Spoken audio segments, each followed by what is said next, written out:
Federalist number 33. The same subject continued, concerning the general power of taxation.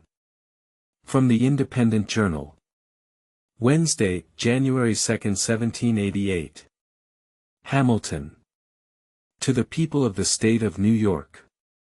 The residue of the argument against the provisions of the Constitution in respect to taxation is engrafted upon the following clause. The last clause of the 8th section of the first article of the plan under consideration authorizes the national legislature to make all laws which shall be necessary and proper for carrying into execution the powers by that Constitution vested in the government of the United States, or in any department or officer thereof, and the second clause of the 6th article declares, that the Constitution and the laws of the United States made in pursuance thereof, and the treaties made by their authority shall be the supreme law of the land, any thing in the Constitution or laws of any state to the contrary notwithstanding. These two clauses have been the source of much virulent invective and petulant declamation against the proposed Constitution. They have been held up to the people in all the exaggerated colors of misrepresentation as the pernicious engines by which their local governments were to be destroyed and their liberties exterminated, as the hideous monster whose devouring jaws would spare neither sex nor age, nor high nor low, nor sacred or profane, and yet, strange as it may appear, after all this clamor, to those who may not have happened to contemplate them in the same light, it may be affirmed with perfect confidence that the constitutional operation of the intended government would be precisely the same, if these clauses were entirely obliterated, as if they were repeated in every article. They are only declaratory of a truth which would have resulted by necessary and unavoidable implication from the very act of constituting a federal government, and vesting it with certain specified powers. This is so clear a proposition, that moderation itself can scarcely listen to the railings which have been so copiously vented against this part of the plan, without emotions that disturb its equanimity. What is a power, but the ability or faculty of doing a thing? What is the ability to do a thing, but the power of employing the means necessary to its execution? What is a legislative power, but a power of making laws? What are the means to execute a legislative power but laws? What is the power of laying and collecting taxes, but a legislative power, or a power of making laws, to lay and collect taxes? What are the proper means of executing such a power, but necessary and proper laws? This simple train of inquiry furnishes us at once with a test by which to judge of the true nature of the clause complained of. It conducts us to this palpable truth, that a power to lay and collect taxes must be a power to pass all laws necessary and proper for the execution of that power. And what does the unfortunate and calumniated provision in question do more than declare the same truth, to wit, that the national legislature, to whom the power of laying and collecting taxes had been previously given, might, in the execution of that power, pass all laws necessary and proper to carry it into effect. I have applied these observations thus particularly to the power of taxation, because it is the immediate subject under consideration, and because it is the most important of the authorities proposed to be conferred upon the Union. But the same process will lead to the same result, in relation to all other powers declared in the Constitution. And it is expressly to execute these powers that the sweeping clause, as it has been affectedly called, authorizes the national legislature to pass all necessary and proper laws. If there is anything exceptionable, it must be sought for in the specific powers upon which this general declaration is predicated. The declaration itself, though it may be chargeable with tautology or redundancy, is at least perfectly harmless. But suspicion may ask, why then was it introduced? The answer is, that it could only have been done for greater caution, and to guard against all cavilling refinements in those who might hereafter feel a disposition to curtail and evade the legitimate authorities of the Union. The Convention probably foresaw, what it has been a principal aim of these papers to inculcate, that the danger which most threatens our political welfare is that the state governments will finally sap the foundations of the Union, and might therefore think it necessary, in so cardinal a point, to leave nothing to construction. Whatever may have been the inducement to it, the wisdom of the precaution is evident from the cry which has been raised against it, as that very cry betrays a disposition to question the great and essential truth which it is manifestly the object of that provision to declare. But it may be again asked, who is to judge of the necessity and propriety of the laws to be passed for executing the powers of the Union? I answer, first, that this question arises as well and as fully upon the simple grant of those powers as upon the declaratory clause, and I answer, in the second place, that the national government, like every other, must judge, in the first instance, of the proper exercise of its powers, and its constituents in the last. If the federal government should overpass the just bounds of its authority and make a tyrannical use of its powers, the people, whose creature it is, must appeal to the standard they have formed, and take such measures to redress the injury done to the Constitution as the exigency may suggest and prudence justify. The propriety of a law, in a constitutional light, must always be determined by the nature of the powers upon which it is founded. Suppose, by some forced constructions of its authority, which, indeed, cannot easily be imagined, the federal legislature should attempt to vary the law of descent in any state, would it not be evident that, in making such an attempt, it had exceeded its jurisdiction, and infringed upon that of the state? Suppose, again, that upon the pretense of an interference with its revenues, it should undertake to abrogate a land tax imposed by the authority of a state, would it not be equally evident that this was an invasion of that concurrent jurisdiction in respect to this species of tax, which its constitution plainly supposes to exist in the state governments? If there ever should be a doubt on this head, the credit of it will be entirely due to those reasoners who, in the imprudent zeal of their animosity to the plan of the convention, have labored to envelop it in a cloud calculated to obscure the plainest and simplest truths. But it is said that the laws of the Union are to be the supreme law of the land. But what inference can be drawn from this, or what would they amount to, if they were not to be supreme? It is evident they would amount to nothing. A law, by the very meaning of the term, includes supremacy. It is a rule which those to whom it is prescribed are bound to observe. This results from every political association. If individuals enter into a state of society, the laws of that society must be the supreme regulator of their conduct.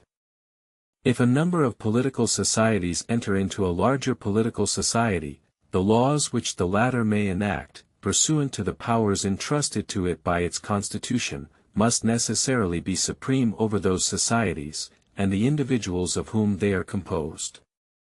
It would otherwise be a mere treaty, dependent on the good faith of the parties, and not a government, which is only another word for political power and supremacy.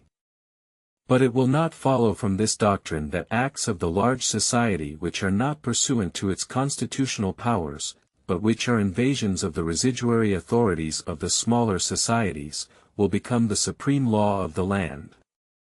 These will be merely acts of usurpation, and will deserve to be treated as such.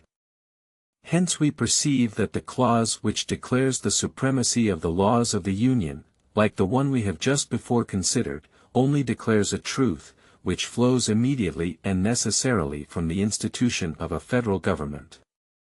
It will not, I presume, have escaped observation, that it expressly confines this supremacy to laws made pursuant to the Constitution, which I mention merely as an instance of caution in the Convention, since that limitation would have been to be understood, though it had not been expressed. Though a law, therefore, laying a tax for the use of the United States would be supreme in its nature, and could not legally be opposed or controlled, yet a law for abrogating or preventing the collection of a tax laid by the authority of the state, unless upon imports and exports, would not be the supreme law of the land, but a usurpation of power not granted by the Constitution. As far as an improper accumulation of taxes on the same object might tend to render the collection difficult or precarious, this would be a mutual inconvenience, not arising from a superiority or defect of power on either side, but from an injudicious exercise of power by one or the other, in a manner equally disadvantageous to both. It is to be hoped and presumed, however, that mutual interest would dictate a concert in this respect which would avoid any material inconvenience. The inference from the whole is, that the individual states would, under the proposed constitution, retain an independent and uncontrollable authority to raise revenue to any extent of which they may stand in need, by every kind of taxation, except duties on imports and exports. It will be shown in the next paper that this concurrent jurisdiction in the article of taxation was the only admissible substitute for an entire subordination, in respect to this branch of power, of the state authority to that of the Union. Federalist number 34. The same subject continued, concerning the general power of taxation. From the Independent Journal. Saturday, January 5, 1788. Hamilton. To the people of the State of New York. I flatter myself it has been clearly shown in my last number that the particular states, under the proposed Constitution, would have coequal authority with the Union in the article of revenue, except as to duties on imports. As this leaves open to the states far the greatest part of the resources of the community, there can be no color for the assertion that they would not possess means as abundant as could be desired for the supply of their own wants, independent of all external control. That the field is sufficiently wide will more fully appear when we come to advert to the inconsiderable share of the public expenses for which it will fall to the lot of the state governments to provide. To argue upon abstract principles that this coordinate authority cannot exist, is to set up supposition and theory against fact and reality. However proper such reasonings might be to show that a thing ought not to exist, they are wholly to be rejected when they are made use of to prove that it does not exist contrary to the evidence of the fact itself. It is well known that in the Roman Republic the legislative authority, in the last resort, resided for ages in two different political bodies not as branches of the same legislature, but as distinct and independent legislatures, in each of which an opposite interest prevailed, in one the patrician, in the other, the plebeian. Many arguments might have been adduced to prove the unfitness of two such seemingly contradictory authorities, each having power to annul or repeal the acts of the other. But a man would have been regarded as frantic who should have attempted at Rome to disprove their existence. It will be readily understood that I allude to the comitia centuriata and the comitia tributa. The former, in which the people voted by centuries, was so arranged as to give a superiority to the patrician interest; in the latter, in which numbers prevailed, the plebeian interest had an entire predominancy. And yet these two legislatures coexisted for ages, and the Roman Republic attained to the utmost height of human greatness. In the case particularly under consideration, there is no such contradiction as appears in the example cited, there is no power on either side to annul the acts of the other. And in practice there is little reason to apprehend any inconvenience, because, in a short course of time, the wants of the states will naturally reduce themselves within a very narrow compass, and in the interim, the United States will, in all probability, find it convenient to abstain wholly from those objects to which the particular states would be inclined to resort. To form a more precise judgment of the true merits of this question, it will be well to advert to the proportion between the objects that will require a federal provision in respect to revenue, and those which will require a state provision. We shall discover that the former are altogether unlimited, and that the latter are circumscribed within very moderate bounds. In pursuing this inquiry, we must bear in mind that we are not to confine our view to the present period, but to look forward to remote futurity. Constitutions of civil government are not to be framed upon a calculation of existing exigencies, but upon a combination of these with the probable exigencies of ages, according to the natural and tried course of human affairs. Nothing, therefore, can be more fallacious than to infer the extent of any power, proper to be lodged in the national government, from an estimate of its immediate necessities. There ought to be a capacity to provide for future contingencies as they may happen, and as these are illimitable in their nature, it is impossible safely to limit that capacity. It is true, perhaps, that a computation might be made with sufficient accuracy to answer the purpose of the quantity of revenue requisite to discharge the subsisting engagements of the Union, and to maintain those establishments which, for some time to come, would suffice in time of peace. But would it be wise, or would it not rather be the extreme of folly, to stop at this point, and to leave the government entrusted with the care of the national defense in a state of absolute incapacity to provide for the protection of the community against future invasions of the public peace, by foreign war or domestic convulsions? If, on the contrary, we ought to exceed this point, where can we stop, short of an indefinite power of providing for emergencies as they may arise? Though it is easy to assert, in general terms, the possibility of forming a rational judgment of a due provision against probable dangers, yet we may safely challenge those who make the assertion to bring forward their data, and may affirm that they would be found as vague and uncertain as any that could be produced to establish the probable duration of the world. Observations confined to the mere prospects of internal attacks can deserve no weight, though even these will admit of no satisfactory calculation. But if we mean to be a commercial people, it must form a part of our policy to be able one day to defend that commerce. The support of a navy and of naval wars would involve contingencies that must baffle all the efforts of political arithmetic. Admitting that we ought to try the novel and absurd experiment in politics of tying up the hands of government from offensive war founded upon reasons of state, yet certainly we ought not to disable it from guarding the community against the ambition or enmity of other nations. A cloud has been for some time hanging over the European world. If it should break forth into a storm, who can ensure us that in its progress a part of its fury would not be spent upon us? No reasonable man would hastily pronounce that we are entirely out of its reach.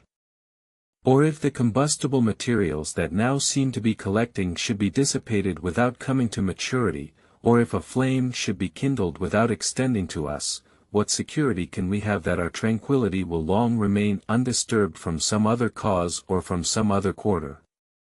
Let us recollect that peace or war will not always be left to our option, that however moderate or unambitious we may be, we cannot count upon the moderation, or hope to extinguish the ambition of others. Who could have imagined at the conclusion of the last war that France and Britain, wearied and exhausted as they both were, would so soon have looked with so hostile an aspect upon each other? To judge from the history of mankind, we shall be compelled to conclude that the fiery and destructive passions of war reign in the human breast with much more powerful sway than the mild and beneficent sentiments of peace, and that to model our political systems upon speculations of lasting tranquility, is to calculate on the weaker springs of the human character. What are the chief sources of expense in every government? What has occasioned that enormous accumulation of debts with which several of the European nations are oppressed? The answer plainly is, wars and rebellions, the support of those institutions which are necessary to guard the body politic against these two most mortal diseases of society. The expenses arising from those institutions which are relative to the mere domestic police of a state, to the support of its legislative, executive, and judicial departments, with their different appendages, and to the encouragement of agriculture and manufactures, which will comprehend almost all the objects of state expenditure, are insignificant in comparison with those which relate to the national defense. In the Kingdom of Great Britain, where all the ostentatious apparatus of monarchy is to be provided for, not above a 15th part of the annual income of the nation is appropriated to the class of expenses last mentioned, the other 14/15 are absorbed in the payment of the interest of debts contracted for carrying on the wars in which that country has been engaged, and in the maintenance of fleets and armies. If, on the one hand, it should be observed that the expenses incurred in the prosecution of the ambitious enterprises and vainglorious pursuits of a monarchy are not a proper standard by which to judge of those which might be necessary in a republic, it ought, on the other hand, to be remarked that there should be as great a disproportion between the profusion and extravagance of a wealthy kingdom in its domestic administration, and the frugality and economy which in that particular become the modest simplicity of republican government. If we balance a proper deduction from one side against that which it is supposed ought to be made from the other, the proportion may still be considered as holding good. But let us advert to the large debt which we have ourselves contracted in a single war, and let us only calculate on a common share of the events which disturb the peace of nations, and we shall instantly perceive, without the aid of any elaborate illustration, that there must always be an immense disproportion between the objects of federal and state expenditures. It is true that several of the states, separately, are encumbered with considerable debts, which are an excrescence of the late war. But this cannot happen again, if the proposed system be adopted, and when these debts are discharged, the only call for revenue of any consequence, which the state governments will continue to experience, will be for the mere support of their respective civil list, to which, if we add all contingencies, the total amount in every state ought to fall considerably short of £200,000. In framing a government for posterity as well as ourselves, we ought, in those provisions which are designed to be permanent, to calculate, not on temporary, but on permanent causes of expense. If this principle be a just one, our attention would be directed to a provision in favor of the state governments for an annual sum of about £200,000, while the exigencies of the Union could be susceptible of no limits, even in imagination. In this view of the subject, by what logic can it be maintained that the local governments ought to command, in perpetuity, an exclusive source of revenue for any sum beyond the extent of £200,000? To extend its power further, in exclusion of the authority of the Union, would be to take the resources of the community out of those hands which stood in need of them for the public welfare, in order to put them into other hands which could have no just or proper occasion for them. Suppose, then, the Convention had been inclined to proceed upon the principle of a repartition of the objects of revenue, between the Union and its members, in proportion to their comparative necessities, what particular fund could have been selected for the use of the states, that would not either have been too much or too little for their present, too much for their future wants?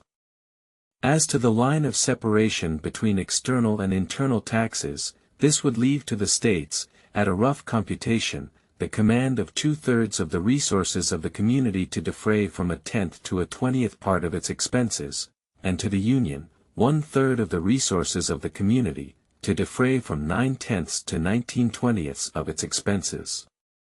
If we desert this boundary and content ourselves with leaving to the states an exclusive power of taxing houses and lands, there would still be a great disproportion between the means and the possession of 1/3 of the resources of the community to supply, at most, 1/10 of its wants.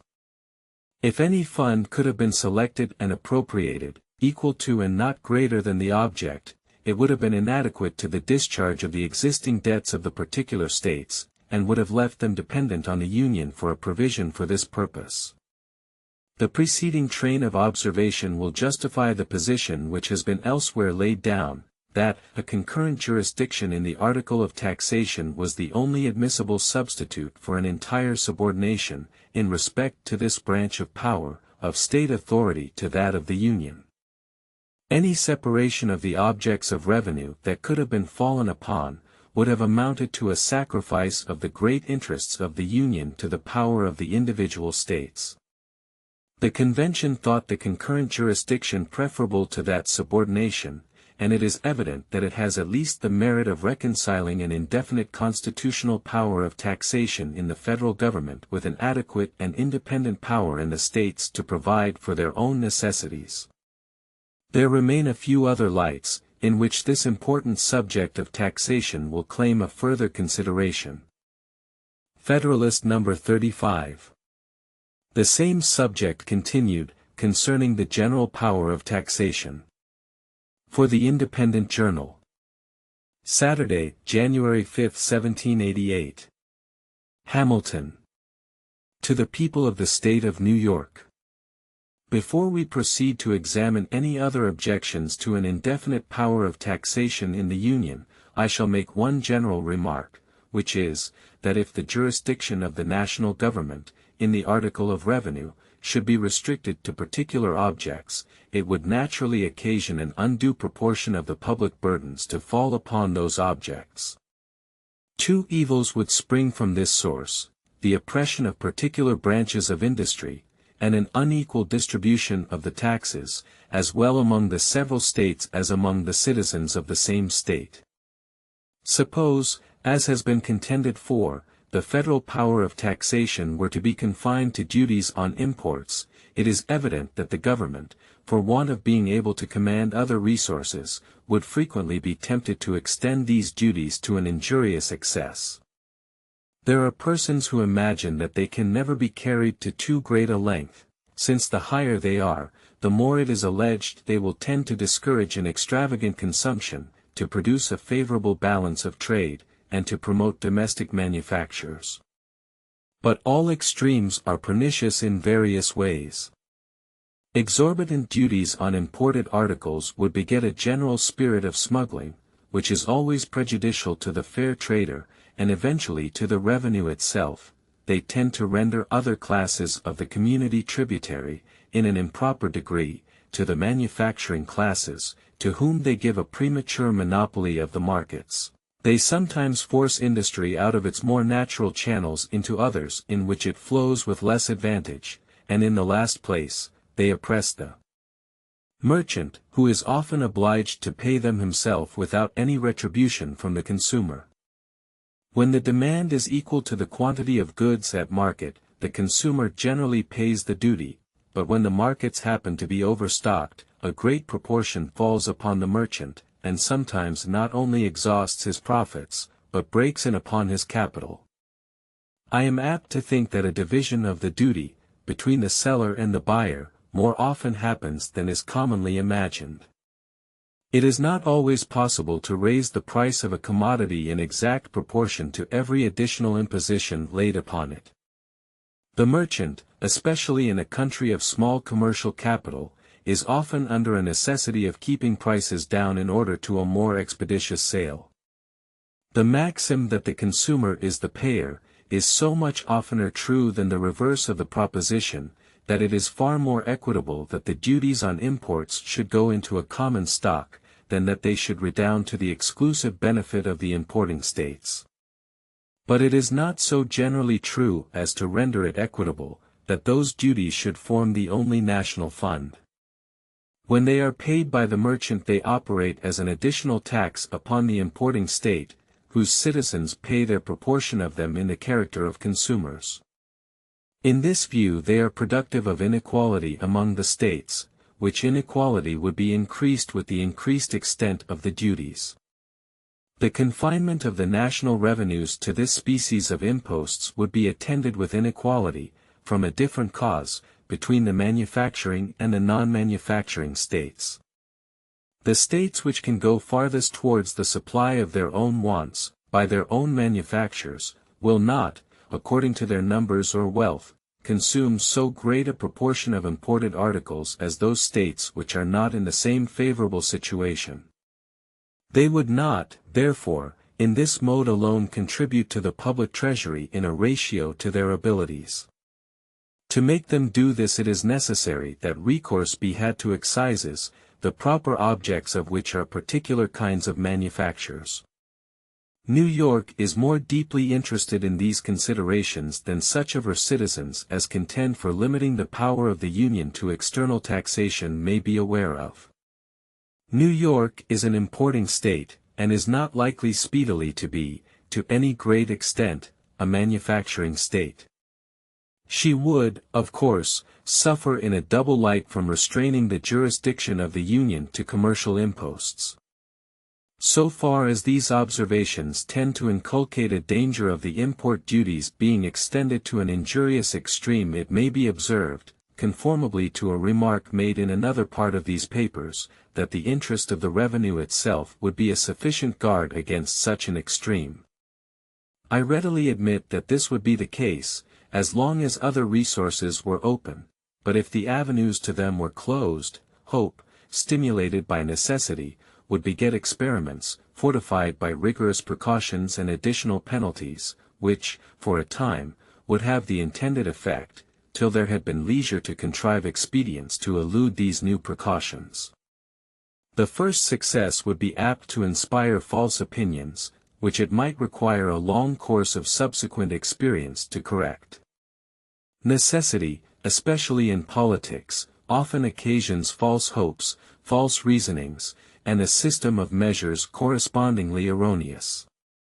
But even if this supposed excess should not be a consequence of the limitation of the federal power of taxation, the inequalities spoken of would still ensue, though not in the same degree, from the other causes that have been noticed. Let us now return to the examination of objections.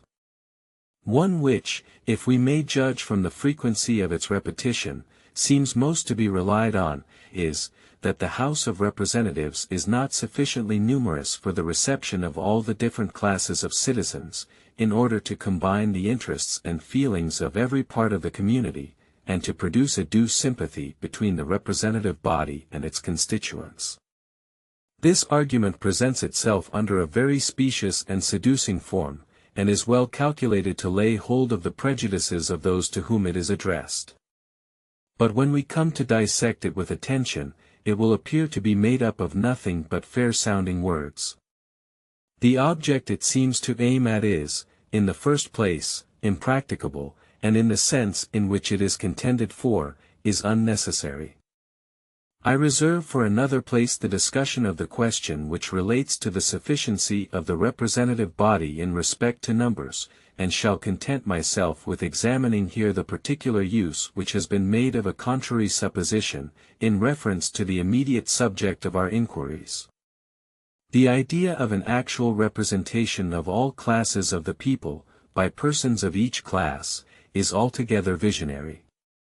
Unless it were expressly provided in the Constitution, that each different occupation should send one or more members, the thing would never take place in practice. Mechanics and manufacturers will always be inclined, with few exceptions, to give their votes to merchants, in preference to persons of their own professions or trades. Those discerning citizens are well aware that the mechanic and manufacturing arts furnish the materials of mercantile enterprise and industry. Many of them, indeed, are immediately connected with the operations of commerce.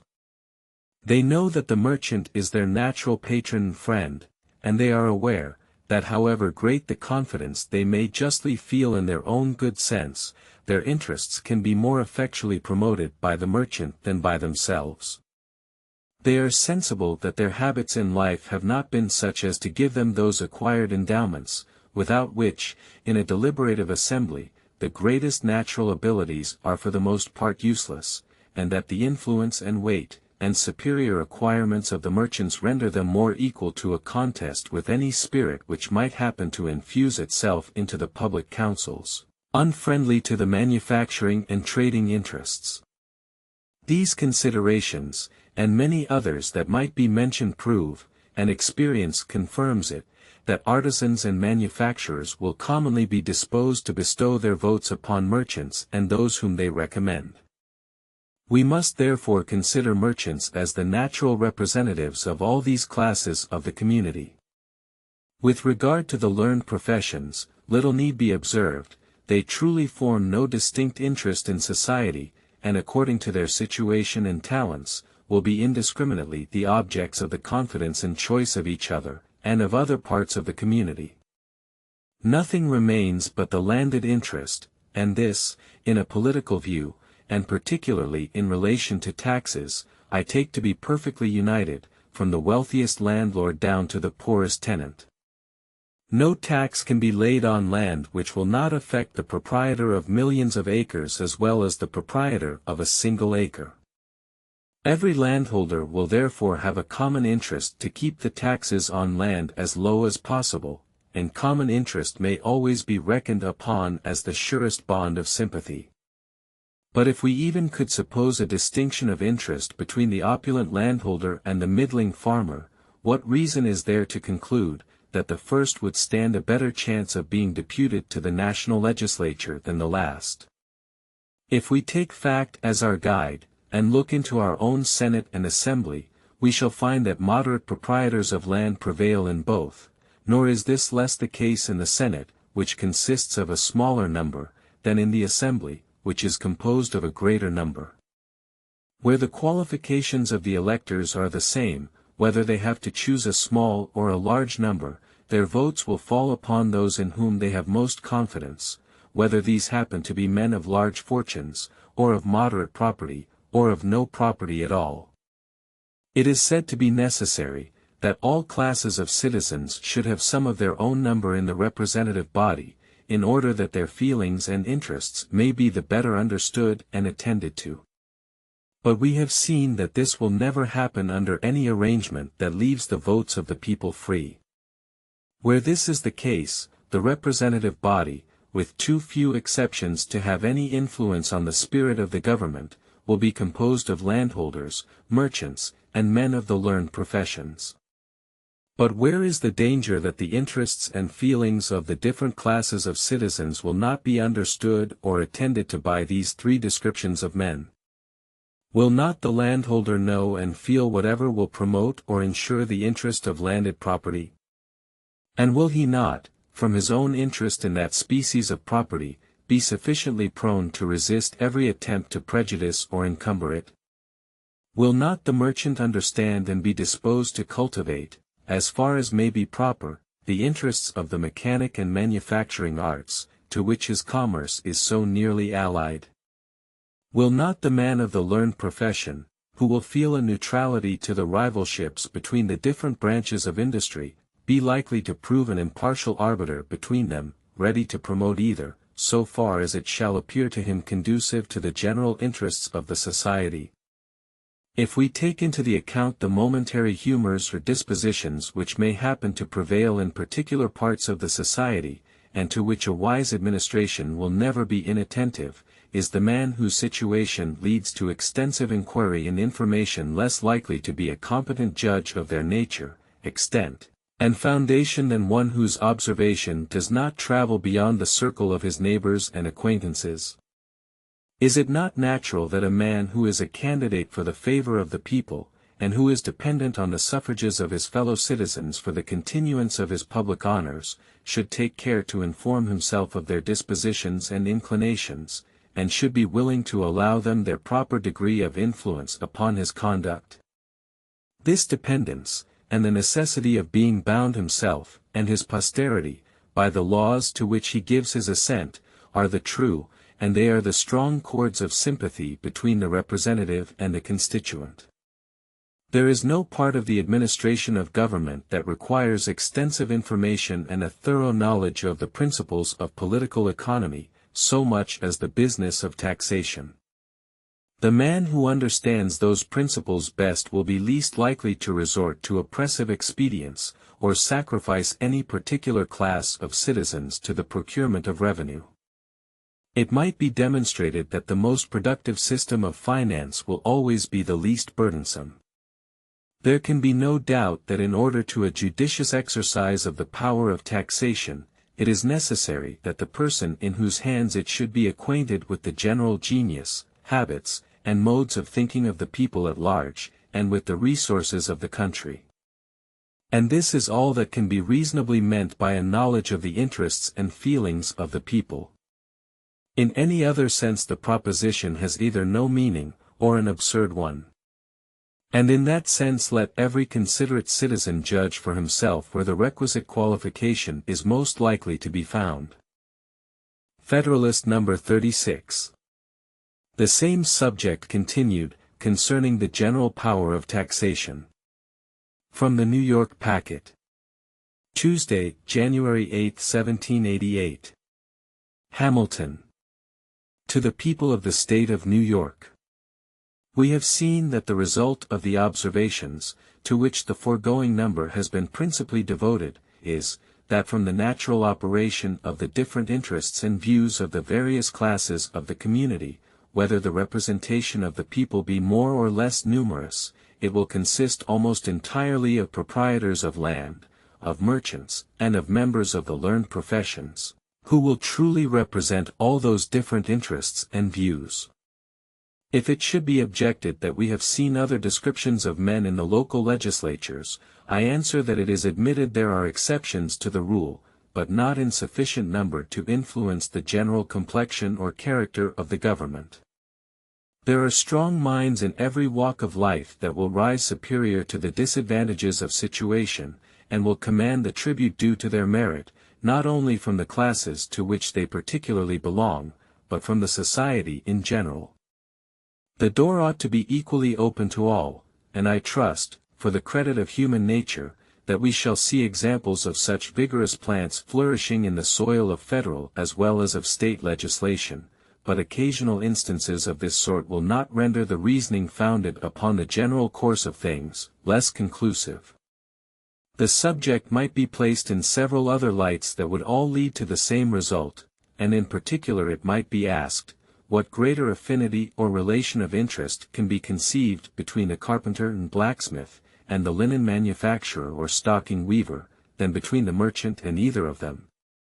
It is notorious that there are often as great rivalships between different branches of the mechanic or manufacturing arts as there are between any of the departments of labor and industry, so that, unless the representative body were to be far more numerous than would be consistent with any idea of regularity or wisdom in its deliberations, it is impossible that what seems to be the spirit of the objection we have been considering should ever be realized in practice.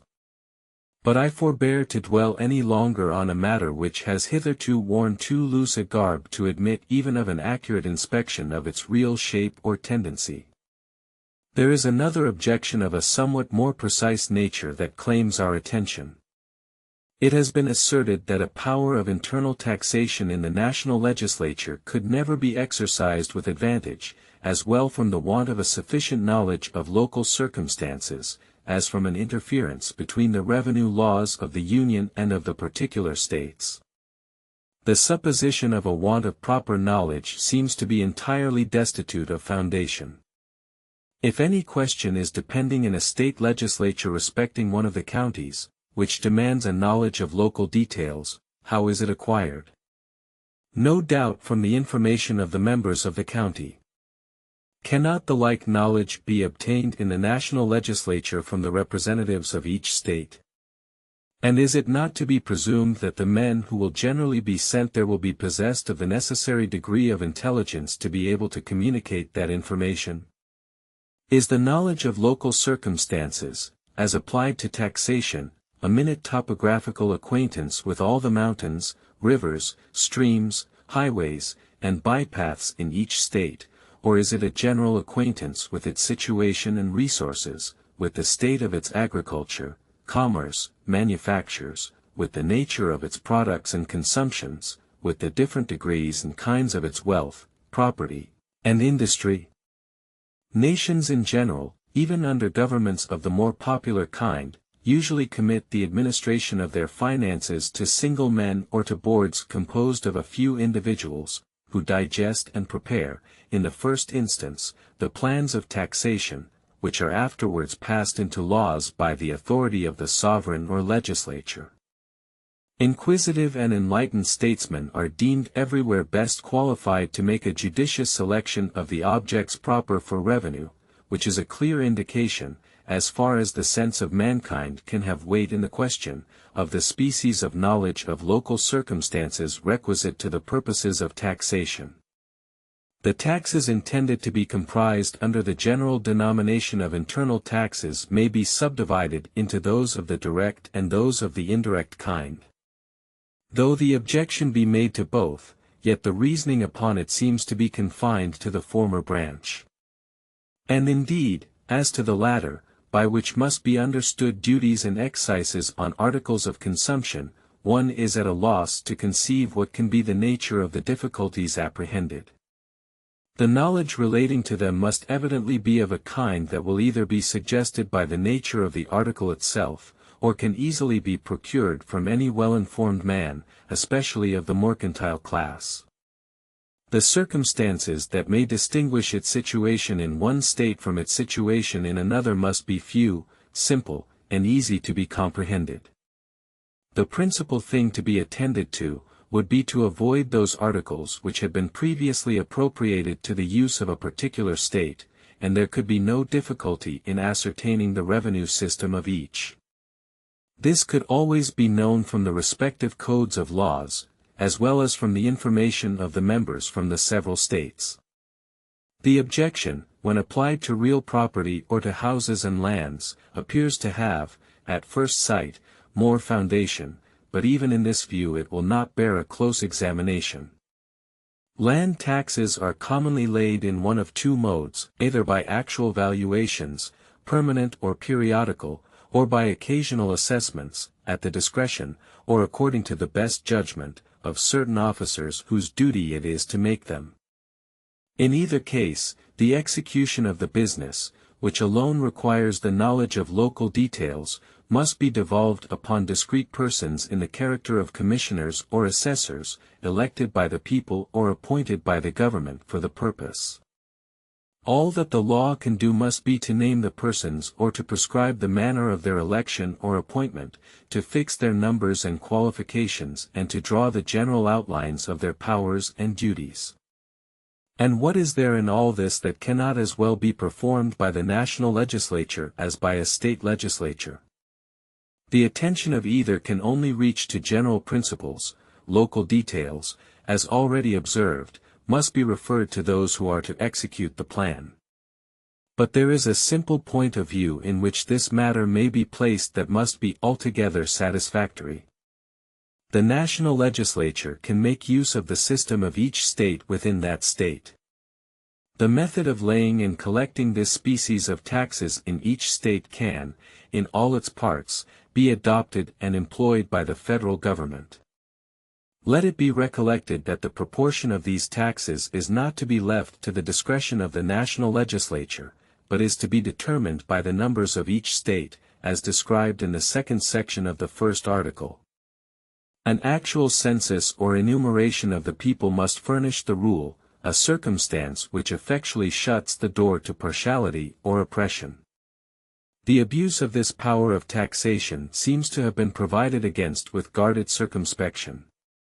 In addition to the precaution just mentioned, there is a provision that all duties, imposts, and excises shall be uniform throughout the United States. It has been very properly observed by different speakers and writers on the side of the Constitution, that if the exercise of the power of internal taxation by the Union should be discovered on experiment to be really inconvenient, the federal government may then forbear the use of it, and have recourse to requisitions in its stead. By way of answer to this, it has been triumphantly asked, why not in the first instance omit that ambiguous power, and rely upon the latter resource? Two solid answers may be given. The first is, that the exercise of that power, if convenient, will be preferable, because it will be more effectual, and it is impossible to prove in theory, or otherwise than by the experiment, that it cannot be advantageously exercised. The contrary, indeed, appears most probable. The second answer is, that the existence of such a power in the Constitution will have a strong influence in giving efficacy to requisitions. When the states know that the Union can apply itself without their agency, it will be a powerful motive for exertion on their part. As to the interference of the revenue laws of the Union, and of its members, we have already seen that there can be no clashing or repugnancy of authority. The laws cannot, therefore, in a legal sense, interfere with each other, and it is far from impossible to avoid an interference even in the policy of their different systems. An effectual expedient for this purpose will be, mutually, to abstain from those objects which either side may have first had recourse to. As neither can control the other, each will have an obvious and sensible interest in this reciprocal forbearance. And where there is an immediate common interest, we may safely count upon its operation. When the particular debts of the states are done away, and their expenses come to be limited within their natural compass, the possibility almost of interference will vanish. A small land tax will answer the purpose of the states, and will be their most simple and most fit resource. Many specters have been raised out of this power of internal taxation, to excite the apprehensions of the people, double sets of revenue officers, a duplication of their burdens by double taxations, and the frightful forms of odious and oppressive poll taxes, have been played off with all the ingenious dexterity of political legerdemain. As to the first point, there are two cases in which there can be no room for double sets of officers: one, where the right of imposing the tax is exclusively vested in the Union, which applies to the duties on imports; the other, where the object has not fallen under any state regulation or provision, which may be applicable to a variety of objects. In other cases, the probability is that the United States will either wholly abstain from the objects preoccupied for local purposes, or will make use of the state officers and state regulations for collecting the additional imposition. This will best answer the views of revenue, because it will save expense in the collection, and will best avoid any occasion of disgust to the state governments and to the people. At all events, here is a practicable expedient for avoiding such an inconvenience, and nothing more can be required than to show that evils predicted to not necessarily result from the plan. As to any argument derived from a supposed system of influence, it is a sufficient answer to say that it ought not to be presumed, but the supposition is susceptible of a more precise answer. If such a spirit should infest the councils of the Union, the most certain road to the accomplishment of its aim would be to employ the state officers as much as possible, and to attach them to the Union by an accumulation of their emoluments. This would serve to turn the tide of state influence into the channels of the national government, instead of making federal influence flow in an opposite and adverse current. But all suppositions of this kind are invidious, and ought to be banished from the consideration of the great question before the people. They can answer no other end than to cast a mist over the truth. As to the suggestion of double taxation, the answer is plain. The wants of the Union are to be supplied in one way or another. If to be done by the authority of the federal government, it will not be to be done by that of the state government. The quantity of taxes to be paid by the community must be the same in either case, with this advantage: if the provision is to be made by the Union that the capital resource of commercial imposts, which is the most convenient branch of revenue, can be prudently improved to a much greater extent under federal than under state regulation, and of course will render it less necessary to recur to more inconvenient methods, and with this further advantage, that as far as there may be any real difficulty in the exercise of the power of internal taxation, it will impose a disposition to greater care in the choice and arrangement of the means, and must naturally tend to make it a fixed point of policy in the national administration to go as far as may be practicable in making the luxury of the rich tributary to the public treasury, in order to diminish the necessity of those impositions which might create dissatisfaction in the poorer and most numerous classes of the society. Happy it is when the interest which the government has in the preservation of its own power coincides with a proper distribution of the public burdens, and tends to guard the least wealthy part of the community from oppression. As to poll taxes, without scruple, confess my disapprobation of them, and though they have prevailed from an early period in those states which have uniformly been the most tenacious of their rights, I should lament to see them introduced into practice under the national government. But does it follow because there is a power to lay them that they will actually be laid? Every state in the Union has power to impose taxes of this kind, and yet in several of them they are unknown in practice. Are the state governments to be stigmatized as tyrannies, because they possess this power? If they are not, with what propriety can the like power justify such a charge against the national government, or even be urged as an obstacle to its adoption? As little friendly as I am to the species of imposition, I still feel a thorough conviction that the power of having recourse to it ought to exist in the federal government. There are certain emergencies of nations, in which expedients, that in the ordinary state of things ought to be forborne, become essential to the public weal. And the government, from the possibility of such emergencies, ought ever to have the option of making use of them. The real scarcity of objects in this country, which may be considered as productive sources of revenue, is a reason peculiar to itself, for not abridging the discretion of the national councils in this respect. There may exist certain critical and tempestuous conjunctures of the state, in which a poll tax may become an inestimable resource. And as I know nothing to exempt this portion of the globe from the common calamities that have befallen other parts of it, I acknowledge my aversion to every project that is calculated to disarm the government of a single weapon, which in any possible contingency might be usefully employed for the general defense and security. I have now gone through the examination of such of the powers proposed to be vested in the United States, which may be considered as having an immediate relation to the energy of the government, and have endeavored to answer the principal objections which have been made to them.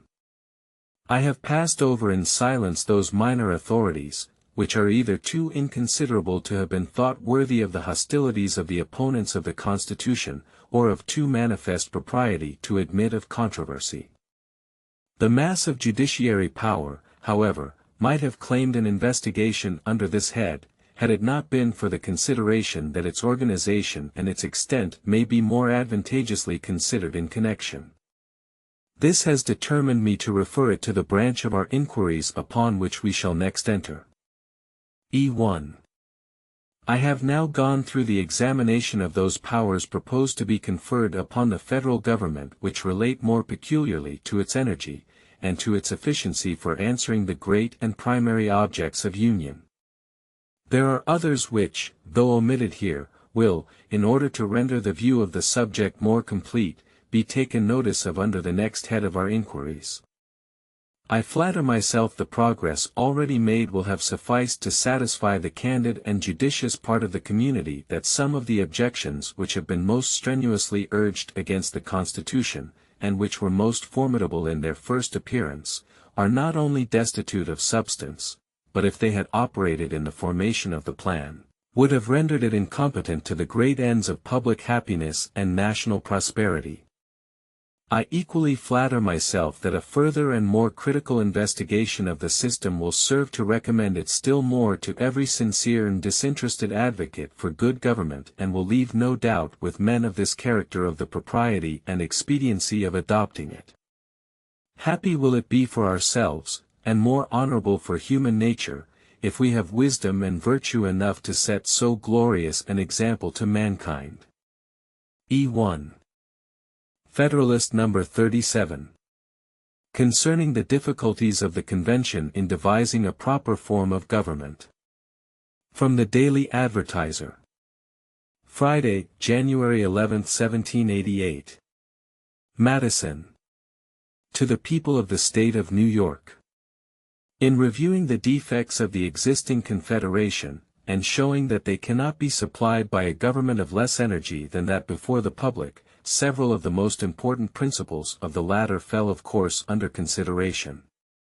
But as the ultimate object of these papers is to determine clearly and fully the merits of this Constitution, and the expediency of adopting it, our plan cannot be complete without taking a more critical and thorough survey of the work of the Convention, without examining it on all its sides, comparing it in all its parts, and calculating its probable effects.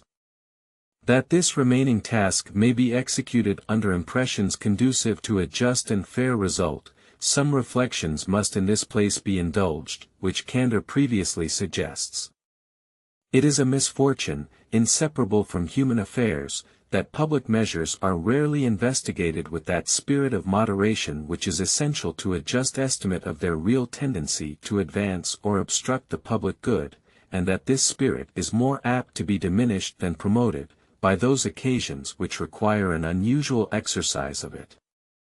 To those who have been led by experience to attend to this consideration, it could not appear surprising, that the act of the Convention, which recommends so many important changes and innovations, which may be viewed in so many lights and relations, and which touches the springs of so many passions and interests, should find or excite dispositions unfriendly, both on one side and on the other, to a fair discussion and accurate judgment of its merits. In some, it has been too evident from their own publications, that they have scanned the proposed Constitution, not only with a predisposition to censure, but with a predetermination to condemn, as the language held by others betrays an opposite predetermination or bias, which must render their opinions also of little moment in the question. In placing, however, these different characters on a level, with respect to the weight of their opinions, I wish not to insinuate that there may not be a material difference in the purity of their intentions. It is but just to remark in favor of the latter description, that as our situation is universally admitted to be peculiarly critical, and to require indispensably that something should be done for our relief, the predetermined patron of what has been actually done may have taken his bias from the weight of these considerations, as well as from considerations of a sinister nature. The predetermined adversary, on the other hand, can have been governed by no venial motive whatever. The intentions of the first may be upright, as they may on the contrary be culpable. The views of the last cannot be upright, and must be culpable. But the truth is, that these papers are not addressed to persons falling under either of these characters. They solicit the attention of those only, who add to a sincere zeal for the happiness of their country, a temper favorable to a just estimate of the means of promoting it. Persons of this character will proceed to an examination of the plan submitted by the Convention, not only without a disposition to find or to magnify faults, but will see the propriety of reflecting, that a faultless plan was not to be expected. Nor will they barely make allowances for the errors which may be chargeable on the fallibility to which the Convention, as a body of men, were liable, but will keep in mind, that they themselves also are but men, and ought not to assume an infallibility in rejudging the fallible opinions of others. With equal readiness will it be perceived, that besides these inducements to candor, many allowances ought to be made for the difficulties inherent in the very nature of the undertaking referred to the Convention. The novelty of the undertaking immediately strikes us. It has been shown in the course of these papers, that the existing confederation is founded on principles which are fallacious, that we must consequently change this first foundation, and with it the superstructure resting upon it. It has been shown, that the other confederacies which could be consulted as precedents have been vitiated by the same erroneous principles, and can therefore furnish no other light than that of beacons, which give warning of the course to be shunned, without pointing out that which ought to be pursued. The most that the Convention could do in such a situation, was to avoid the errors suggested by the past experience of other countries, as well as of our own, and to provide a convenient mode of rectifying their own errors, as future experiences may unfold them. Among the difficulties encountered by the Convention, a very important one must have lain in combining the requisite stability and energy in government, with the inviolable attention due to liberty and to the republican form. Without substantially accomplishing this part of their undertaking, they would have very imperfectly fulfilled the object of their appointment, or the expectation of the public, yet that it could not be easily accomplished, will be denied by no one who is unwilling to betray his ignorance of the subject. Energy in government is essential to that security against external and internal danger, and to that prompt and salutary execution of the laws which enter into the very definition of good government. Stability in government is essential to national character and to the advantages annexed to it, as well as to that repose and confidence in the minds of the people, which are among the chief blessings of civil society. An irregular and mutable legislation is not more an evil in itself than it is odious to the people, and it may be pronounced with assurance that the people of this country, enlightened as they are with regard to the nature, and interested, as the great body of them are, in the effects of good government, will never be satisfied till some remedy be applied to the vicissitudes and uncertainties which characterize the state administrations. On comparing, however, these valuable ingredients with the vital principles of liberty, we must perceive at once the difficulty of mingling them together in their due proportions. The genius of republican liberty seems to demand on one side, not only that all power should be derived from the people, but that those entrusted with it should be kept in independence on the people, by a short duration of their appointments, and that even during this short period the trust should be placed not in a few, but a number of hands. Stability, on the contrary, requires that the hands in which power is lodged should continue for a length of time the same.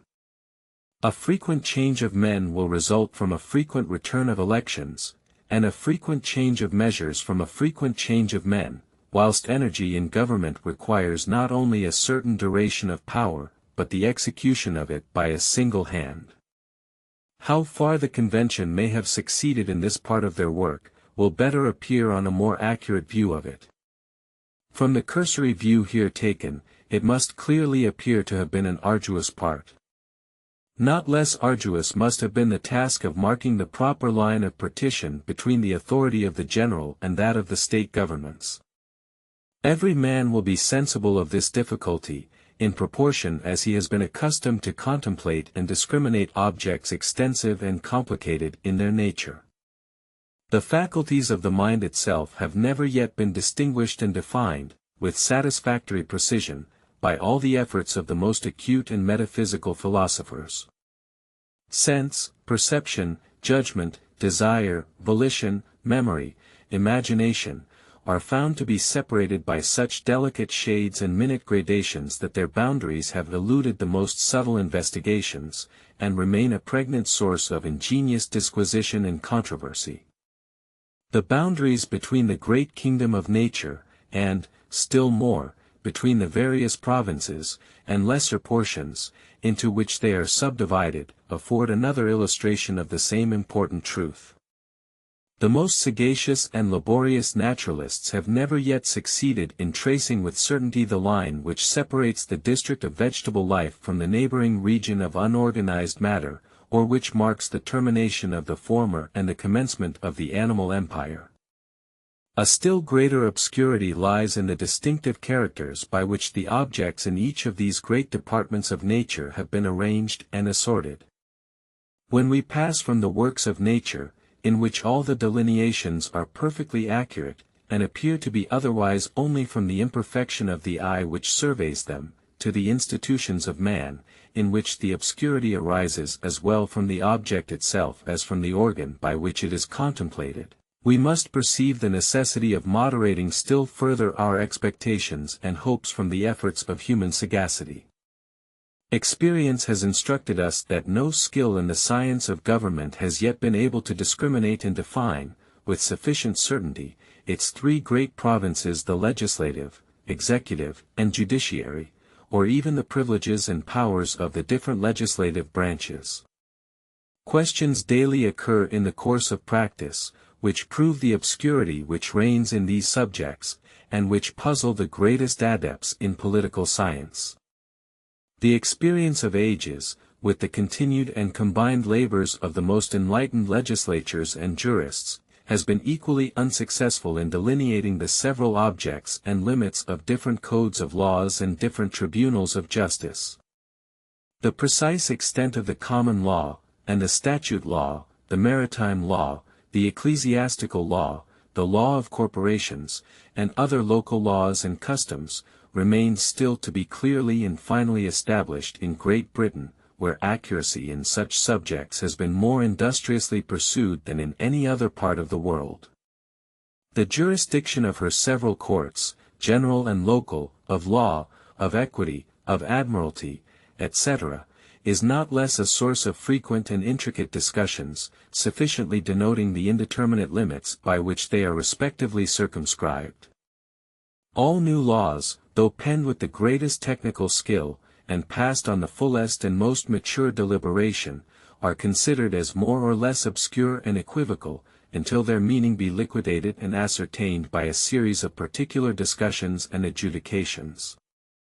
Besides the obscurity arising from the complexity of objects, and the imperfection of the human faculties, the medium through which the conceptions of men are conveyed to each other adds a fresh embarrassment.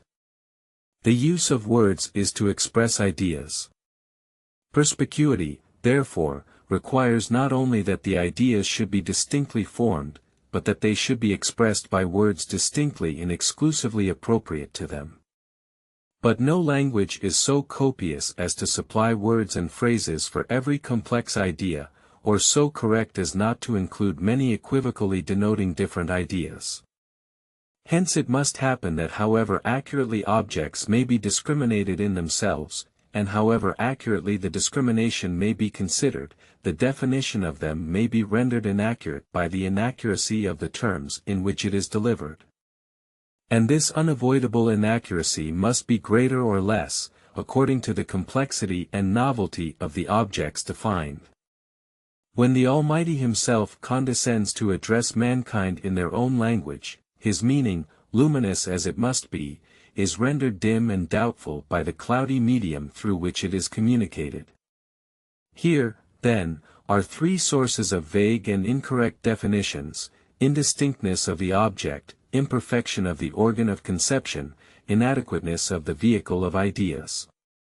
Any one of these must produce a certain degree of obscurity. The Convention, in delineating the boundary between the federal and state jurisdictions, must have experienced the full effect of them all. To the difficulties already mentioned may be added the interfering pretensions of the larger and smaller states. We cannot err in supposing that the former would contend for a participation in the government, fully proportioned to their superior wealth and importance, and that the latter would not be less tenacious of the equality at present enjoyed by them. We may well suppose that neither side would entirely yield to the other, and consequently that the struggle could be terminated only by compromise.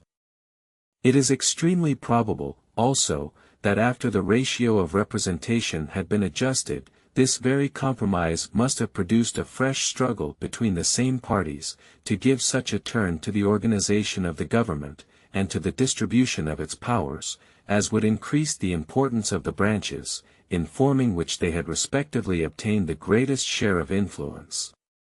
There are features in the Constitution which warrant each of these suppositions, and as far as either of them is well founded, it shows that the Convention must have been compelled to sacrifice theoretical propriety to the force of extraneous considerations. Nor could it have been the large and small states only, which would marshal themselves in opposition to each other on various points. Other combinations, resulting from a difference of local position and policy, must have created additional difficulties. As every state may be divided into different districts, and its citizens into different classes, which give birth to contending interests and local jealousies, so the different parts of the United States are distinguished from each other by a variety of circumstances, which produce a like effect on a larger scale. And although this variety of interests, for reasons sufficiently explained in a former paper, may have a salutary influence on the administration of the government when formed, yet every one must be sensible of the contrary influence, which must have been experienced in the task of forming it. Would it be wonderful if, under the pressure of all these difficulties, the Convention should have been forced into some deviations from that artificial structure and regular symmetry which an abstract view of the subject might lead an ingenious theorist to bestow on a constitution planned in his closet or in his imagination? The real wonder is that so many difficulties should have been surmounted, and surmounted with a unanimity almost as unprecedented as it must have been unexpected. It is impossible for any man of candor to reflect on this circumstance without partaking of the astonishment. It is impossible for the man of pious reflection not to perceive in it a finger of that almighty hand which has been so frequently and signally extended to our relief in the critical stages of the Revolution. We had occasion, in a former paper, to take notice of the repeated trials which have been unsuccessfully made in the United Netherlands for reforming the baneful and notorious vices of their constitution. The history of almost all the great councils and consultations held among mankind for reconciling their discordant opinions, assuaging their mutual jealousies, and adjusting their respective interests, is a history of factions, contentions, and disappointments, and may be classed among the most dark and degraded pictures which display the infirmities and depravities of the human character. If, in a few scattered instances, a brighter aspect is presented, they serve only as exceptions to admonish us of the general truth, and by their luster to darken the gloom of the adverse prospect to which they are contrasted. In revolving the causes from which these exceptions result, and applying them to the particular instances before us, we are necessarily led to two important conclusions.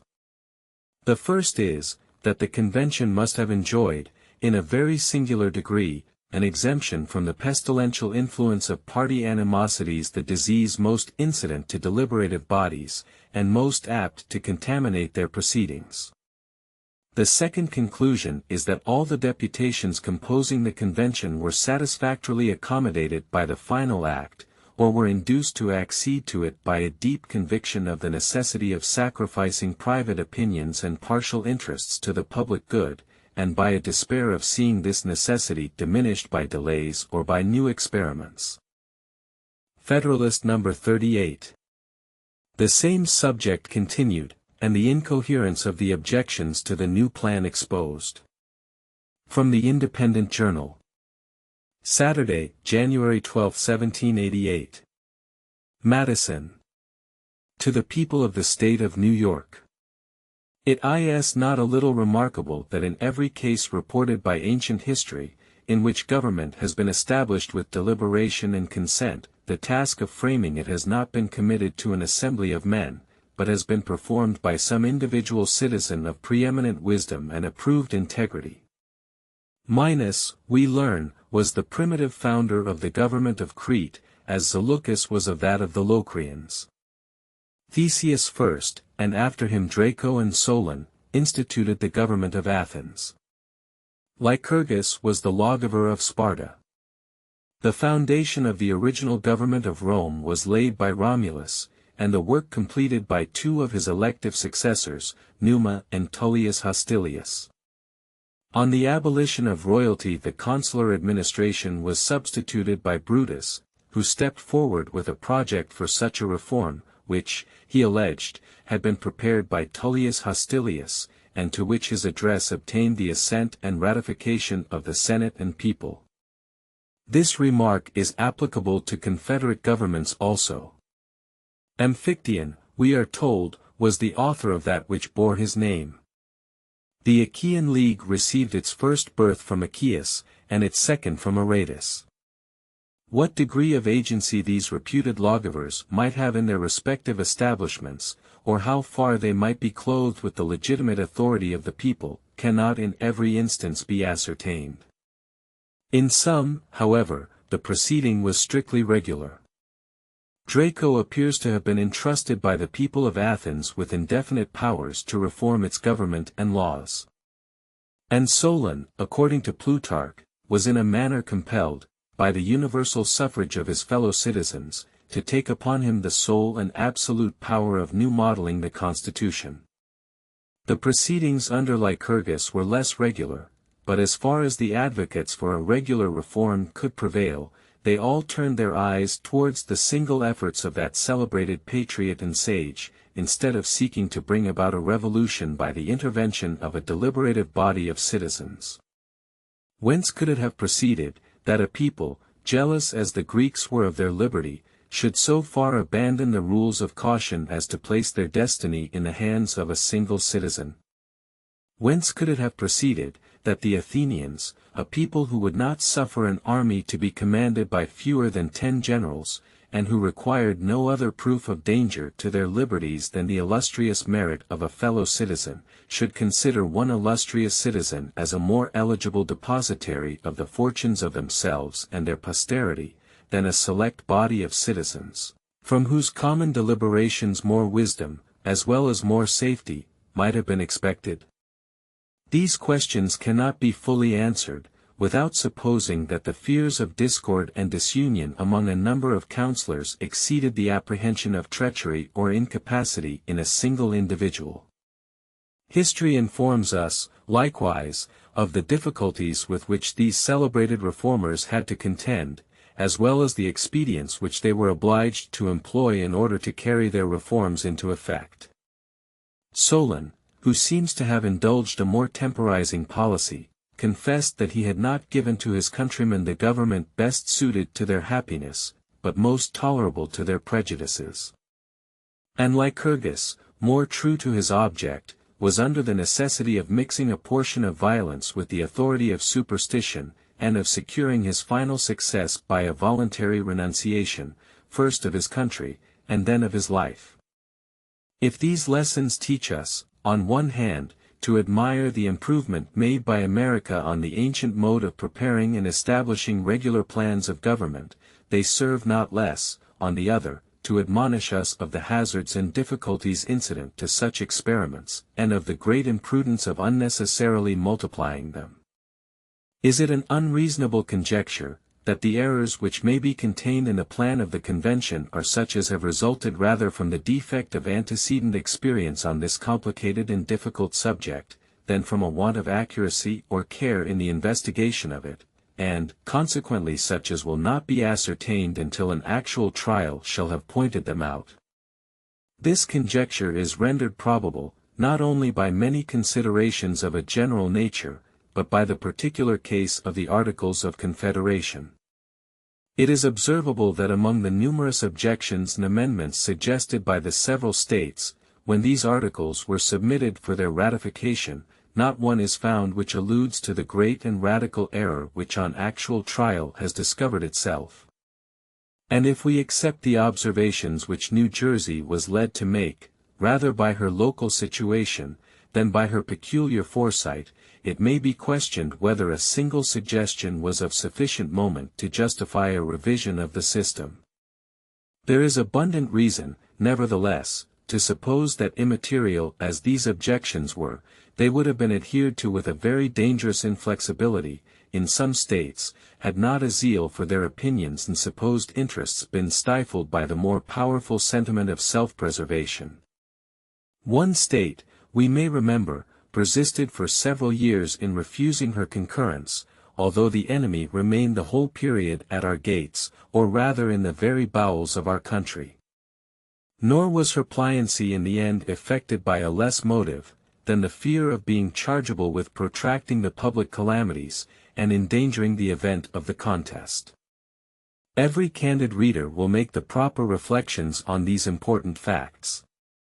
A patient who finds his disorder daily growing worse, and that an efficacious remedy can no longer be delayed without extreme danger, after coolly revolving his situation, and the characters of different physicians, selects and calls in such of them as he judges most capable of administering relief, and best entitled to his confidence.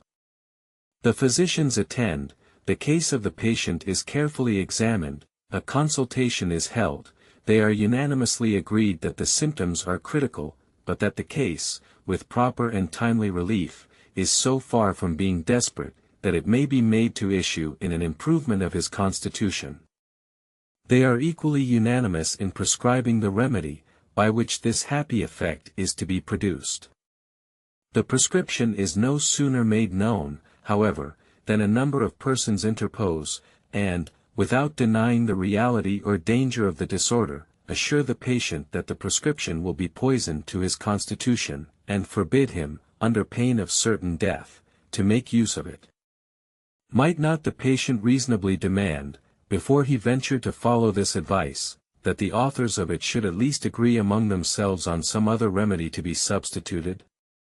And if he found them differing as much from one another as from his first counselors, would he not act prudently in trying the experiment unanimously recommended by the latter, rather than be hearkening to those who could neither deny the necessity of a speedy remedy, nor agree in proposing one?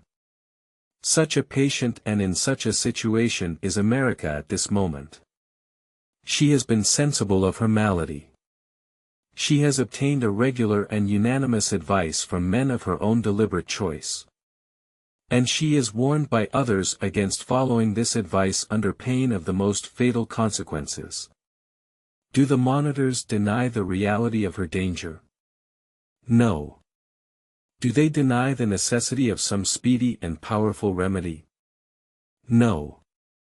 Are they agreed, are any two of them agreed, in their objections to the remedy proposed, or in the proper one to be substituted? Let them speak for themselves. This one tells us that the proposed constitution ought to be rejected, because it is not a confederation of the states, but a government over individuals.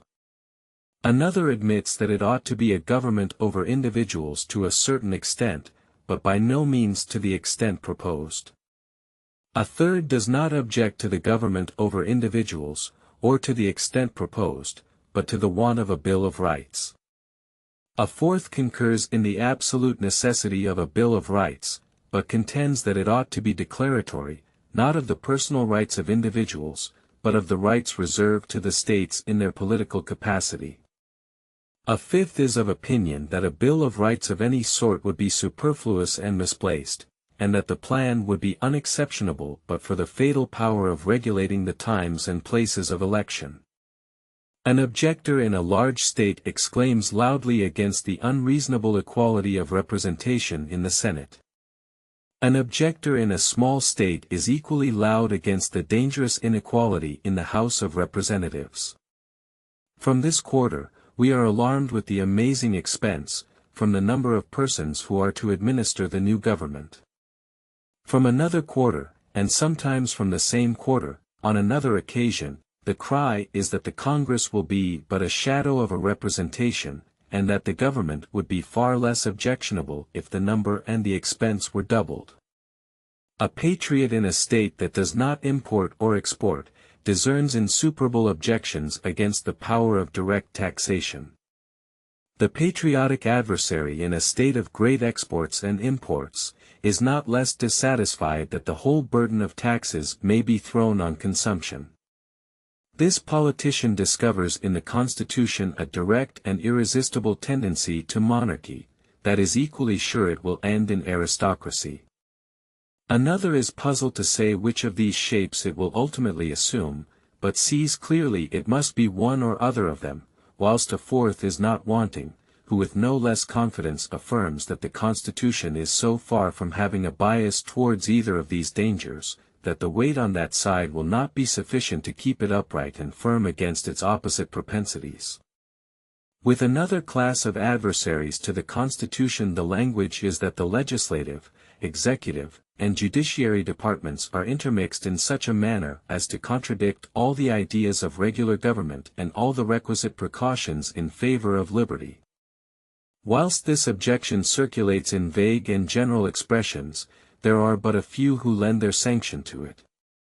Let each one come forward with his particular explanation, and scarce any two are exactly agreed upon the subject.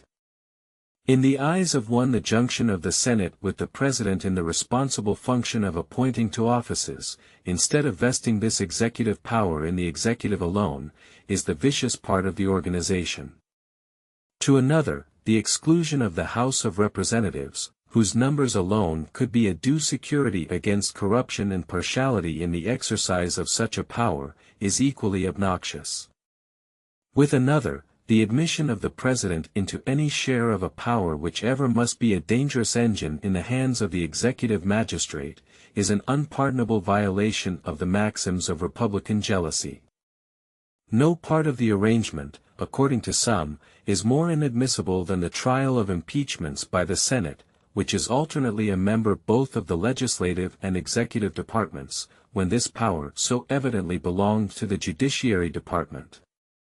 We concur fully, reply others, in the objection to this part of the plan, but we can never agree that a reference of impeachments to the judiciary authority would be an amendment of the error. Our principal dislike to the organization arises from the extensive powers already lodged in that department. Even among the zealous patrons of a council of state the most irreconcilable variance is discovered concerning the mode in which it ought to be constituted. The demand of one gentleman is, that the council should consist of a small number to be appointed by the most numerous branch of the legislature. Another would prefer a larger number, and considers it as a fundamental condition that the appointment should be made by the President himself. As it can give no umbrage to the writers against the plan of the federal Constitution, let us suppose, that as they are the most zealous, so they are also the most sagacious, of those who think the late convention were unequal to the task assigned them, and that a wiser and better plan might and ought to be substituted. Let us further suppose that their country should concur, both in this favorable opinion of their merits, and in their unfavorable opinion of the convention, and should accordingly proceed to form them into a second convention, with full powers, and for the express purpose of revising and remolding the work of the first.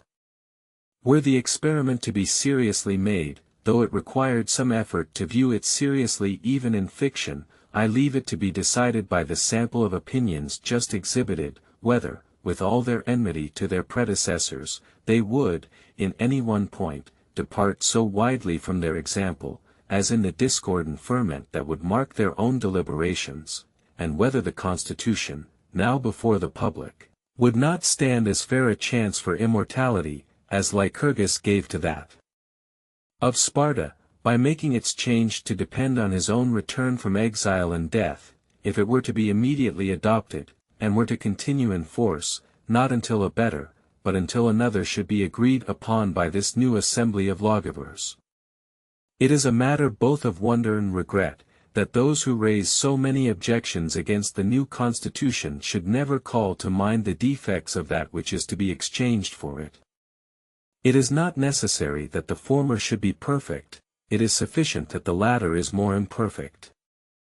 No man would refuse to give brass for silver or gold, because the latter had some alloy in it. No man would refuse to quit a shattered and tottering habitation for a firm and commodious building, because the latter had not a porch to it, or because some of the rooms might be a little larger or smaller, or the ceilings a little higher or lower than his fancy would have planned them.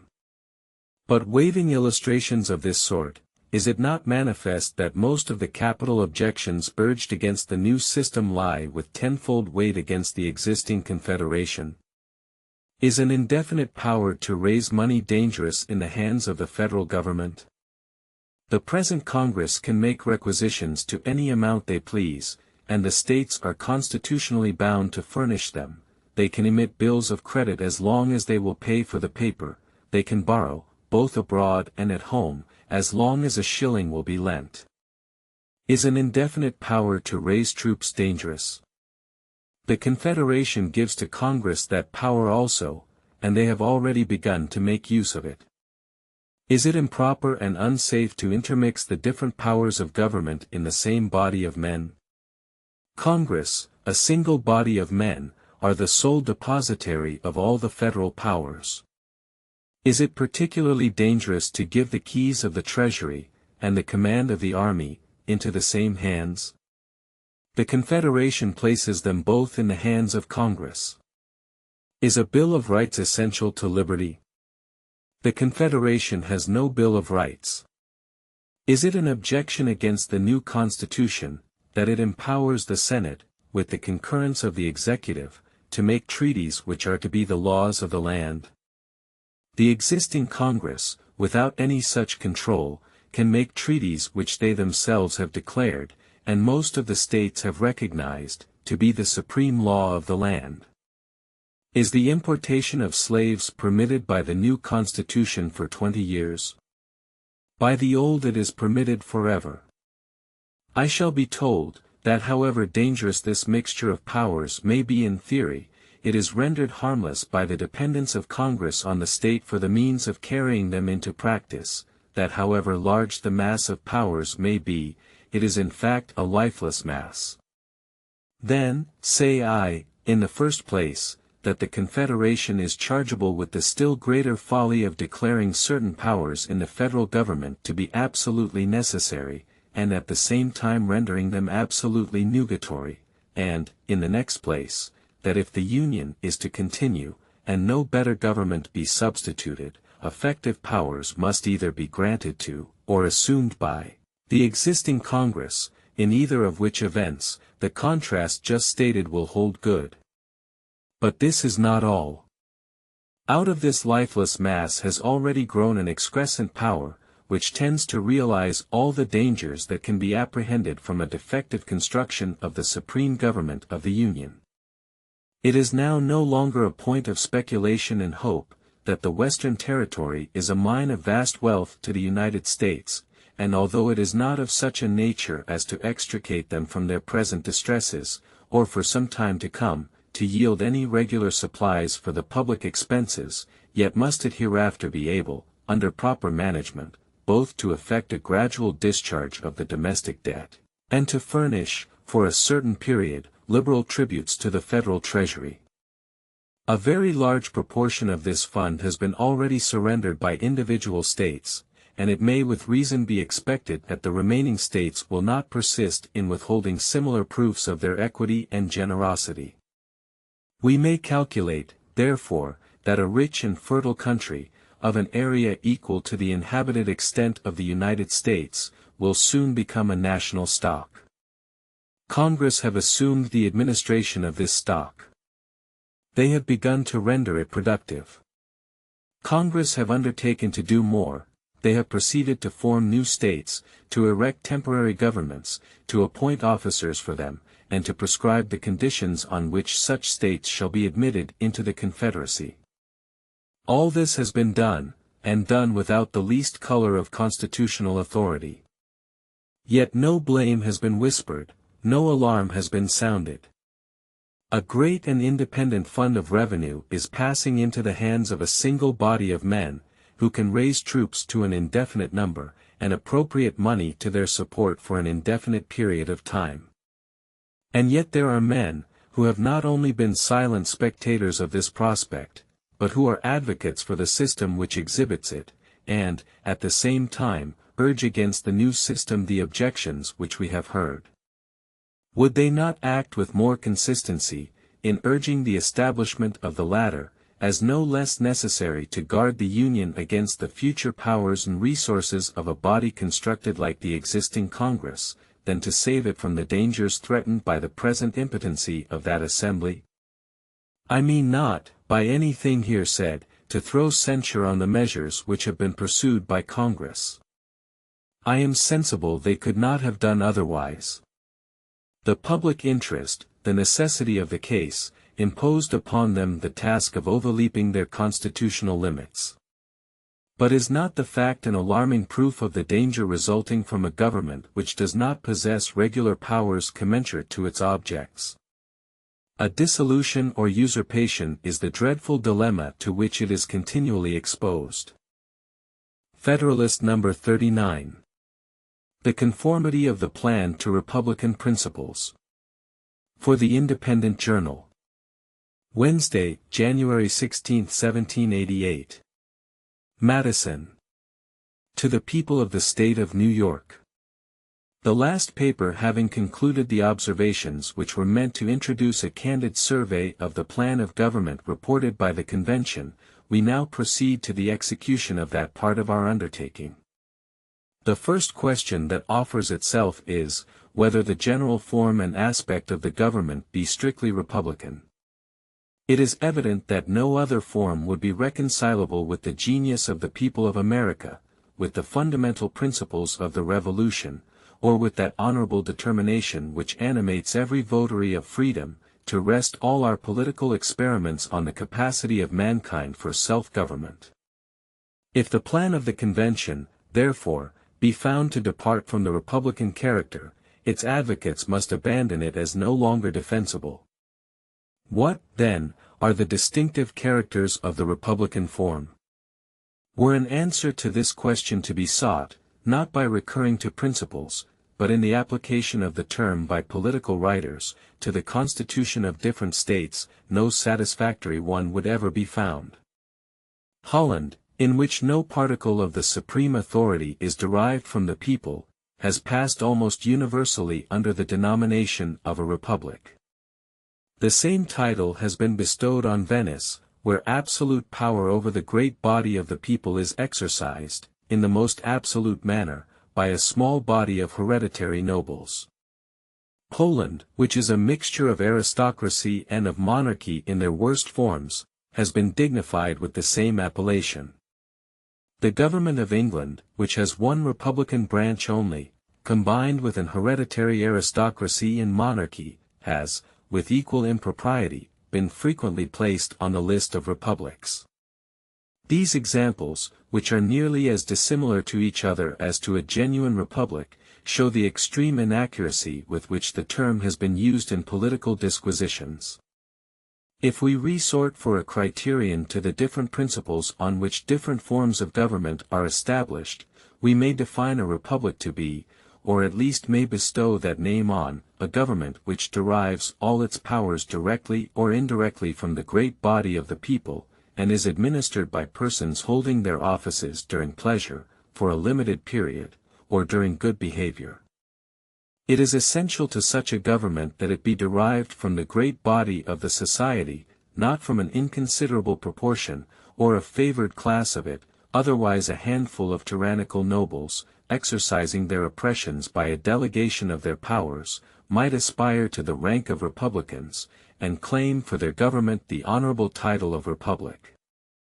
It is sufficient for such a government that the persons administering it be appointed, either directly or indirectly, by the people, and that they hold their appointments by either of the tenures just specified, otherwise every government in the United States, as well as every other popular government that has been or can be well organized or well executed, would be degraded from the republican character. According to the constitution of every state in the Union, some or other of the officers of government are appointed indirectly only by the people. According to most of them, the chief magistrate himself is so appointed. And according to one, this mode of appointment is extended to one of the coordinate branches of the legislature. According to all the constitutions, also, the tenure of the highest offices is extended to a definite period, and in many instances, both within the legislative and executive departments, to a period of years. According to the provisions of most of the constitutions, again, as well as according to the most respectable and received opinions on the subject, the members of the Judiciary Department are to retain their offices by the firm tenure of good behavior. On comparing the Constitution planned by the Convention with the standard here fixed, we perceive at once that it is, in the most rigid sense, conformable to it. The House of Representatives, like that of one branch at least of all the state legislatures, is elected immediately by the great body of the people. The Senate, like the present Congress, and the Senate of Maryland, derives its appointment indirectly from the people. The President is indirectly derived from the choice of the people, according to the example in most of the states. Even the judges, with all other officers of the Union, will, as in the several states, be the choice, though a remote choice, of the people themselves. The duration of the appointments is equally conformable to the Republican standard, and to the model of state constitutions. The House of Representatives is periodically elective, as in all the states, and for the period of 2 years, as in the state of South Carolina. The Senate is elective, for the period of 6 years, which is but 1 year more than the period of the Senate of Maryland, and but 2 more than that of the Senates of New York and Virginia. The President is to continue in office for the period of 4 years, as in New York and Delaware. The Chief Magistrate is elected for 3 years, and in South Carolina for 2 years. In the other states the election is annual. In several of the states, however, no constitutional provision is made for the impeachment of the Chief Magistrate. And in Delaware and Virginia he is not impeachable till out of office. The President of the United States is impeachable at any time during his continuance in office.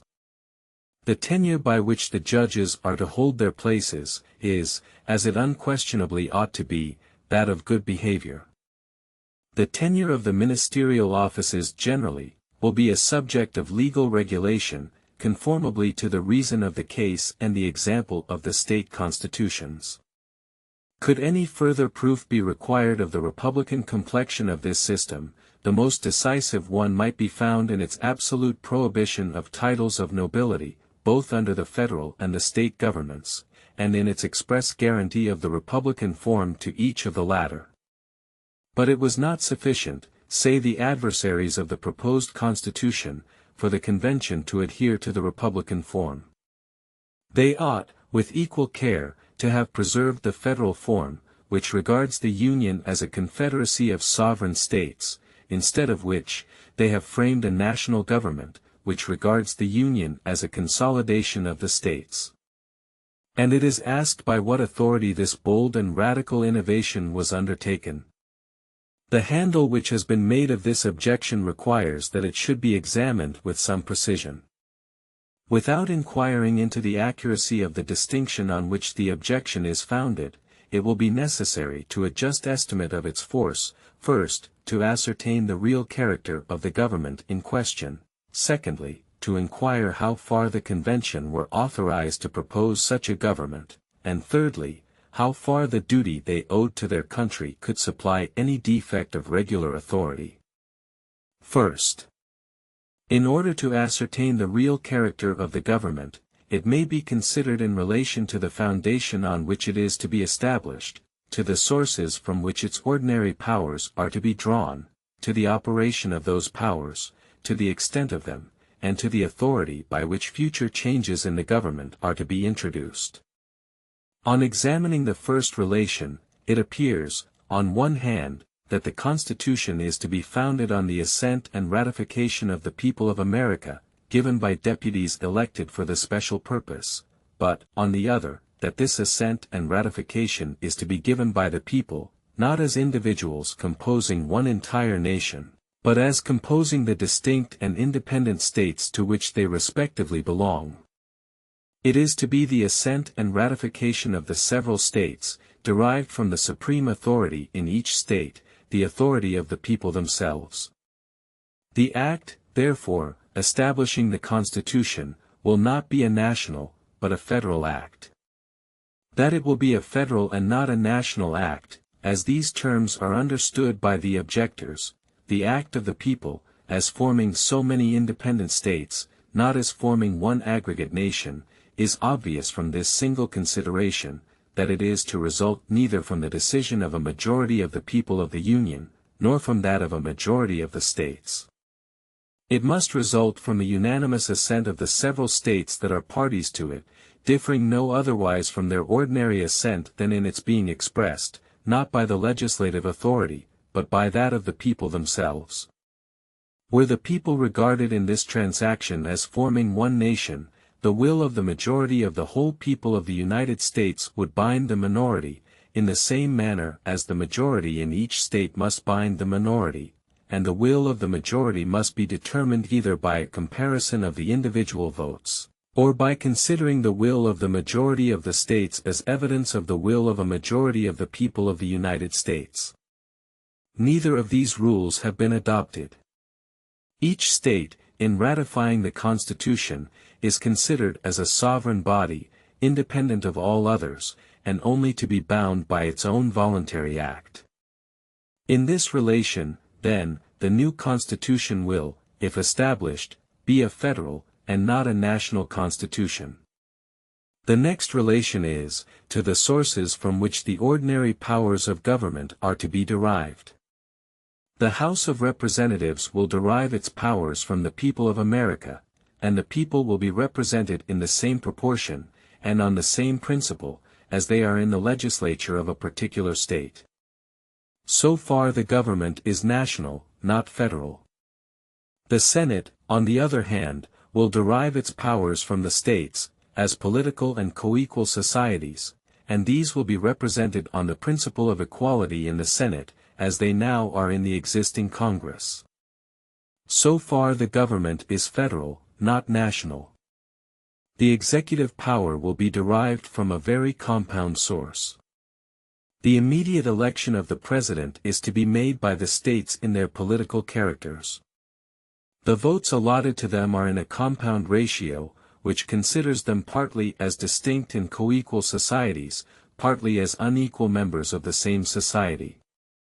The eventual election, again, is to be made by that branch of the legislature which consists of the national representatives, but in this particular act they are to be thrown into the form of individual delegations, from so many distinct and co-equal bodies politic.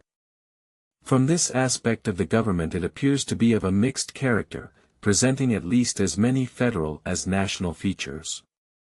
The difference between a federal and national government, as it relates to the operation of the government, is supposed to consist in this, that in the former the powers operate on the political bodies composing the Confederacy, in their political capacities, in the latter, on the individual citizens composing the nation, in their individual capacities. On trying the Constitution by this criterion, it falls under the national, not the federal character, though perhaps not so completely as has been understood. In several cases, and particularly in the trial of controversies to which states may be parties, they must be viewed and proceeded against in their collective and political capacities only. So far the national countenance of the government on this side seems to be disfigured by a few federal features. But this blemish is perhaps unavoidable in any plan, and the operation of the government on the people, in their individual capacities, in its ordinary and most essential proceedings, may, on the whole, designate it, in this relation, a national government. But if the government be national with regard to the operation of its powers, it changes its aspect again when we contemplate it in relation to the extent of its powers. The idea of a national government involves in it, not only an authority over the individual citizens, but an indefinite supremacy over all persons and things, so far as they are objects of lawful government. Among a people consolidated into one nation, this supremacy is completely vested in the national legislature. Among communities united for particular purposes, it is vested partly in the general and partly in the municipal legislatures. In the former case, all local authorities are subordinate to the supreme, and may be controlled, directed, or abolished by it at pleasure. In the latter, the local or municipal authorities form distinct and independent portions of the supremacy, no more subject, within their respective spheres, to the general authority, than the general authority is subject to them, within its own sphere. In this relation, then, the proposed government cannot be deemed a national one, since its jurisdiction extends to certain enumerated objects only, and leaves to the several states a residuary and inviolable sovereignty over all other objects. It is true that in controversies relating to the boundary between the two jurisdictions, the tribunal which is ultimately to decide, is to be established under the general government. But this does not change the principle of the case. The decision is to be impartially made, according to the rules of the Constitution, and all the usual and most effectual precautions are taken to secure this impartiality. Some such tribunal is clearly essential to prevent an appeal to the sword and a dissolution of the compact, and that it ought to be established under the general rather than under the local governments, or, to speak more properly, that it could be safely established under the first alone, is a position not likely to be combated. If we try the Constitution by its last relation to the authority by which amendments are to be made, we find it neither wholly national nor wholly federal. Were it wholly national, the supreme and ultimate authority would reside in the majority of the people of the Union, and this authority would be competent at all times, like that of a majority of every national society, to alter or abolish its established government. Were it wholly federal, on the other hand, the concurrence of each state in the Union would be essential to every alteration that would be binding on all. The mode provided by the plan of the convention is not founded on either of these principles. In requiring more than a majority, and principles. In requiring more than a majority, and particularly in computing the proportion by states, not by citizens, it departs from the national and advances towards the federal character. In rendering the concurrence of less than the whole number of states sufficient, it loses again the federal and partakes of the national character. The proposed constitution, therefore, is, in strictness, neither a national nor a federal constitution, but a composition of both. In its foundation it is federal, not national. In the sources from which the ordinary powers of the government are drawn, it is partly federal and partly national. In the operation of these powers, it is national, not federal. In the extent of them, again, it is federal, not national. And, finally, in the authoritative mode of introducing amendments, it is neither wholly federal nor wholly national. Federalist number 40. On the powers of the convention to form a mixed government examined and sustained. For the New York Packet. Friday, January 18, 1788. Madison. To the people of the state of New York. The second point to be examined is, whether the convention were authorized to frame and propose this mixed constitution. The powers of the convention ought, in strictness, to be determined by an inspection of the commissions given to the members by their respective constituents. As all of these, however, had reference either to the recommendation from the meeting at Annapolis, in September, 1786, or to that from Congress, in February, 1787, it will be sufficient to recur to these particular acts. The act from Annapolis recommends the appointment of commissioners to take into consideration the situation of the United States, to devise such further provisions as shall appear to them necessary to render the Constitution of the federal government adequate to the exigencies of the Union, and to report such an act for that purpose, to the United States in Congress assembled, as when agreed to by them, and afterwards confirmed by the legislature of every state, will effectually provide for the same. The recommendatory act of Congress is in the words following, whereas, there is provision in the Articles of Confederation and Perpetual Union for making alterations therein, by the assent of a Congress of the United States, and of the legislatures of the several states, and whereas experience hath evinced, that there are defects in the present Confederation, as a mean to remedy which, several of the states, and particularly the state of New York, by express instructions to their delegates in Congress, have suggested a convention for the purposes expressed in the following resolution, and such convention appearing to be the most probable mean of establishing in these states a firm national government.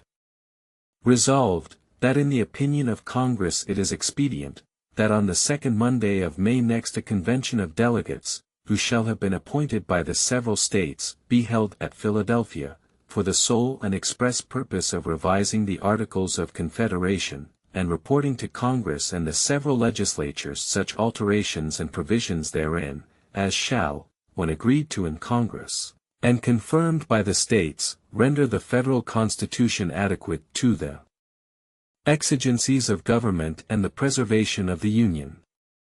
From these two acts, it appears, first, that the object of the convention was to establish, in these states, a firm national government, 2d, that this government was to be such as would be adequate to the exigencies of government and the preservation of the Union, 3d, that these purposes were to be effected by alterations and provisions in the Articles of Confederation, as it is expressed in the Act of Congress, or by such further provisions as should appear necessary, as it stands in the Recommendatory Act from Annapolis. Fourth, that the alterations and provisions were to be reported to Congress, and to the states, in order to be agreed to by the former and confirmed by the latter.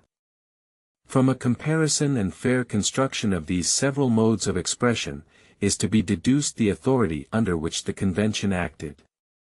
They were to frame a national government, adequate to the exigencies of government, and of the Union, and to reduce the Articles of Confederation into such form as to accomplish these purposes. There are two rules of construction, dictated by plain reason, as well as founded on legal axioms. The one is, that every part of the expression ought, if possible, to be allowed some meaning, and be made to conspire to some common end. The other is, that where the several parts cannot be made to coincide, the less important should give way to the more important part, the means should be sacrificed to the end, rather than the end to the means.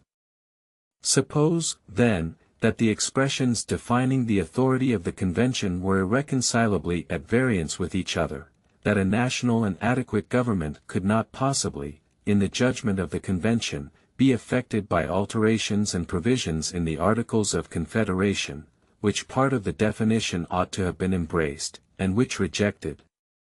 Which was the more important, which the less important part? Which the end, which the means?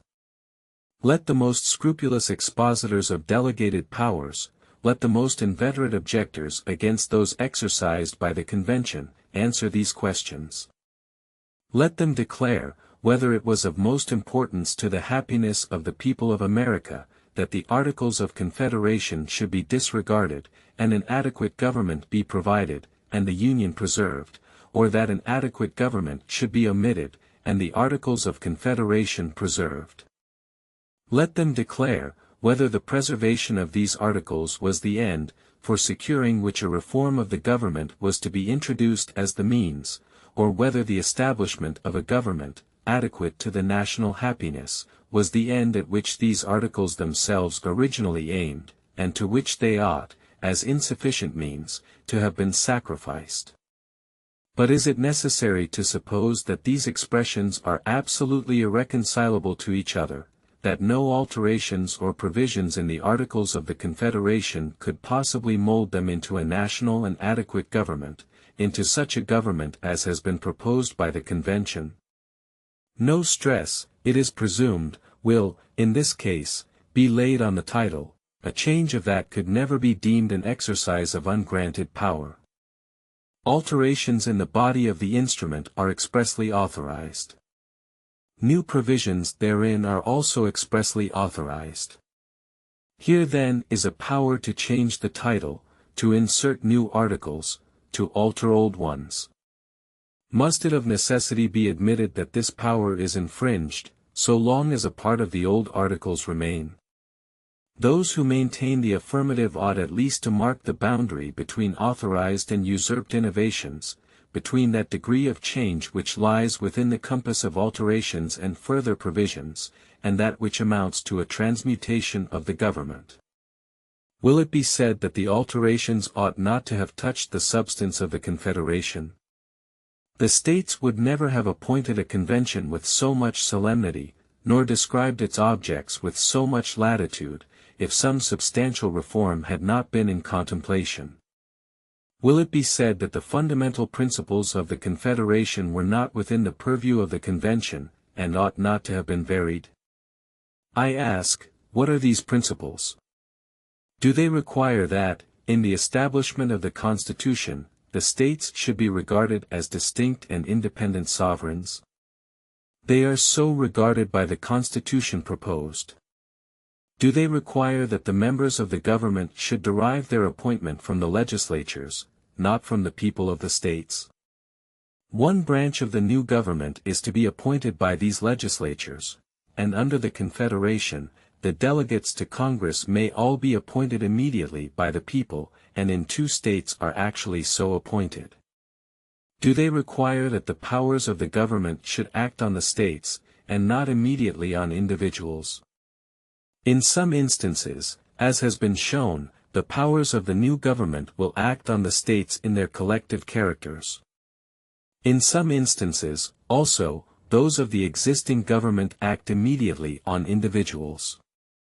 In cases of capture, of piracy, of the post office, of coins, weights, and measures, of trade with the Indians, of claims under grants of land by different states, and, above all, in the case of trials by courts-martial in the army and navy, by which death may be inflicted without the intervention of a jury, or even of a civil magistrate. In all these cases the powers of the Confederation operate immediately on the persons and interests of individual citizens. Do these fundamental principles require, particularly, that no tax should be levied without the intermediate agency of the states? The Confederation itself authorizes a direct tax, to a certain extent, on the post office.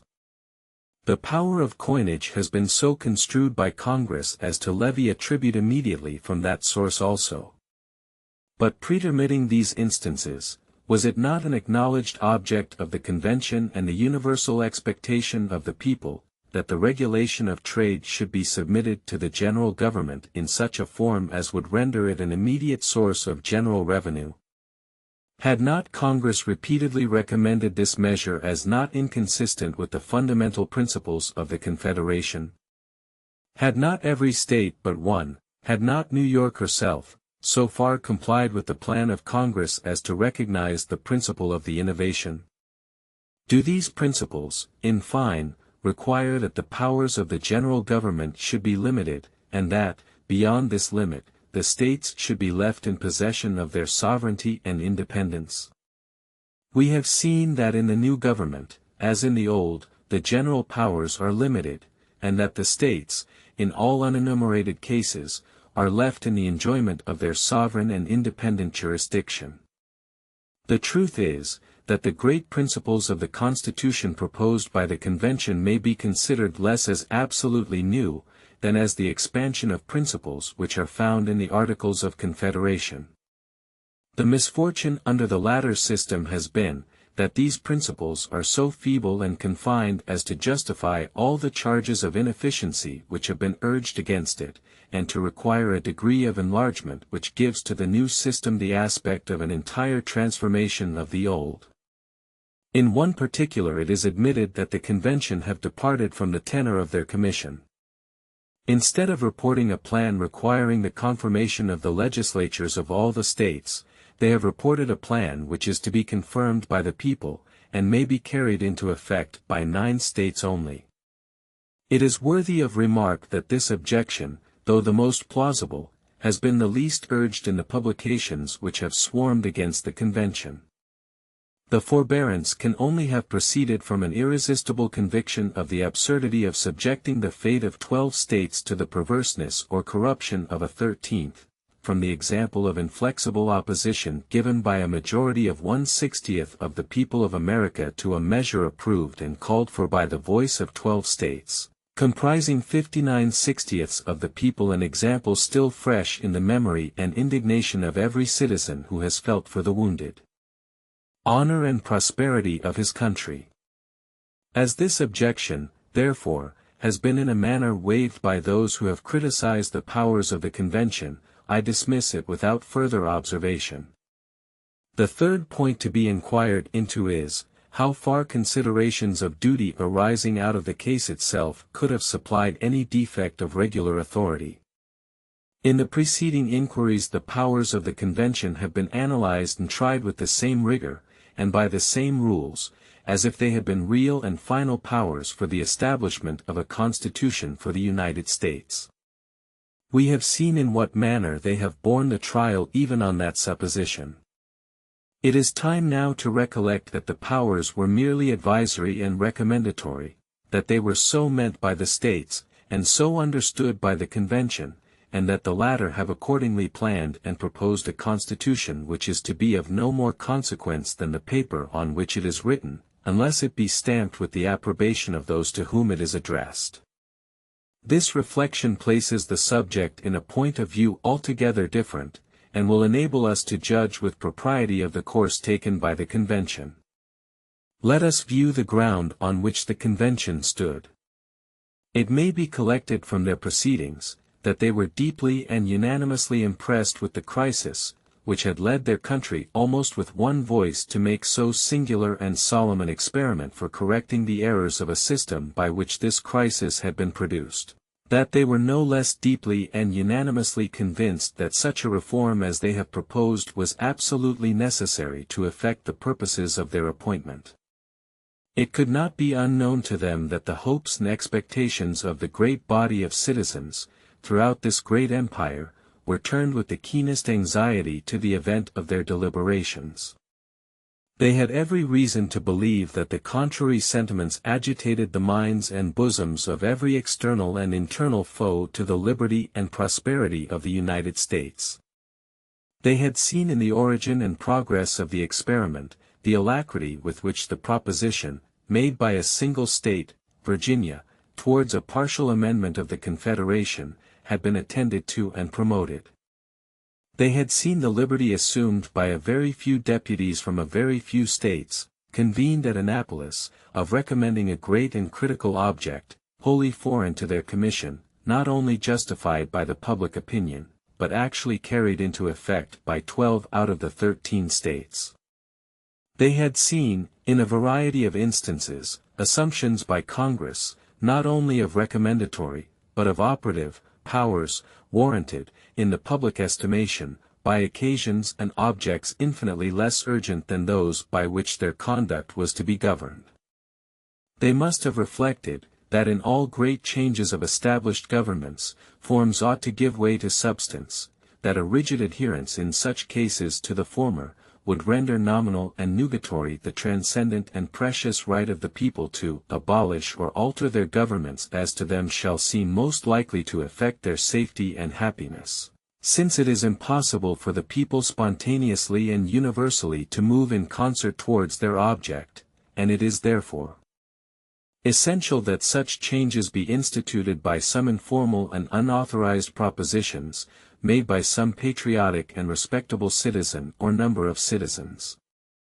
They must have recollected that it was by this irregular and assumed privilege of proposing to the people plans for their safety and happiness, that the states were first united against the danger with which they were threatened by their ancient government, that committees and congresses were formed for concentrating their efforts and defending their rights, and that conventions were elected in the several states for establishing the constitutions under which they are now governed, nor could it have been forgotten that no little ill-timed scruples, no zeal for adhering to ordinary forms, were anywhere seen, except in those who wished to indulge, under these masks, their secret enmity to the substance contended for. They must have borne in mind, that as the plan to be framed and proposed was to be submitted to the people themselves, the disapprobation of this supreme authority would destroy it forever, its approbation blot out antecedent errors and irregularities. It might even have occurred to them, that where a disposition to cavil prevailed, their neglect to execute the degree of power vested in them, and still more their recommendation of any measure whatever, not warranted by their commission, would not less excite animadversion, than a recommendation at once of a measure fully commensurate to the national exigencies.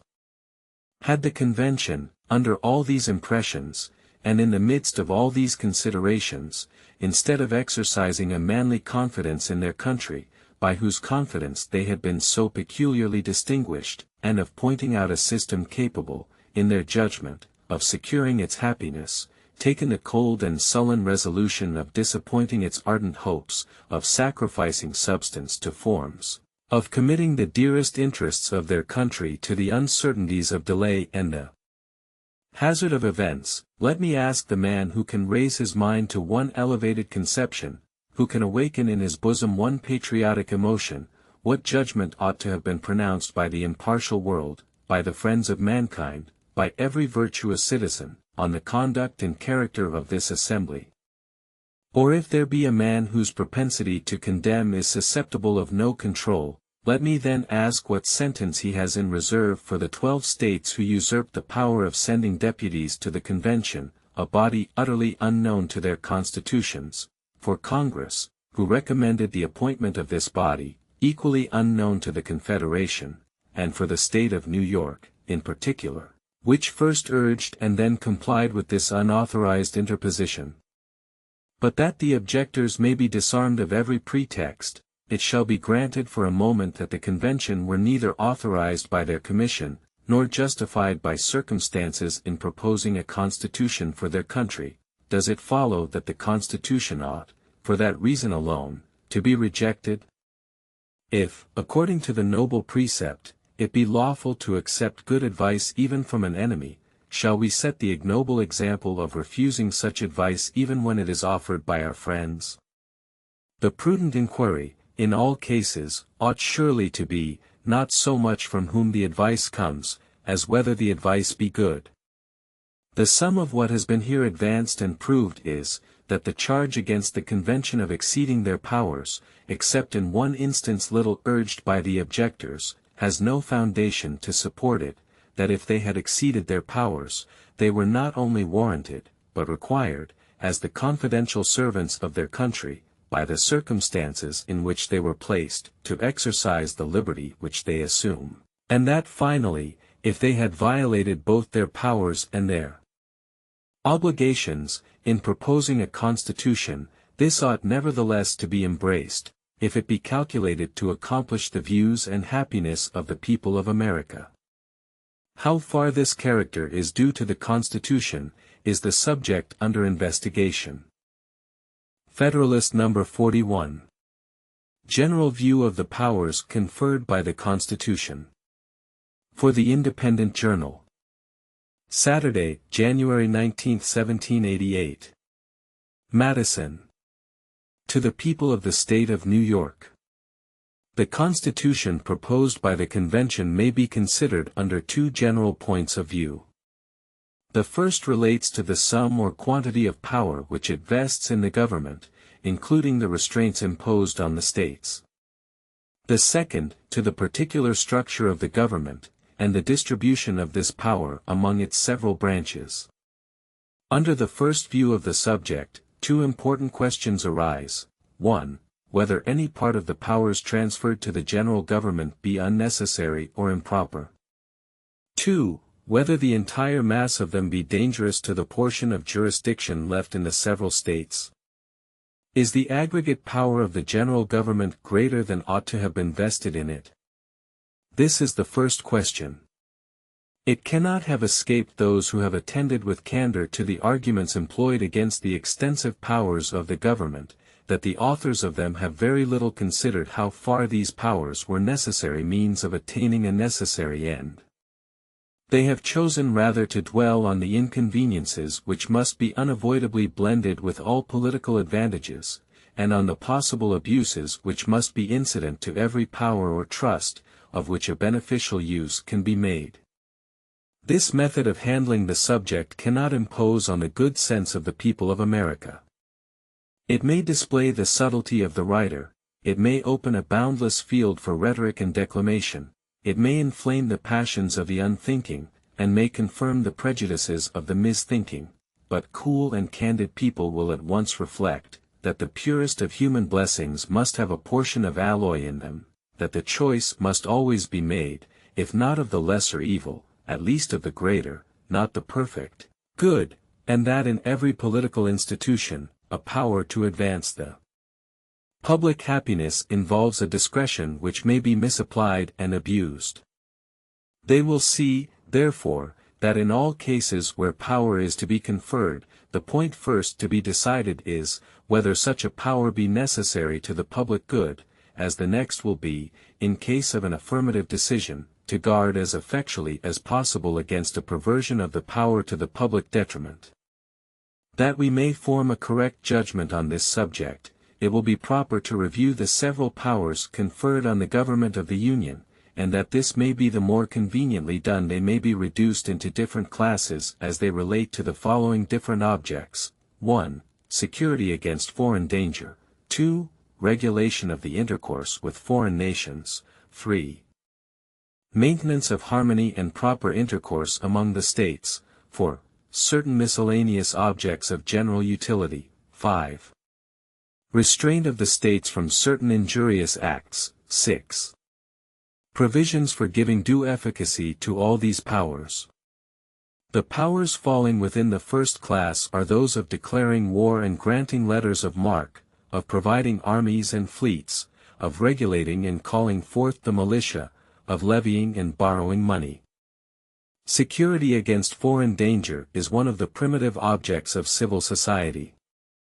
It is an avowed and essential object of the American Union.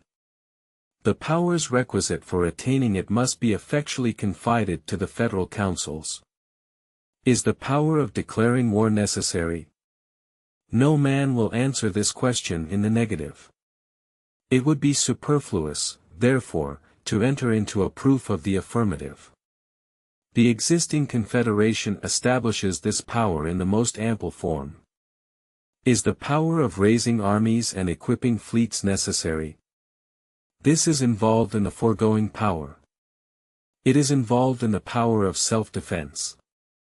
But was it necessary to give an indefinite power of raising troops, as well as providing fleets, and of maintaining both in peace, as well as in war? The answer to these questions has been too far anticipated in another place to admit an extensive discussion of them in this place. The answer indeed seems to be so obvious and conclusive as scarcely to justify such a discussion in any place. With what color of propriety could the force necessary for defense be limited by those who cannot limit the force of offense? If a federal constitution could chain the ambition or set bounds to the exertions of all other nations, then indeed might it prudently chain the discretion of its own government, and set bounds to the exertions for its own safety. How could a readiness for war in time of peace be safely prohibited, unless we could prohibit, in like manner, the preparations and establishments of every hostile nation? The means of security can only be regulated by the means and the danger of attack. They will, in fact, be ever determined by these rules, and by no others. It is in vain to oppose constitutional barriers to the impulse of self-preservation. It is worse than in vain, because it plants in the Constitution itself necessary usurpations of power, every precedent of which is a germ of unnecessary and multiplied repetitions. If one nation maintains constantly a disciplined army, ready for the service of ambition or revenge, it obliges the most pacific nations who may be within the reach of its enterprises to take corresponding precautions. The 15th century was the unhappy epoch of military establishments in the time of peace. They were introduced by Charles VII. Of France. All Europe has followed, or been forced into, the example. Had the example not been followed by other nations, all Europe must long ago have worn the chains of a universal monarch. Were every nation except France now to disband its peace establishments, the same event might follow. The veteran legions of Rome were an overmatch for the undisciplined valor of all other nations and rendered her the mistress of the world. Not the less true is it, that the liberties of Rome proved the final victim to her military triumphs, and that the liberties of Europe, as far as they ever existed, have, with few exceptions, been the price of her military establishments. A standing force, therefore, is a dangerous, at the same time that it may be a necessary, provision. On the smallest scale it has its inconveniences. On an extensive scale its consequences may be fatal. On any scale it is an object of laudable circumspection and precaution. A wise nation will combine all these considerations, and, whilst it does not rashly preclude itself from any resource which may become essential to its safety, will exert all its prudence in diminishing both the necessity and the danger of resorting to one which may be inauspicious to its liberties. The clearest marks of this prudence are stamped on the proposed Constitution. The Union itself, which it cements and secures, destroys every pretext for a military establishment which could be dangerous. America united, with a handful of troops, or without a single soldier, exhibits a more forbidding posture to foreign ambition than America disunited, with 100,000 veterans ready for combat. It was remarked, on a former occasion, that the want of this pretext had saved the liberties of one nation in Europe. Being rendered by her insular situation and her maritime resources impregnable to the armies of her neighbors, the rulers of Great Britain have never been able, by real or artificial dangers, to cheat the public into an extensive peace establishment. The distance of the United States from the powerful nations of the world gives them the same happy security. A dangerous establishment can never be necessary or plausible, so long as they continue a united people. But let it never, for a moment, be forgotten that they are indebted for this advantage to the Union alone. The moment of its dissolution will be the date of a new order of things. The fears of the weaker, or the ambition of the stronger states, or confederacies, will set the same example in the new, as Charles VII did in the Old World. The example will be followed here from the same motives which produced universal imitation there. Instead of deriving from our situation the precious advantage which Great Britain has derived from hers, the face of America will be but a copy of that of the continent of Europe. It will present liberty everywhere crushed between standing armies and perpetual taxes. The fortunes of disunited America will be even more disastrous than those of Europe. The sources of evil in the latter are confined to her own limits. No superior powers of another quarter of the globe intrigue among her rival nations, inflame their mutual animosities, and render them the instruments of foreign ambition, jealousy, and revenge. In America the miseries springing from her internal jealousies, contentions, and wars, would form a part only of her lot. A plentiful addition of evils would have their source in that relation in which Europe stands to this quarter of the earth, and which no other quarter of the earth bears to Europe. This picture of the consequences of disunion cannot be too highly colored, or too often exhibited. Every man who loves peace, every man who loves his country, every man who loves liberty, ought to have it ever before his eyes, that he may cherish in his heart a due attachment to the Union of America, and be able to set a due value on the means of preserving it. Next to the effectual establishment of the Union, the best possible precaution against danger from standing armies is a limitation of the term for which revenue may be appropriated to their support. This precaution the Constitution has prudently added. I will not repeat here the observations which I flatter myself have placed this subject in a just and satisfactory light. But it may not be improper to take notice of an argument against this part of the Constitution, which has been drawn from the policy and practice of Great Britain. It is said that the continuance of an army in that kingdom requires an annual vote of the legislature, whereas the American Constitution has lengthened this critical period to 2 years. This is the form in which the comparison is usually stated to the public, but is it a just form? Is it a fair comparison? Does the British Constitution restrain the parliamentary discretion to 1 year? Does the American impose on the Congress appropriations for 2 years?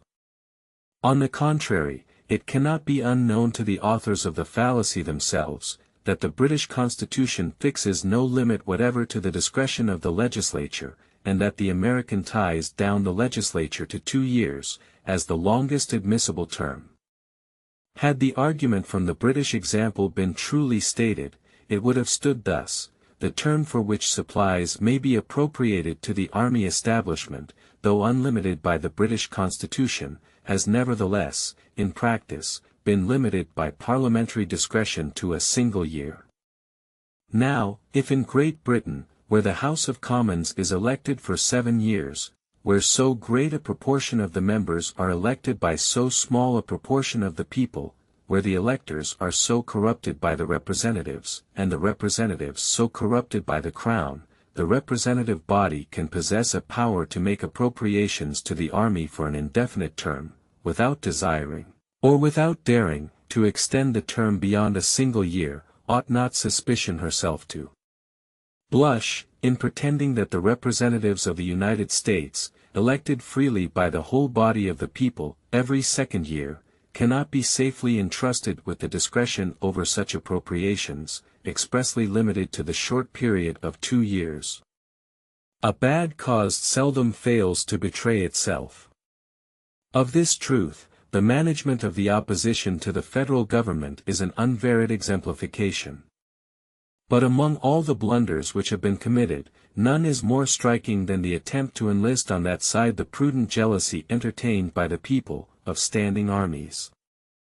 The attempt has awakened fully the public attention to that important subject, and has led to investigations which must terminate in a thorough and universal conviction, not only that the Constitution has provided the most effectual guards against danger from that quarter, but that nothing short of a Constitution fully adequate to the national defense and the preservation of the Union can save America from as many standing armies as it may be split into states or confederacies, and from such a progressive augmentation of these establishments in each, as will render them as burdensome to the properties and ominous to the liberties of the people, as any establishment that can become necessary, under a united and efficient government, must be tolerable to the former and safe to the latter. The palpable necessity of the power to provide and maintain a navy has protected that part of the Constitution against a spirit of censure, which has spared few other parts. It must, indeed, be numbered among the greatest blessings of America, that as her Union will be the only source of her maritime strength, so this will be a principal source of her security against danger from abroad. In this respect our situation bears another likeness to the insular advantage of Great Britain.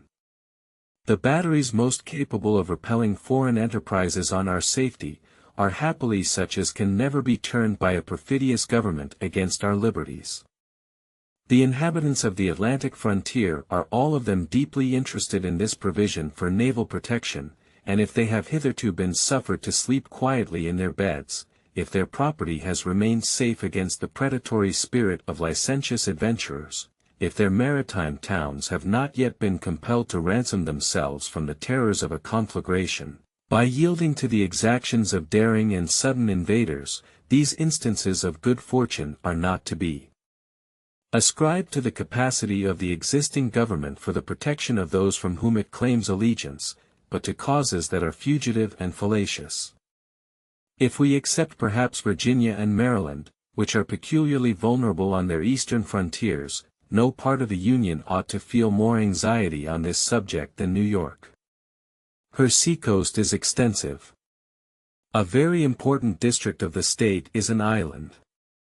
The state itself is penetrated by a large navigable river for more than 50 leagues. The great emporium of its commerce, the great reservoir of its wealth, lies every moment at the mercy of events, and may almost be regarded as a hostage for ignominious compliances with the dictates of a foreign enemy, or even with the rapacious demands of pirates and barbarians. Should a war be the result of the precarious situation of European affairs, and all the unruly passions attending it be let loose on the ocean, our escape from insults and depredations, not only on that element, but every part of the other bordering on it, will be truly miraculous.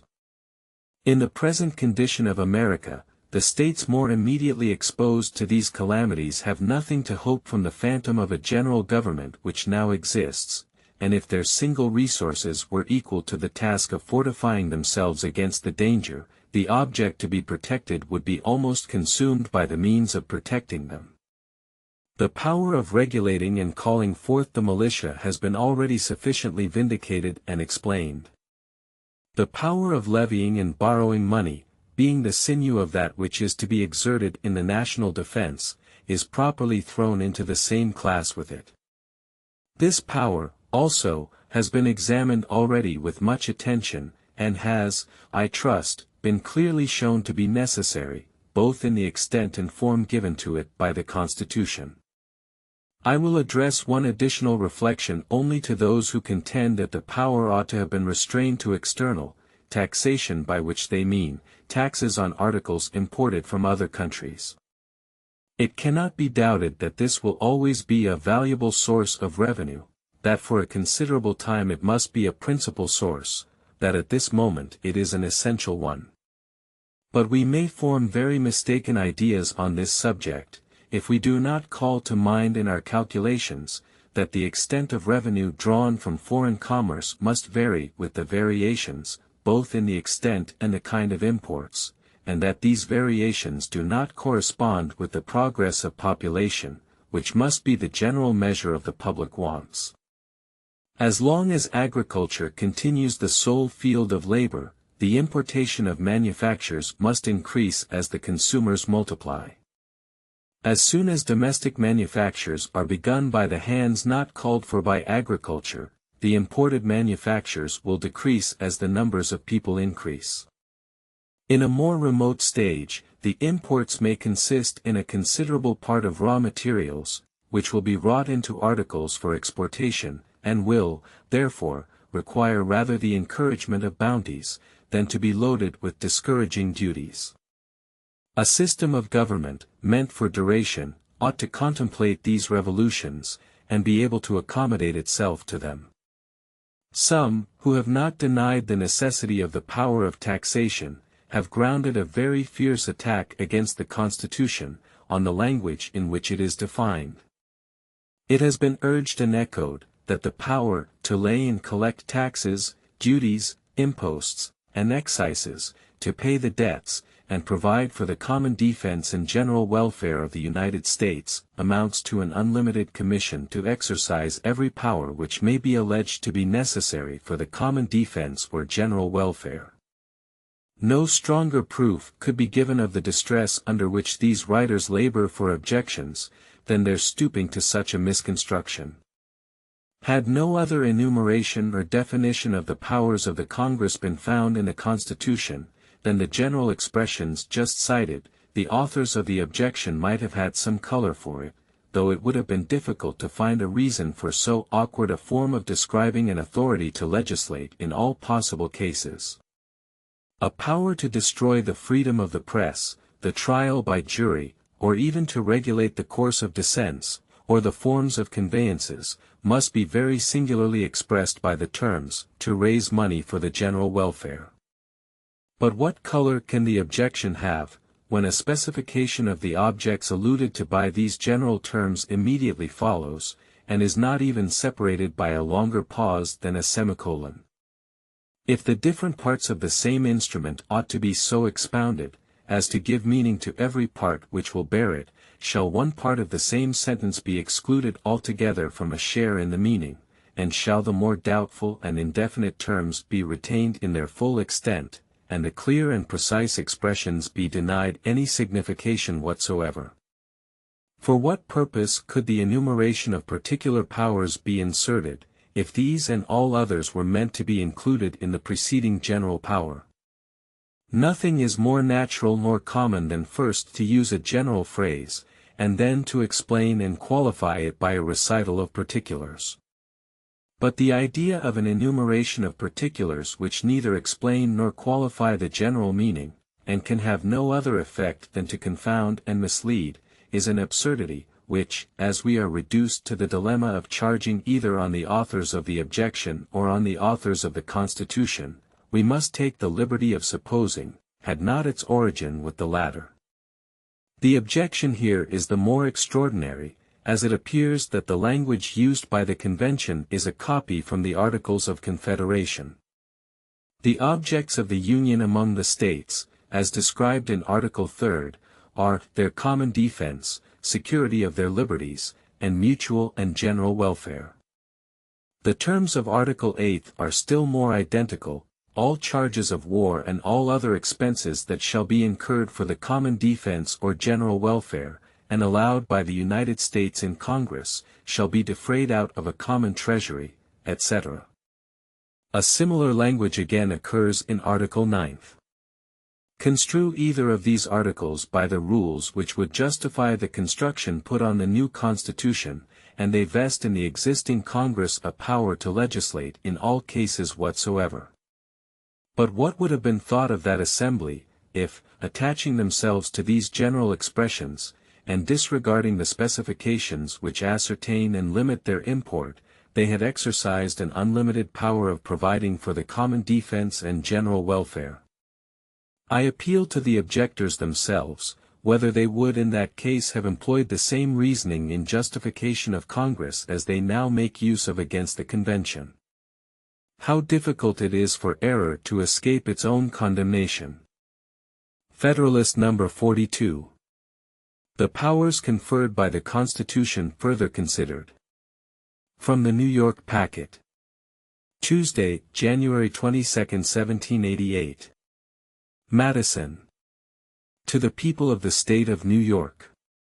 The second class of powers, lodged in the general government, consists of those which regulate the intercourse with foreign nations, to wit, to make treaties, to send and receive ambassadors, other public ministers, and consuls, to define and punish piracies and felonies committed on the high seas, and offenses against the law of nations, to regulate foreign commerce, including a power to prohibit, after the year 1808, the importation of slaves, and to lay an intermediate duty of $10 per head, as a discouragement to such importations.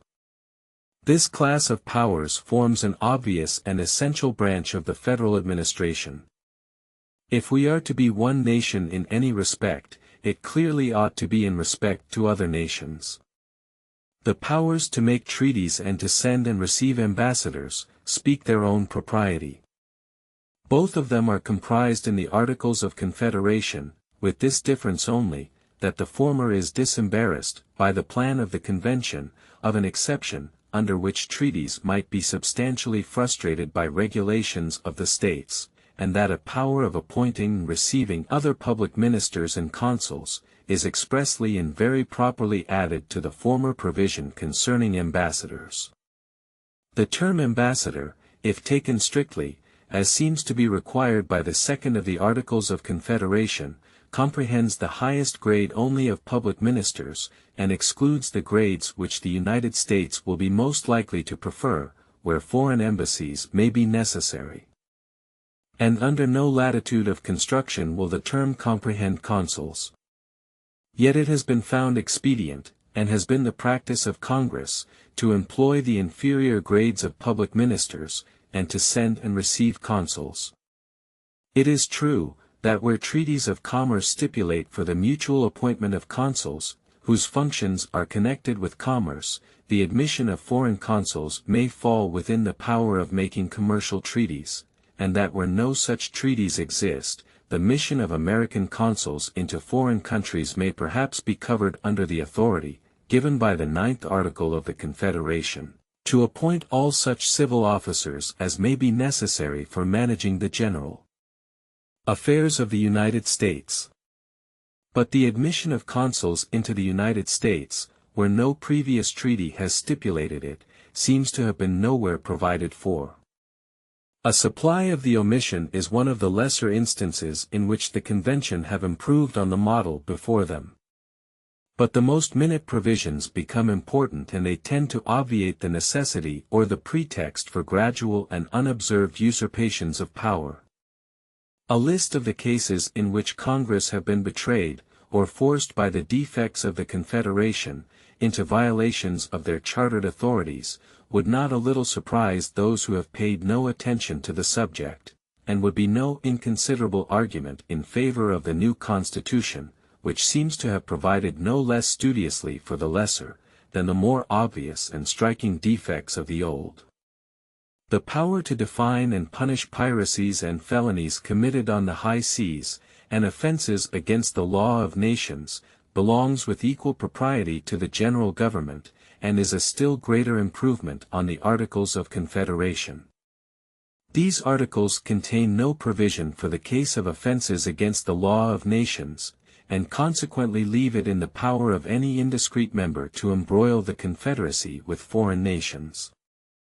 The provision of the federal articles on the subject of piracies and felonies extends no further than to the establishment of courts for the trial of these offenses. The definition of piracies might, perhaps, without inconveniency, be left to the law of nations, though a legislative definition of them is found in most municipal codes. A definition of felonies on the high seas is evidently requisite. Felony is a term of loose signification, even in the common law of England, and of various import in the statute law of that kingdom. But neither the common nor the statute law of that, or of any other nation, ought to be a standard for the proceedings of this, unless previously made its own by legislative adoption. The meaning of the term, as defined in the codes of the several states, would be as impracticable as the former would be a dishonorable and illegitimate guide. It is not precisely the same in any two of the states, and varies in each with every revision of its criminal laws. For the sake of certainty and uniformity, therefore, the power of defining felonies in this case was in every respect necessary and proper. The regulation of foreign commerce, having fallen within several views which have been taken of this subject, has been too fully discussed to need additional proofs here of its being properly submitted to the federal administration. It would doubtless to be wished, that the power of prohibiting the importation of slaves had not been postponed until the year 1808, or rather that it had been suffered to have immediate operation. But it is not difficult to account, either for this restriction on the general government, or for the manner in which the whole clause is expressed. It ought to be considered as a great point gained in favor of humanity, that a period of 20 years may terminate forever, within these states, a traffic which has so long and so loudly upbraided the barbarism of modern policy, that within that period, it will receive a considerable discouragement from the federal government, and may be totally abolished, by a concurrence of the few states which continue the unnatural traffic, in the prohibitory example which has been given by so great a majority of the Union. Happy would it be for the unfortunate Africans, if an equal prospect lay before them of being redeemed from the oppressions of their European brethren. Attempts have been made to pervert this clause into an objection against the Constitution, by representing it on one side as a criminal toleration of an illicit practice, and on another as calculated to prevent voluntary and beneficial emigrations from Europe to America. I mention these misconstructions, not with a view to give them an answer, for they deserve none, but as specimens of the manner and spirit in which some have thought fit to conduct their opposition to the proposed government. The powers included in the third class are those which provide for the harmony and proper intercourse among the states. Under this head might be included the particular restraints imposed on the authority of the states, and certain powers of the judicial department, but the former are reserved for a distinct class, and the latter will be particularly examined when we arrive at the structure and organization of the government. I shall confine myself to a cursory review of the remaining powers comprehended under this third description, to wit, to regulate commerce among the several states and the Indian tribes, to coin money, regulate the value thereof, and of foreign coin, to provide for the punishment of counterfeiting the current coin and securities of the United States, to fix the standard of weights and measures, to establish a uniform rule of naturalization, and uniform laws of bankruptcy, to prescribe the manner in which the public acts, records, and judicial proceedings of each state shall be proved, and the effect they shall have in other states, and to establish post offices and post roads. The defect of power in the existing confederacy to regulate the commerce between its several members, is in the number of those which have been clearly pointed out by experience. To the proofs and remarks which former papers have brought into view on this subject, it may be added that without this supplemental provision, the great and essential power of regulating foreign commerce would have been incomplete and ineffectual. A very material object of this power was the relief of the states which import and export through other states, from the improper contributions levied on them by the latter. Were these at liberty to regulate the trade between state and state, it must be foreseen that ways would be found out to load the articles of import and export, during the passage through their jurisdiction, with duties which would fall on the makers of the latter and the consumers of the former. We may be assured by past experience, that such a practice would be introduced by future contrivances, and both by that and a common knowledge of human affairs, that it would nourish unceasing animosities, and not improbably terminate in serious interruptions of the public tranquillity. To those who do not view the question through the medium of passion or of interest, the desire of the commercial states to collect, in any form, an indirect revenue from their uncommercial neighbors, must appear not less impolitic than it is unfair, since it would stimulate the injured party, by resentment as well as interest, to resort to less convenient channels for their foreign trade. But the mild voice of reason, pleading the cause of an enlarged and permanent interest, is but too often drowned, before public bodies as well as individuals, by the clamors of an impatient avidity for immediate and immoderate gain. The necessity of a superintending authority over the reciprocal trade of confederated states, has been illustrated by other examples as well as our own. In Switzerland, where the union is so very slight, each canton is obliged to allow to merchandises a passage through its jurisdiction into other cantons, without an augmentation of the tolls. In Germany it is a law of the empire, that the princes and states shall not lay tolls or customs on bridges, rivers, or passages, without the consent of the emperor and the diet, though it appears from a quotation in an antecedent paper, that the practice in this, as in many other instances in that confederacy, has not followed the law, and has produced there the mischiefs which have been foreseen here. Among the restraints imposed by the Union of the Netherlands on its members, one is, that they shall not establish imposts disadvantageous to their neighbors, without the general permission. The regulation of commerce with the Indian tribes is very properly unfettered from two limitations in the Articles of Confederation, which render the provision obscure and contradictory. The power is there restrained to Indians, not members of any of the states, and is not to violate or infringe the legislative right of any state within its own limits. What description of Indians are to be deemed members of a state, is not yet settled, and has been a question of frequent perplexity and contention in the federal councils. And how the trade with Indians, though not members of a state, yet residing within its legislative jurisdiction, can be regulated by an external authority, without so far intruding on the internal rights of legislation, is absolutely incomprehensible. This is not the only case in which the Articles of Confederation have inconsiderately endeavored to accomplish impossibilities, to reconcile a partial sovereignty in the Union, with complete sovereignty in the states, to subvert a mathematical axiom, by taking away a part, and letting the whole remain. All that need be remarked on the power to coin money, regulate the value thereof, and of foreign coin, is, that by providing for this last case, the Constitution has supplied a material omission in the Articles of Confederation. The authority of the existing Congress is restrained to the regulation of coin struck by their own authority, or that of the respective states.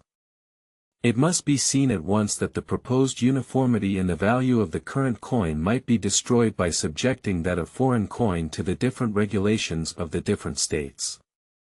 The punishment of counterfeiting the public securities, as well as the current coin, is submitted of course to that authority which is to secure the value of both.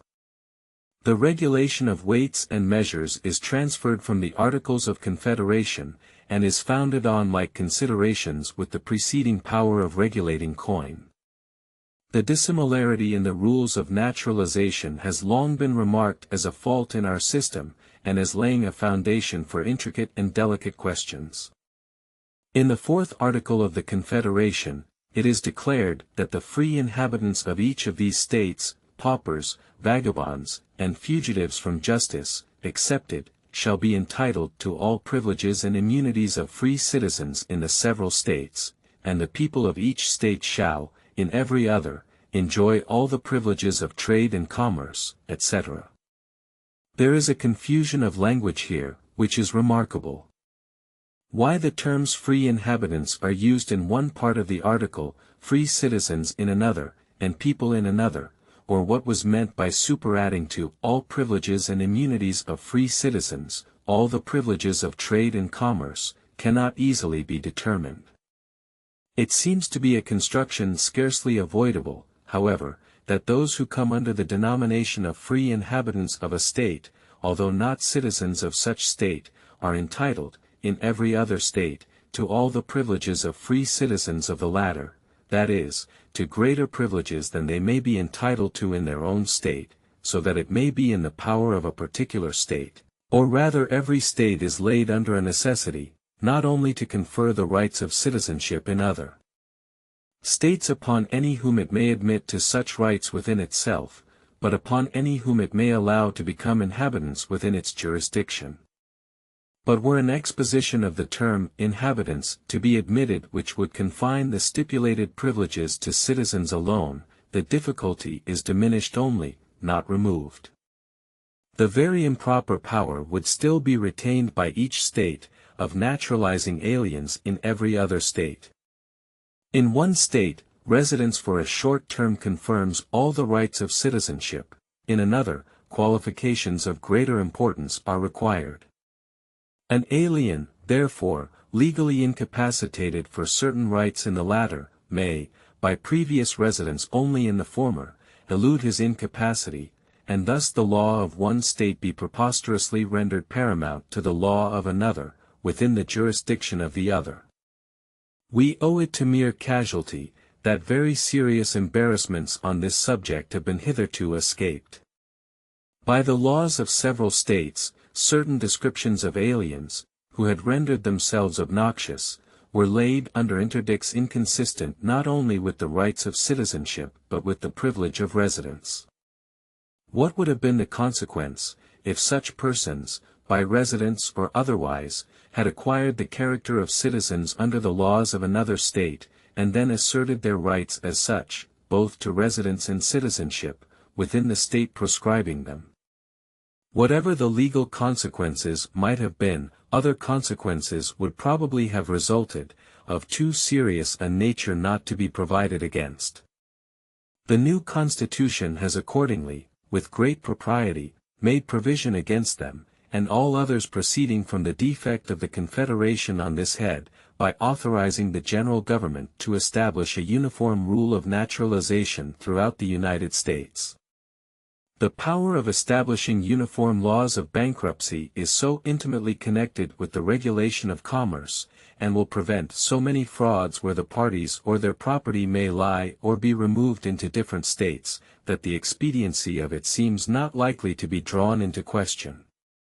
The power of prescribing by general laws, the manner in which the public acts, records, and judicial proceedings of each state shall be proved, and the effect they shall have in other states, is an evident and valuable improvement on the clause relating to this subject in the Articles of Confederation. The meaning of the latter is extremely indeterminate, and can be of little importance under any interpretation which it will bear.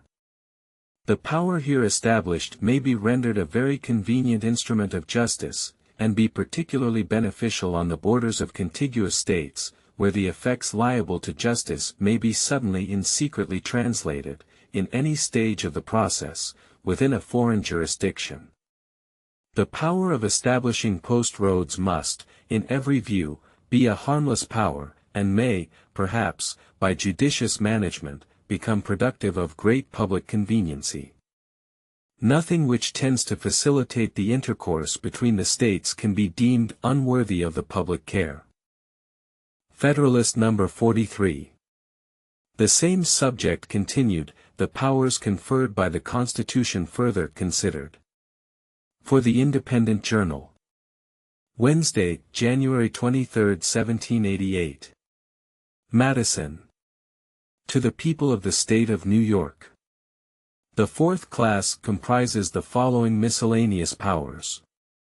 1. A power to promote the progress of science and useful arts, by securing, for a limited time, to authors and inventors, the exclusive right to their respective writings and discoveries.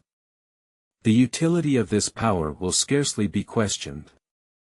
The copyright of authors has been solemnly adjudged, in Great Britain, to be a right of common law. The right to useful inventions seems with equal reason to belong to the inventors. The public good fully coincides in both cases with the claims of individuals. The states cannot separately make effectual provisions for either of the cases, and most of them have anticipated the decision of this point, by laws passed at the instance of Congress. 2.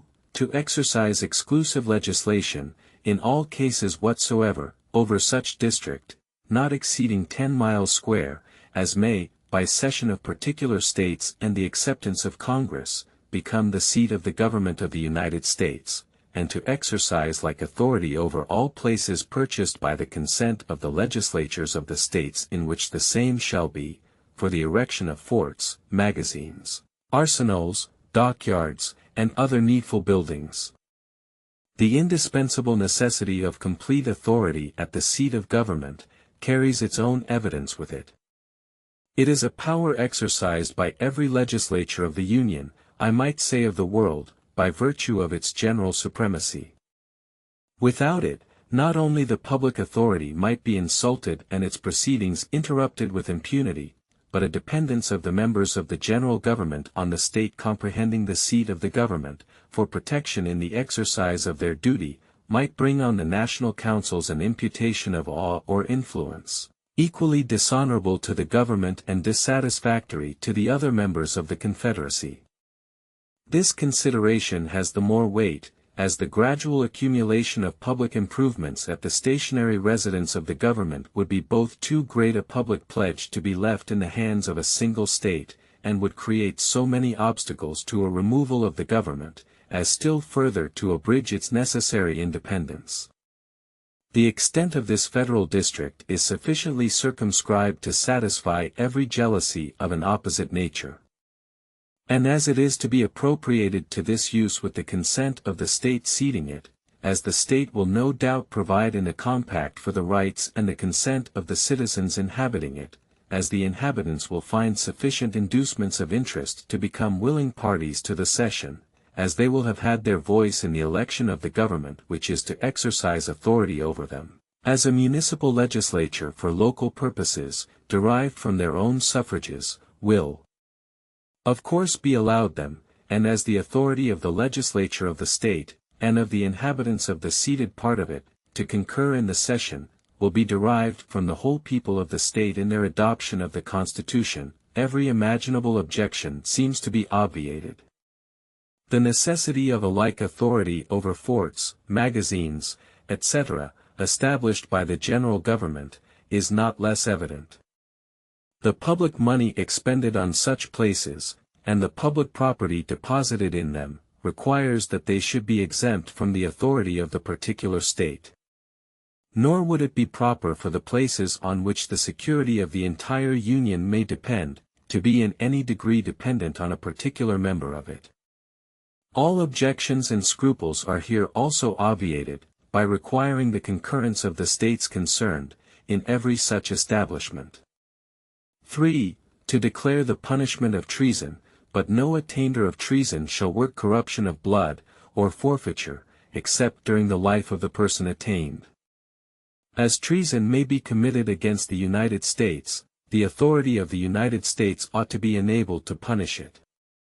But as newfangled and artificial treasons have been the great engines by which violent factions, the natural offspring of free government, have usually wreaked their alternate malignity on each other, the Convention have, with great judgment, opposed a barrier to this peculiar danger, by inserting a constitutional definition of the crime, fixing the proof necessary for conviction of it, and restraining the Congress, even in punishing it, from extending the consequences of guilt beyond the person of its author. 4. To admit new states into the Union, but no new state shall be formed or erected within the jurisdiction of any other state, nor any state be formed by the junction of two or more states, or parts of states, without the consent of the legislatures of the states concerned, as well as of the Congress. In the Articles of Confederation, no provision is found on this important subject. Canada was to be admitted of right, on her joining in the measures of the United States, and the other colonies, by which were evidently meant the other British colonies, at the discretion of 9 states. The eventual establishment of new states seems to have been overlooked by the compilers of that instrument. We have seen the inconvenience of this omission, and the assumption of power into which Congress have been led by it. With great propriety, therefore, has the new system supplied the defect. The general precaution, that no new states shall be formed, without the concurrence of the federal authority, and that of the states concerned, is consonant to the principles which ought to govern such transactions. The particular precaution against the erection of new states, by the partition of a state without its consent, quiets the jealousy of the larger states, as that of the smaller is quieted by a like precaution, against a junction of states without their consent. 5. To dispose of and make all needful rules and regulations respecting the territory or other property belonging to the United States, with a proviso, that nothing in the Constitution shall be so construed as to prejudice any claims of the United States, or of any particular state. This is a power of very great importance, and required by considerations similar to those which show the propriety of the former. The proviso annexed is proper in itself, and was probably rendered absolutely necessary by jealousies and questions concerning the Western territory sufficiently known to the public. 6. To guarantee to every state in the Union a republican form of government, to protect each of them against invasion, and on application of the legislature, or of the executive, when the legislature cannot be convened, against domestic violence. In a confederacy founded on republican principles, and composed of republican members, the superintending government ought clearly to possess authority to defend the system against aristocratic or monarchical innovations. The more intimate the nature of such a union may be, the greater interest have the members in the political institutions of each other, and the greater right to insist that the forms of government under which the compact was entered into should be substantially maintained. But a right implies a remedy, and where else could the remedy be deposited, than where it is deposited by the Constitution? Governments of dissimilar principles and forms have been found less adapted to a federal coalition of any sort, than those of a kindred nature. As the Confederate Republic of Germany, says Montesquieu, consists of free cities and petty states, subject to different princes, experience shows us that it is more imperfect than that of Holland and Switzerland. Greece was undone, he adds, as soon as the king of Macedon obtained a seat among the Amphictyons. In the latter case, no doubt, the disproportionate force, as well as the monarchical form, of the new confederate, had its share of influence on the events. It may possibly be asked, what need there could be of such a precaution, and whether it may not become a pretext for alterations in the state governments, without the concurrence of the states themselves. These questions admit of ready answers. If the interposition of the general government should not be needed, the provision for such an event will be a harmless superfluity only in the Constitution. But who can say what experiments may be produced by the caprice of particular states, by the ambition of enterprising leaders, or by the intrigues and influence of foreign powers? To the second question it may be answered, that if the general government should interpose by virtue of this constitutional authority, it will be, of course, bound to pursue the authority. But the authority extends no further than to a guarantee of a republican form of government, which supposes a pre-existing government of the form which is to be guaranteed. As long, therefore, as the existing republican forms are continued by the states, they are guaranteed by the federal constitution. Whenever the states may choose to substitute other republican forms, they have a right to do so, and to claim the federal guarantee for the latter. The only restriction imposed on them is, that they shall not exchange republican for anti-republican constitutions, a restriction which, it is presumed, will hardly be considered as a grievance. A protection against invasion is due from every society to the parts composing it. The latitude of the expression here used seems to secure each state, not only against foreign hostility, but against ambitious or vindictive enterprises of its more powerful neighbors. The history, both of ancient and modern confederacies, proves that the weaker members of the Union ought not to be insensible to the policy of this article. Protection against domestic violence is added with equal propriety. It has been remarked, that even among the Swiss cantons, which, properly speaking, are not under one government, provision is made for this object, and the history of that league informs us that mutual aid is frequently claimed and afforded, and as well by the most democratic, as the other cantons. A recent and well-known event among ourselves has warned us to be prepared for emergencies of a like nature. At first view, it might seem not to square with the Republican theory, to suppose either that a majority have not the right, or that a minority will have the force, to subvert a government, and consequently, that the federal interposition can never be required, but when it would be improper. But theoretic reasoning, in this as in most other cases, must be qualified by the lessons of practice. Why may not illicit combinations, for purposes of violence, be formed as well by a majority of a state, especially a small state as by a majority of a county, or a district of the same state, and if the authority of the state ought, in the latter case, to protect the local magistracy, ought not the federal authority, in the former, to support the state authority? Besides, there are certain parts of the state constitutions which are so interwoven with the federal constitution, that a violent blow cannot be given to the one without communicating the wound to the other. Insurrections in a state will rarely induce a federal interposition, unless the number concerned in them bear some proportion to the friends of government. It will be much better that the violence in such cases should be repressed by the superintending power, than that the majority should be left to maintain their cause by a bloody and obstinate contest. The existence of a right to interpose, will generally prevent the necessity of exerting it. Is it true that force and right are necessarily on the same side in republican governments? May not the minor party possess such a superiority of pecuniary resources, of military talents and experience, or of secret succors from foreign powers, as will render it superior also in an appeal to the sword? May not a more compact and advantageous position turn the scale on the same side, against a superior number so situated as to be less capable of a prompt and collected exertion of its strength? Nothing can be more chimerical than to imagine that in a trial of actual force, victory may be calculated by the rules which prevail in a census of the inhabitants, or which determine the event of an election. May it not happen, in fine, that the minority of citizens may become a majority of persons, by the accession of alien residents, of a casual concourse of adventurers, or of those whom the constitution of the state has not admitted to the rights of suffrage?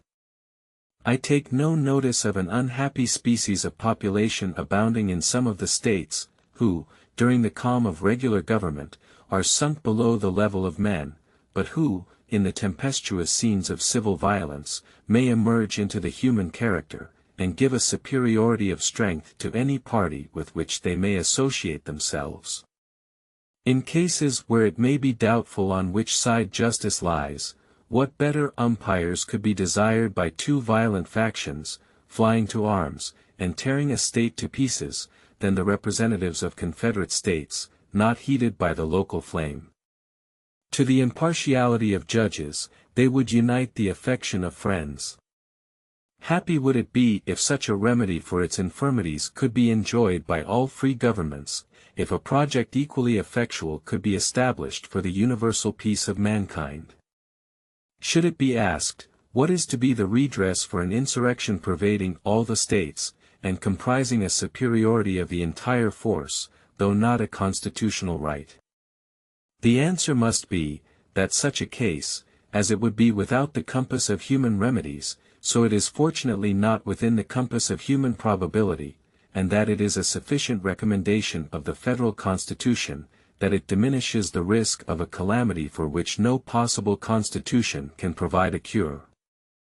Among the advantages of a Confederate Republic enumerated by Montesquieu, an important one is, that should a popular insurrection happen in one of the states, the others are able to quell it.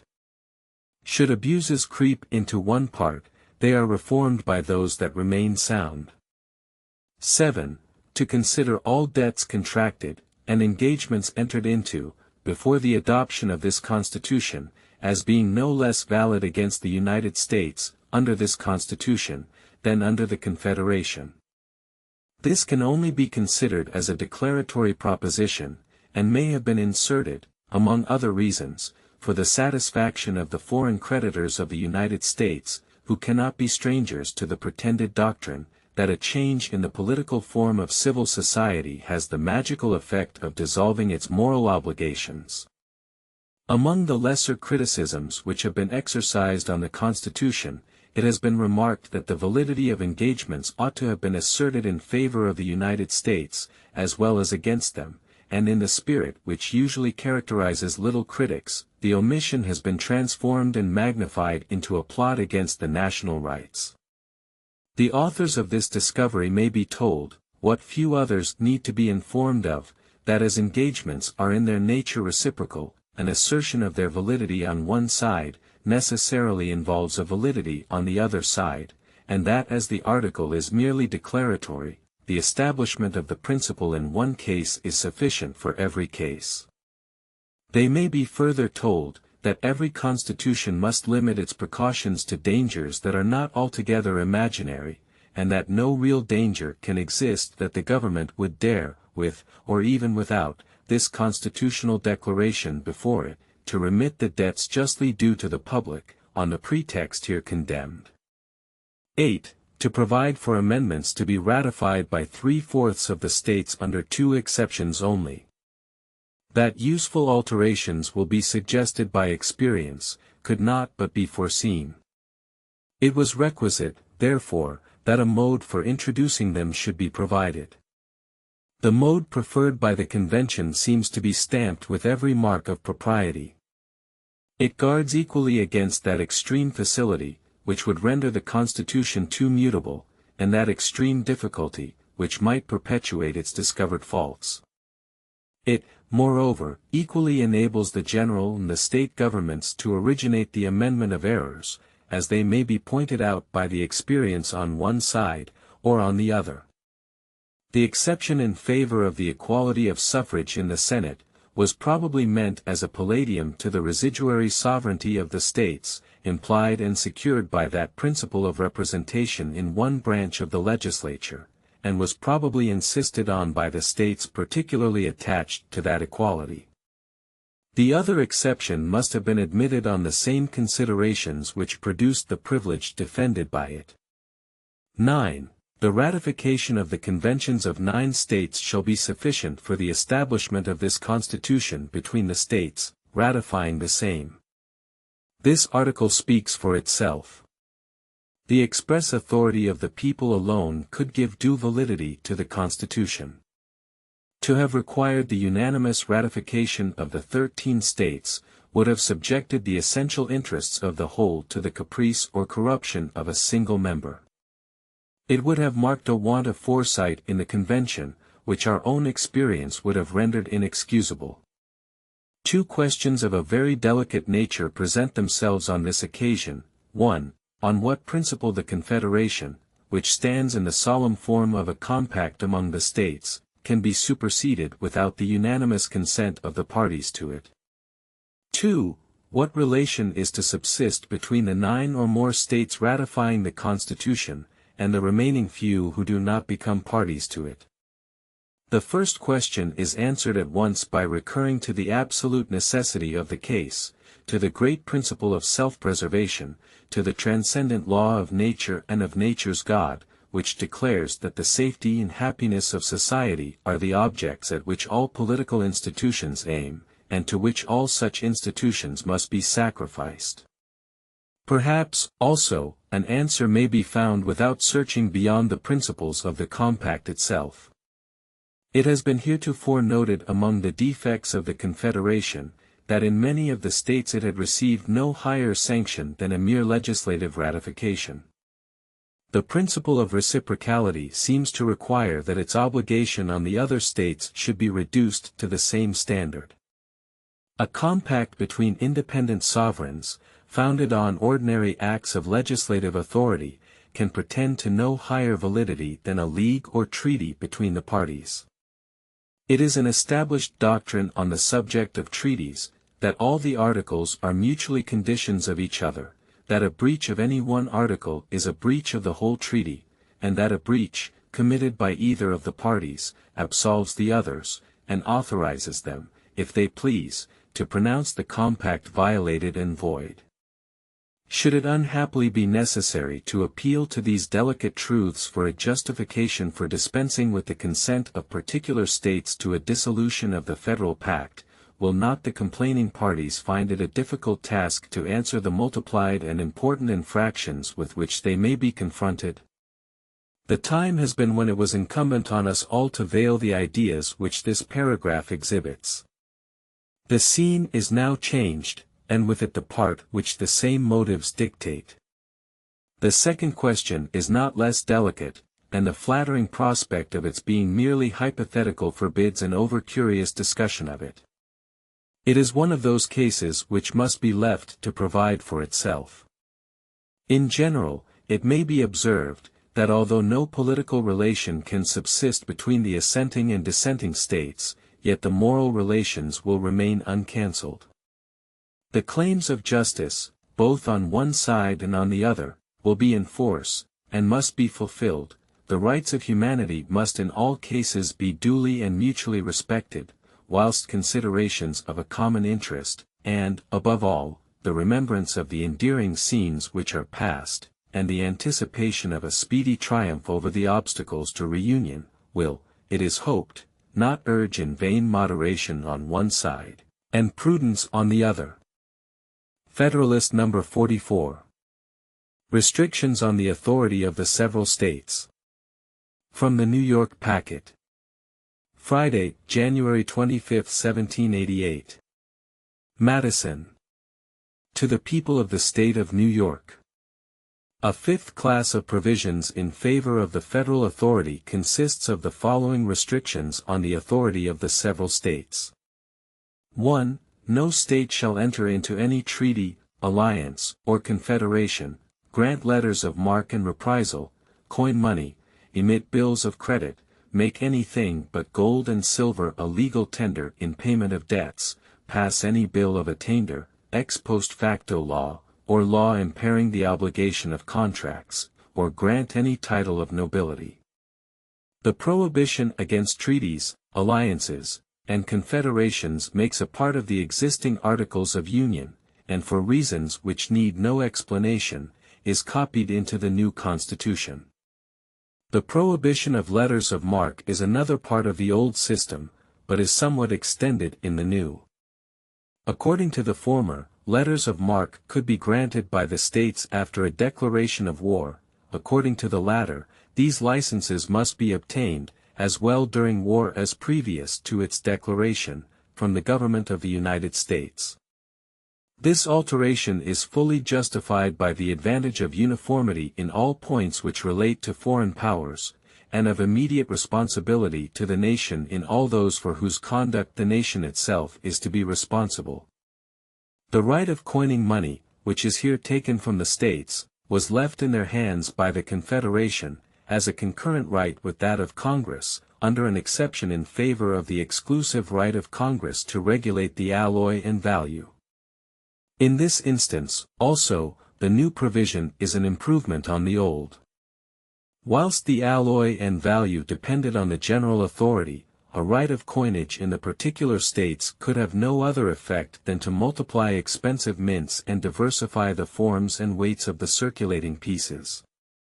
The latter inconveniency defeats one purpose for which the power was originally submitted to the federal head, and as far as the former might prevent an inconvenient remittance of gold and silver to the central mint for recoinage, the end can be as well attained by local mints established under the general authority. The extension of the prohibition to bills of credit must give pleasure to every citizen, in proportion to his love of justice and his knowledge of the true springs of public prosperity. The loss which America has sustained since the peace, from the pestilent effects of paper money on the necessary confidence between man and man, on the necessary confidence in the public councils, on the industry and morals of the people, and on the character of republican government, constitutes an enormous debt against the states chargeable with this unadvised measure, which must long remain unsatisfied, or rather an accumulation of guilt, which can be expiated no otherwise than by a voluntary sacrifice on the altar of justice, of the power which has been the instrument of it. In addition to these persuasive considerations, it may be observed, that the same reasons which show the necessity of denying to the states the power of regulating coin, prove with equal force that they ought not to be at liberty to substitute a paper medium in the place of coin. Had every state a right to regulate the value of its coin, there might be as many different currencies as states, and thus the intercourse among them would be impeded, retrospective alterations in its value might be made, and thus the citizens of other states be injured, and animosities be kindled among the states themselves. The subjects of foreign powers might suffer from the same cause, and hence the Union be discredited and embroiled by the indiscretion of a single member. No one of these mischiefs is less incident to a power in the states to emit paper money, than to coin gold or silver. The power to make anything but gold and silver a tender in payment of debts, is withdrawn from the states, on the same principle with that of issuing a paper currency. Bills of attainder, ex post facto laws, and laws impairing the obligation of contracts, are contrary to the first principles of the social compact, and to every principle of sound legislation. The two former are expressly prohibited by the declarations prefixed to some of the state constitutions, and all of them are prohibited by the spirit and scope of these fundamental charters. Our own experience has taught us, nevertheless, that additional fences against these dangers ought not to be omitted. Very properly, therefore, have the Convention added this constitutional bulwark in favor of personal security and private rights, and I am much deceived if they have not, in so doing, as faithfully consulted the genuine sentiments as the undoubted interests of their constituents. The sober people of America are weary of the fluctuating policy which has directed the public councils.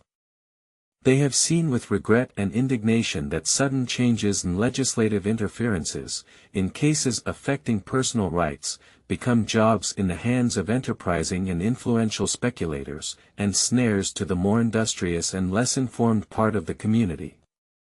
They have seen, too, that one legislative interference is but the first link of a long chain of repetitions, every subsequent interference being naturally produced by the effects of the preceding. They very rightly infer, therefore, that some thorough reform is wanting, which will banish speculations on public measures, inspire a general prudence and industry, and give a regular course to the business of society.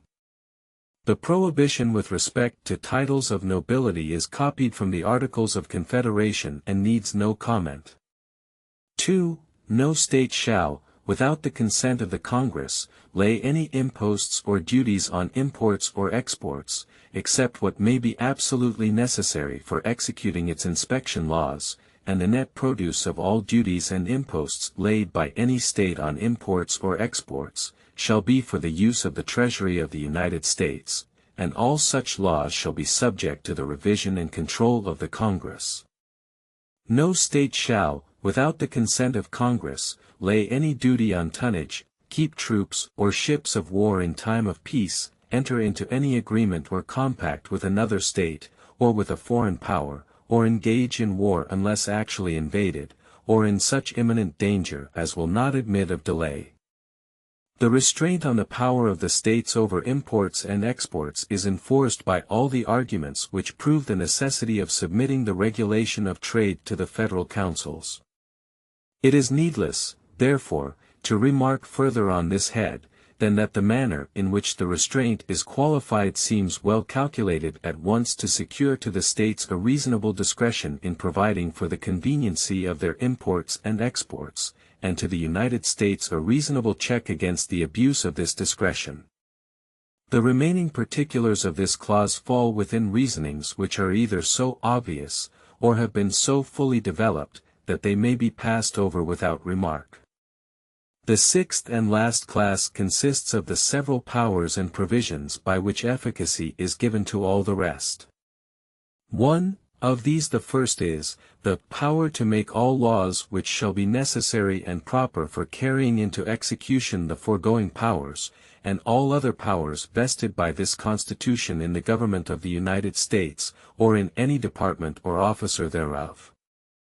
Few parts of the Constitution have been assailed with more intemperance than this, yet on a fair investigation of it, no part can appear more completely invulnerable. Without the substance of this power, the whole Constitution would be a dead letter. Those who object to the article, therefore, as a part of the Constitution, can only mean that the form of the provision is improper. But have they considered whether a better form could have been substituted? There are 4 other possible methods which the Constitution might have taken on this subject. They might have copied the second article of the existing Confederation, which would have prohibited the exercise of any power not expressly delegated. They might have attempted a positive enumeration of the powers comprehended under the general terms, necessary and proper. They might have attempted a negative enumeration of them, by specifying the powers excepted from the general definition. They might have been altogether silent on the subject, leaving these necessary and proper powers to construction and inference. Had the Convention taken the first method of adopting the second article of Confederation, it is evident that the new Congress would be continually exposed, as their predecessors have been, to the alternative of construing the term expressly, with so much rigor, as to disarm the government of all real authority whatever, or with so much latitude as to destroy altogether the force of the restriction. It would be easy to show, if it were necessary, that no important power, delegated by the Articles of Confederation, has been or can be executed by Congress, without recurring more or less to the doctrine of construction or implication. As the powers delegated under the new system are more extensive, the government which is to administer it would find itself still more distressed with the alternative of betraying the public interests by doing nothing, or of violating the Constitution by exercising powers indispensably necessary and proper, but, at the same time, not expressly granted. Had the Convention attempted a positive enumeration of the powers necessary and proper for carrying their other powers into effect, the attempt would have involved a complete digest of laws on every subject to which the Constitution relates, accommodated too, not only to the existing state of things, but to all the possible changes which futurity may produce, for in every new application of a general power, the particular powers, which are the means of attaining the object of the general power, must always necessarily vary with that object, and be often properly varied whilst the object remains the same. Had they attempted to enumerate the particular powers or means not necessary or proper for carrying the general powers into execution, the task would have been no less chimerical, and would have been liable to this further objection, that every defect in the enumeration would have been equivalent to a positive grant of authority. If, to avoid this consequence, they had attempted a partial enumeration of the exceptions, and described the residue by the general terms, not necessary or proper, it must have happened that the enumeration would comprehend a few of the accepted powers only, that these would be such as would be least likely to be assumed or tolerated, because the enumeration would of course select such as would be least necessary or proper, and that the unnecessary and improper powers included in the residuum would be less forcibly accepted, than if no partial enumeration had been made. Had the Constitution been silent on this head, there can be no doubt that all the particular powers requisite as means of executing the general powers would have resulted to the government, by unavoidable implication.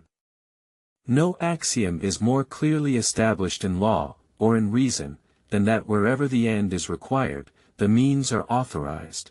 Wherever a general power to do a thing is given, every particular power necessary for doing it is included. Had this last method, therefore, been pursued by the Convention, every objection now urged against their plan would remain in all its plausibility, and a real inconveniency would be incurred of not removing a pretext which may be seized on critical occasions for drawing into question the essential powers of the Union. If it be asked what is to be the consequence, in case the Congress shall misconstrue this part of the Constitution, and exercise powers not warranted by its true meaning, I answer, the same as if they should misconstrue or enlarge any other power vested in them, as if the general power had been reduced to particulars, and any one of these were to be violated, the same, in short, as if the state legislatures should violate the irrespective constitutional authorities. In the first instance, the success of the usurpation will depend on the executive and judiciary departments, which are to expound and give effect to the legislative acts, and in the last resort a remedy must be obtained from the people who can, by the election of more faithful representatives, annul the acts of the usurpers. The truth is, that this ultimate redress may be more confided in against unconstitutional acts of the federal than of the state legislatures, for this plain reason, that as every such act of the former will be an invasion of the rights of the latter, these will be ever ready to mark the innovation, to sound the alarm to the people, and to exert their local influence in effecting a change of federal representatives. There being no such intermediate body between the state legislatures and the people interested in watching the conduct of the former, violations of the state constitutions are more likely to remain unnoticed and unredressed. 2. This Constitution and the laws of the United States which shall be made in pursuance thereof, and all treaties made, or which shall be made, under the authority of the United States, shall be the supreme law of the land, and the judges in every state shall be bound thereby, any thing in the Constitution or laws of any state to the contrary notwithstanding.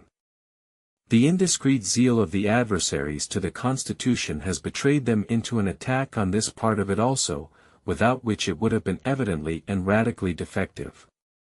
To be fully sensible of this, we need only suppose for a moment that the supremacy of the state constitutions had been left complete by a saving clause in their favor.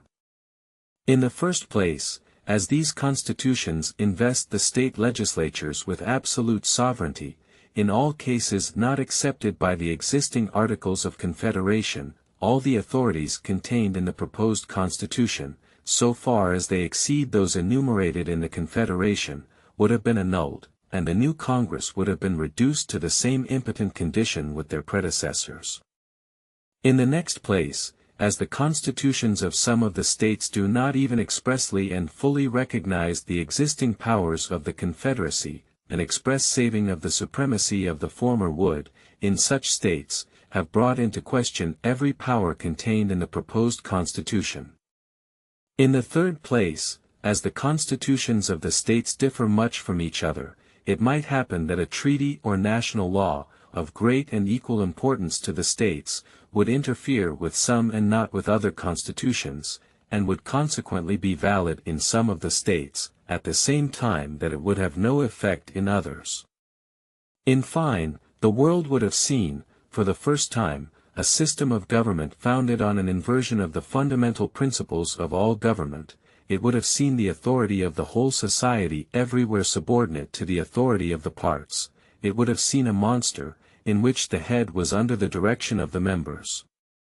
3. The senators and representatives, and the members of the several state legislatures, and all executive and judicial officers, both of the United States and the several states, shall be bound by oath or affirmation to support this Constitution. It has been asked why it was thought necessary, that the state magistracy should be bound to support the federal Constitution, and unnecessary that a like oath should be imposed on the officers of the United States, in favor of the state constitutions. Several reasons might be assigned for the distinction. I content myself with one, which is obvious and conclusive. The members of the federal government will have no agency in carrying the state constitutions into effect. The members and officers of the state governments, on the contrary, will have an essential agency in giving effect to the federal constitution. The election of the President and Senate will depend, in all cases, on the legislatures of the several states. And the election of the House of Representatives will equally depend on the same authority in the first instance, and will, probably, forever be conducted by the officers, and according to the laws, of the states. 4. Among the provisions for giving efficacy to the federal powers might be added those which belong to the executive and judiciary departments, but as these are reserved for particular examination in another place, I pass them over in this. We have now reviewed, in detail, all the articles composing the sum or quantity of power delegated by the proposed Constitution to the federal government, and are brought to this undeniable conclusion, that no part of the power is unnecessary or improper for accomplishing the necessary objects of the Union. The question, therefore, whether this amount of power shall be granted or not, resolves itself into another question, whether or not a government commensurate to the exigencies of the Union shall be established, or, in other words, whether the Union itself shall be preserved. Federalist number 45. The alleged danger from the powers of the Union to the state governments. Considered for the Independent Journal. Saturday, January 26, 1788.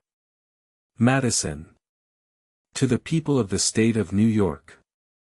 Having shown that no one of the powers transferred to the federal government is unnecessary or improper, the next question to be considered is, whether the whole mass of them will be dangerous to the portion of authority left in the several states. The adversaries to the plan of the convention, instead of considering in the first place what degree of power was absolutely necessary for the purposes of the federal government, have exhausted themselves in a secondary inquiry into the possible consequences of the proposed degree of power to the governments of the particular states.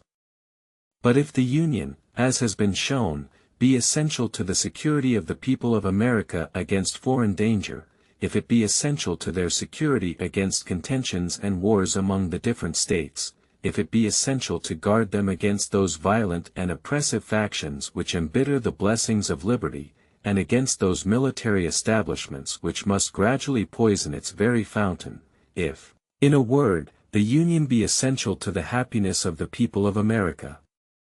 Is it not preposterous, to urge as an objection to a government, without which the objects of a Union cannot be attained, that such a government may derogate from the importance of the governments of the individual states? Was, then, the American Revolution effected, was the American Confederacy formed, was the precious blood of thousands spilt, and the hard-earned substance of millions lavished, not that the people of America should enjoy peace, liberty, and safety, but that the government of the individual states, that particular municipal establishments, might enjoy a certain extent of power, and be arrayed with certain dignities and attributes of sovereignty? We have heard of the impious doctrine in the Old World, that the people were made for kings, not kings for the people. Is the same doctrine to be revived in the New, in another shape, that the solid happiness of the people is to be sacrificed to the views of political institutions of a different form? It is too early for politicians to presume on our forgetting that the public good, the real welfare of the great body of the people, is the supreme object to be pursued, and that no form of government whatever has any other value than as it may be fitted for the attainment of this object. Were the plan of the convention adverse to the public happiness, my voice would be, reject the plan. Were the Union itself inconsistent with the public happiness, it would be, abolish the Union. In like manner, as far as the sovereignty of the states cannot be reconciled to the happiness of the people, the voice of every good citizen must be, let the former be sacrificed to the latter. How far the sacrifice is necessary, has been shown. How far the unsacrificed residue will be endangered, is the question before us. Several important considerations have been touched in the course of these papers, which discountenance the supposition that the operation of the federal government will by degrees prove fatal to the state governments. The more I revolve the subject, the more fully I am persuaded that the balance is much more likely to be disturbed by the preponderancy of the last than of the first scale. We have seen, in all the examples of ancient and modern confederacies, the strongest tendency continually betraying itself in the members, to despoil the general government of its authorities, with a very ineffectual capacity in the latter to defend itself against the encroachments. Although, in most of these examples, the system has been so dissimilar from that under consideration as greatly to weaken any inference concerning the latter from the fate of the former, yet, as the states will retain, under the proposed Constitution, a very extensive portion of active sovereignty, the inference ought not to be wholly disregarded. In the Achaean League it is probable that the federal head had a degree and species of power, which gave it a considerable likeness to the government framed by the convention.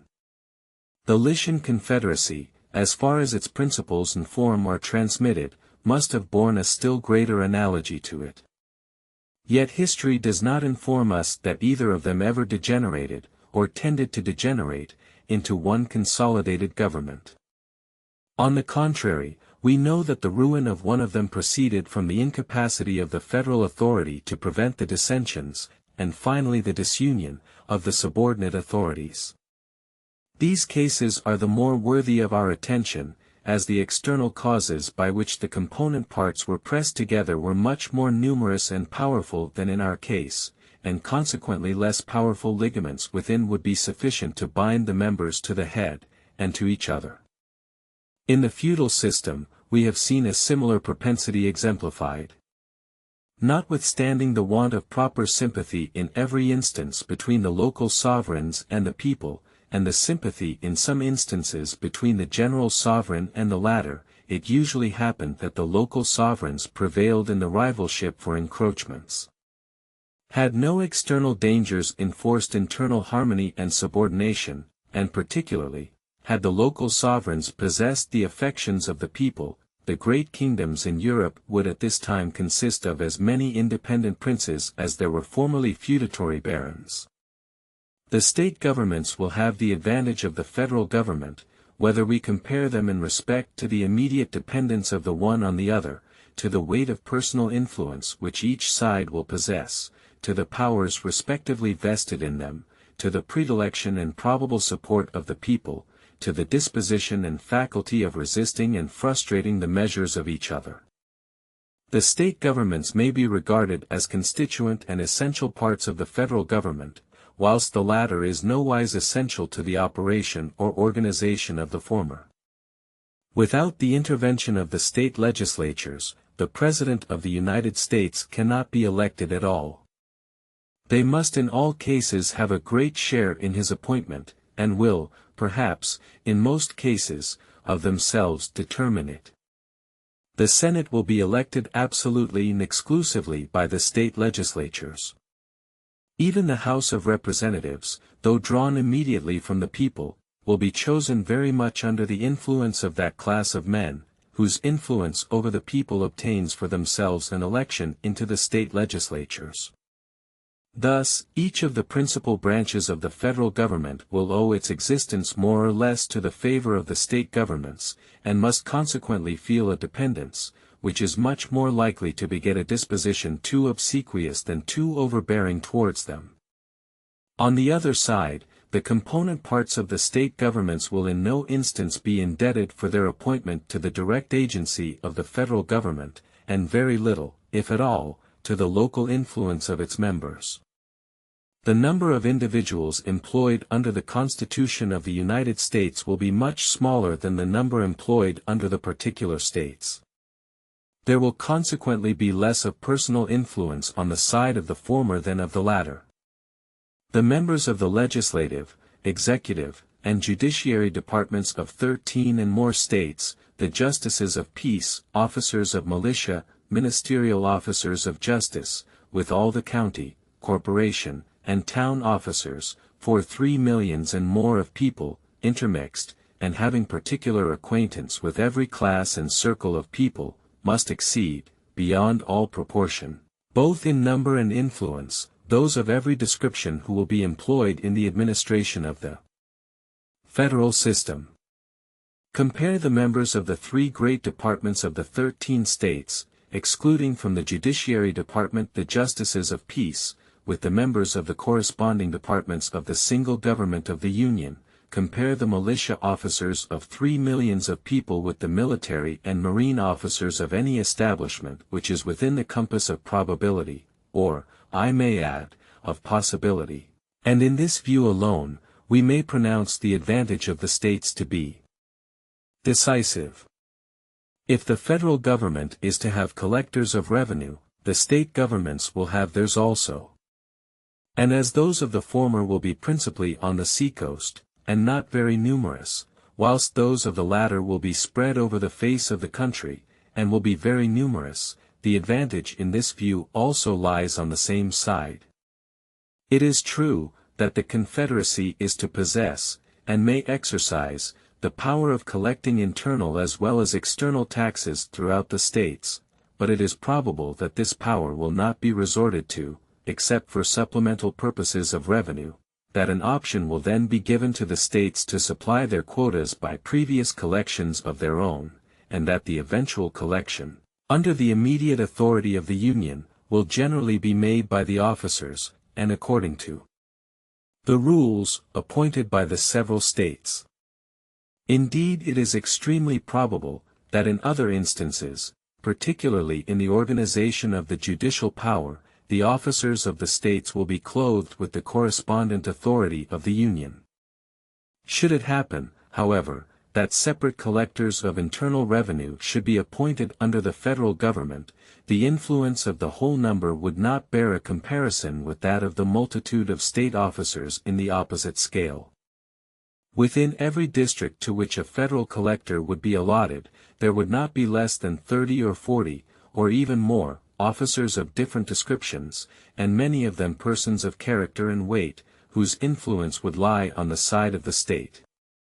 The powers delegated by the proposed Constitution to the federal government are few and defined. Those which are to remain in the state governments are numerous and indefinite.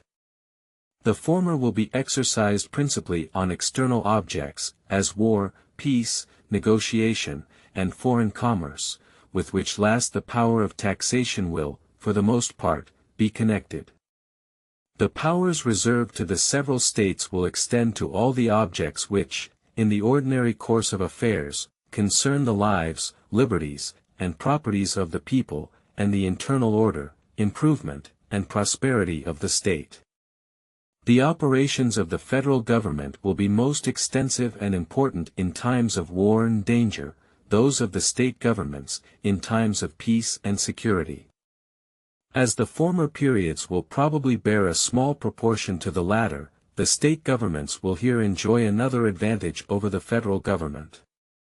The more adequate, indeed, the federal powers may be rendered to the national defense, the less frequent will be those scenes of danger which might favor their ascendancy over the governments of the particular states. If the new Constitution be examined with accuracy and candor, it will be found that the change which it proposes consists much less in the addition of new powers to the Union, than in the invigoration of its original powers. The regulation of commerce, it is true, is a new power, but that seems to be an addition which few oppose, and from which no apprehensions are entertained. The powers relating to war and peace, armies and fleets, treaties and finance, with the other more considerable powers, are all vested in the existing Congress by the Articles of Confederation. The proposed change does not enlarge these powers, it only substitutes a more effectual mode of administering them.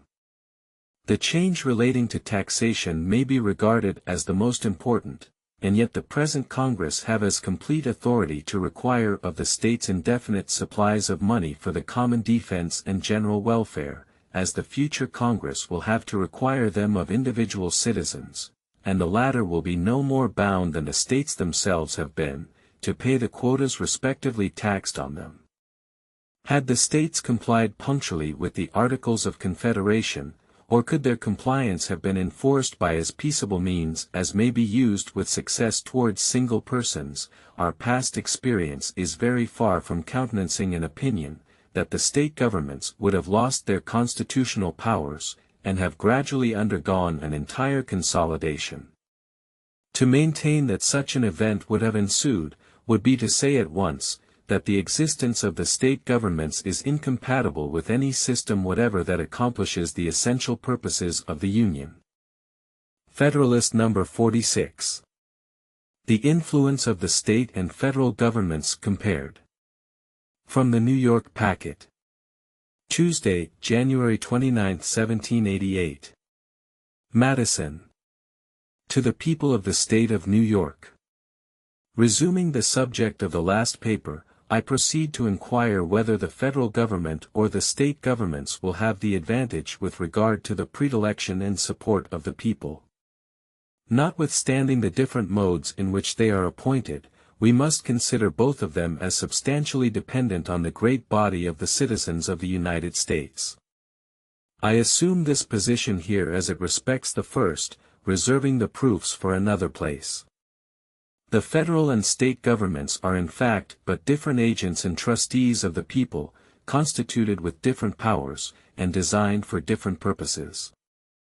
The adversaries of the Constitution seem to have lost sight of the people altogether in their reasonings on this subject, and to have viewed these different establishments, not only as mutual rivals and enemies, but as uncontrolled by any common superior in their efforts to usurp the authorities of each other. These gentlemen must here be reminded of their error. They must be told that the ultimate authority, wherever the derivative may be found, resides in the people alone, and that it will not depend merely on the comparative ambition or address of the different governments, whether either, or which of them, will be able to enlarge its sphere of jurisdiction at the expense of the other.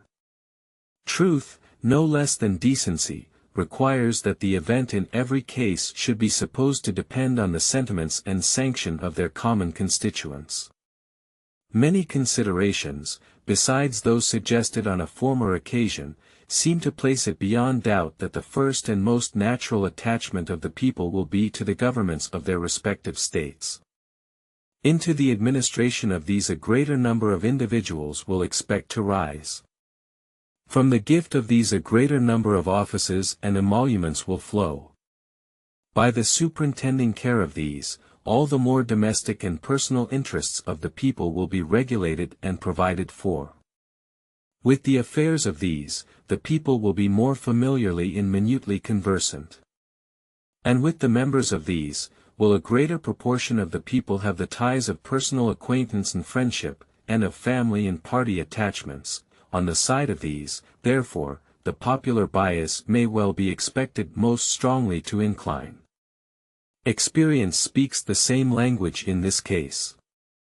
The federal administration, though hitherto very defective in comparison with what may be hoped under a better system, had, during the war, and particularly whilst the independent fund of paper emissions was in credit, an activity and importance as great as it can well have in any future circumstances whatever.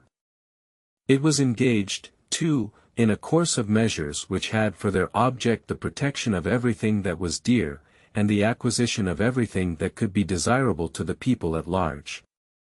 It was, nevertheless, invariably found, after the transient enthusiasm for the early congresses was over, that the attention and attachment of the people were turned anew to their own particular governments, that the Federal Council was at no time the idol of popular favor, and that opposition to proposed enlargements of its powers and importance was the side usually taken by the men who wished to build their political consequence on the prepossessions of their fellow citizens. If, therefore, as has been elsewhere remarked, the people should in future become more partial to the federal than to the state governments, the change can only result from such manifest and irresistible proofs of a better administration, as will overcome all their antecedent propensities. And in that case, the people ought not surely to be precluded from giving most of their confidence where they may discover it to be most due, but even in that case the state governments could have little to apprehend, because it is only within a certain sphere that the federal power can, in the nature of things, be advantageously administered. The remaining points on which I propose to compare the federal and state governments, are the disposition and the faculty they may respectively possess, to resist and frustrate the measures of each other.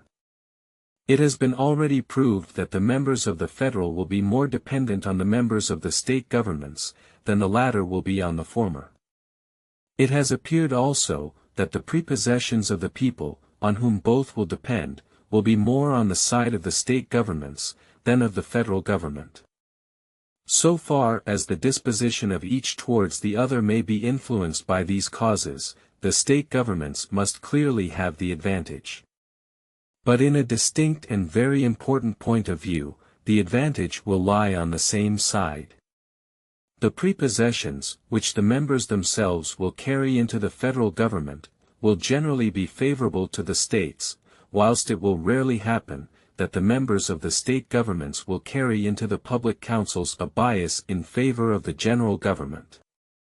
A local spirit will infallibly prevail much more in the members of Congress, than a national spirit will prevail in the legislatures of the particular states. Everyone knows that a great proportion of the errors committed by the state legislatures proceeds from the disposition of the members to sacrifice the comprehensive and permanent interest of the state, to the particular and separate views of the counties or districts in which they reside. And if they do not sufficiently enlarge their policy to embrace the collective welfare of their particular state, how can it be imagined that they will make the aggregate prosperity of the Union, and the dignity and respectability of its government, the objects of their affections and consultations?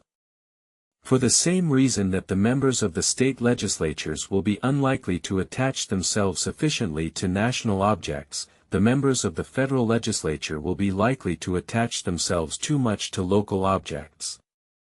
The states will be to the latter what counties and towns are to the former.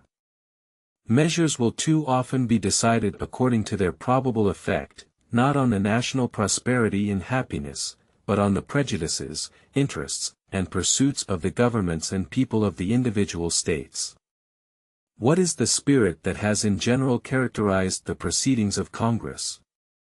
A perusal of their journals, as well as the candid acknowledgments of such as have had a seat in that assembly, will inform us, that the members have but too frequently displayed the character, rather of partisans of their respective states, than of impartial guardians of a common interest, that where on one occasion improper sacrifices have been made of local considerations, to the aggrandizement of the federal government, the great interests of the nation have suffered on 100, from an undue attention to the local prejudices, interests, and views of the particular states.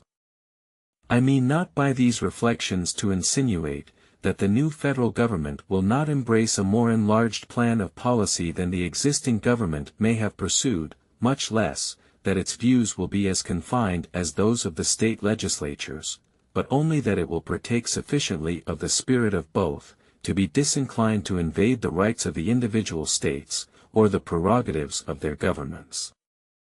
The motives on the part of the state governments, to augment their prerogatives by defalcations from the federal government, will be overruled by no reciprocal predispositions in the members. Were it admitted, however, that the federal government may feel an equal disposition with the state governments to extend its power beyond the due limits, the latter would still have the advantage in the means of defeating such encroachments. If an act of a particular state, though unfriendly to the national government, be generally popular in that state and should not too grossly violate the oaths of the state officers, it is executed immediately and, of course, by means on the spot and depending on the state alone. The opposition of the federal government, or the interposition of federal officers, would but inflame the zeal of all parties on the side of the state, and the evil could not be prevented or repaired, if at all, without the employment of means which must always be resorted to with reluctance and difficulty. On the other hand, should an unwarrantable measure of the federal government be unpopular in particular states, which would seldom fail to be the case, or even a warrantable measure be so, which may sometimes be the case, the means of opposition to it are powerful and at hand. The disquietude of the people, their repugnance and, perhaps, refusal to cooperate with the officers of the Union, the frowns of the executive magistracy of the state, the embarrassments created by legislative devices, which would often be added on such occasions, would oppose, in any state, difficulties not to be despised, would form, in a large state, very serious impediments, and where the sentiments of several adjoining states happen to be in unison, would present obstructions which the federal government would hardly be willing to encounter. But ambitious encroachments of the federal government, on the authority of the state governments, would not excite the opposition of a single state, or of a few states only. They would be signals of general alarm. Every government would espouse the common cause. A correspondence would be opened. Plans of resistance would be concerted. One spirit would animate and conduct the whole. The same combinations, in short, would result from an apprehension of the federal, as was produced by the dread of a foreign yoke, and unless the projected innovations should be voluntarily renounced, the same appeal to a trial of force would be made in the one case as was made in the other. But what degree of madness could ever drive the federal government to such an extremity? In the contest with Great Britain, one part of the empire was employed against the other. The more numerous part invaded the rights of the less numerous part. The attempt was unjust and unwise, but it was not in speculation absolutely chimerical. But what would be the contest in the case we are supposing? Who would be the parties? A few representatives of the people would be opposed to the people themselves, or rather one set of representatives would be contending against 13 sets of representatives, with the whole body of their common constituents on the side of the latter. The only refuge left for those who prophesy the downfall of the state governments is the visionary supposition that the federal government may previously accumulate a military force for the projects of ambition. The reasonings contained in these papers must have been employed to little purpose indeed, if it could be necessary now to disprove the reality of this danger. That the people and the states should, for a sufficient period of time, elect an uninterrupted succession of men ready to betray both, that the traitors should, throughout this period, uniformly and systematically pursue some fixed plan for the extension of the military establishment, that the governments and the people of the states should silently and patiently behold the gathering storm, and continue to supply the materials, until it should be prepared to burst on their own heads, must appear to every one more like the incoherent dreams of a delirious jealousy, or the misjudged exaggerations of a counterfeit zeal, than like the sober apprehensions of genuine patriotism. Extravagant as the supposition is, let it however be made. Let a regular army, fully equal to the resources of the country, be formed, and let it be entirely at the devotion of the federal government, still it would not be going too far to say, that the state governments, with the people on their side, would be able to repel the danger. The highest number to which, according to the best computation, a standing army can be carried in any country, does not exceed 1/100th part of the whole number of souls, or 1/25th part of the number able to bear arms. This proportion would not yield, in the United States, an army of more than 25 or 30,000 men. To these would be opposed a militia amounting to near 500,000 of citizens with arms in their hands, officered by men chosen from among themselves, fighting for their common liberties, and united and conducted by governments possessing their affections and confidence. It may well be doubted, whether a militia thus circumstanced could ever be conquered by such a proportion of regular troops. Those who are best acquainted with the last successful resistance of this country against the British arms, will be most inclined to deny the possibility of it. Besides the advantage of being armed, which the Americans possess over the people of almost every other nation, the existence of subordinate governments, to which the people are attached, and by which the militia officers are appointed, forms a barrier against the enterprises of ambition, more insurmountable than any which a simple government of any form can admit of. Notwithstanding the military establishments in the several kingdoms of Europe, which are carried as far as the public resources will bear, the governments are afraid to trust the people with arms. And it is not certain, that with this aid alone they would not be able to shake off their yokes. But were the people to possess the additional advantages of local governments chosen by themselves, who could collect the national will and direct the national force, and of officers appointed out of the militia, by these governments, and attached both to them and to the militia, it may be affirmed with the greatest assurance, that the throne of every tyranny in Europe would be speedily overturned in spite of the legions which surround it. Let us not insult the free and gallant citizens of America with the suspicion, that they would be less able to defend the rights of which they would be in actual possession, than the debased subjects of arbitrary power would be to rescue theirs from the hands of their oppressors. Let us rather no longer insult them with the supposition that they can ever reduce themselves to the necessity of making the experiment, by a blind and tame submission to the long train of insidious measures which must precede and produce it. The argument under the present head may be put into a very concise form, which appears altogether conclusive. Either the mode in which the federal government is to be constructed will render it sufficiently dependent on the people, or it will not. On the first supposition, it will be restrained by that dependence from forming schemes obnoxious to their constituents. On the other supposition, it will not possess the confidence of the people, and its schemes of usurpation will be easily defeated by the state governments, who will be supported by the people.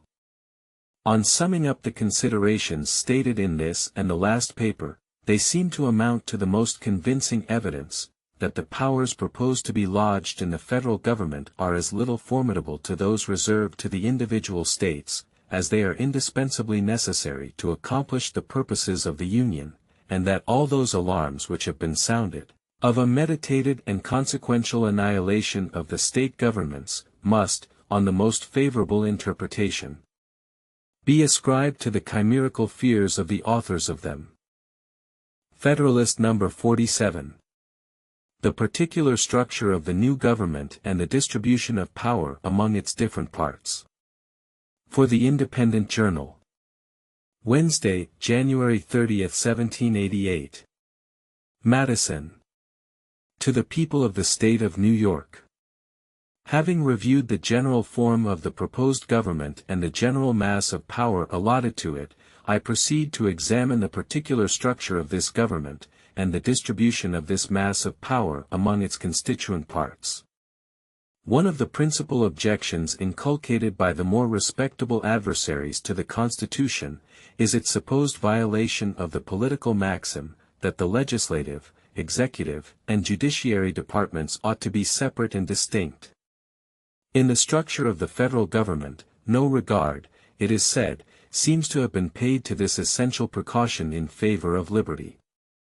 The several departments of power are distributed and blended in such a manner as at once to destroy all symmetry and beauty of form, and to expose some of the essential parts of the edifice to the danger of being crushed by the disproportionate weight of other parts. No political truth is certainly of greater intrinsic value, or is stamped with the authority of more enlightened patrons of liberty, than that on which the objection is founded.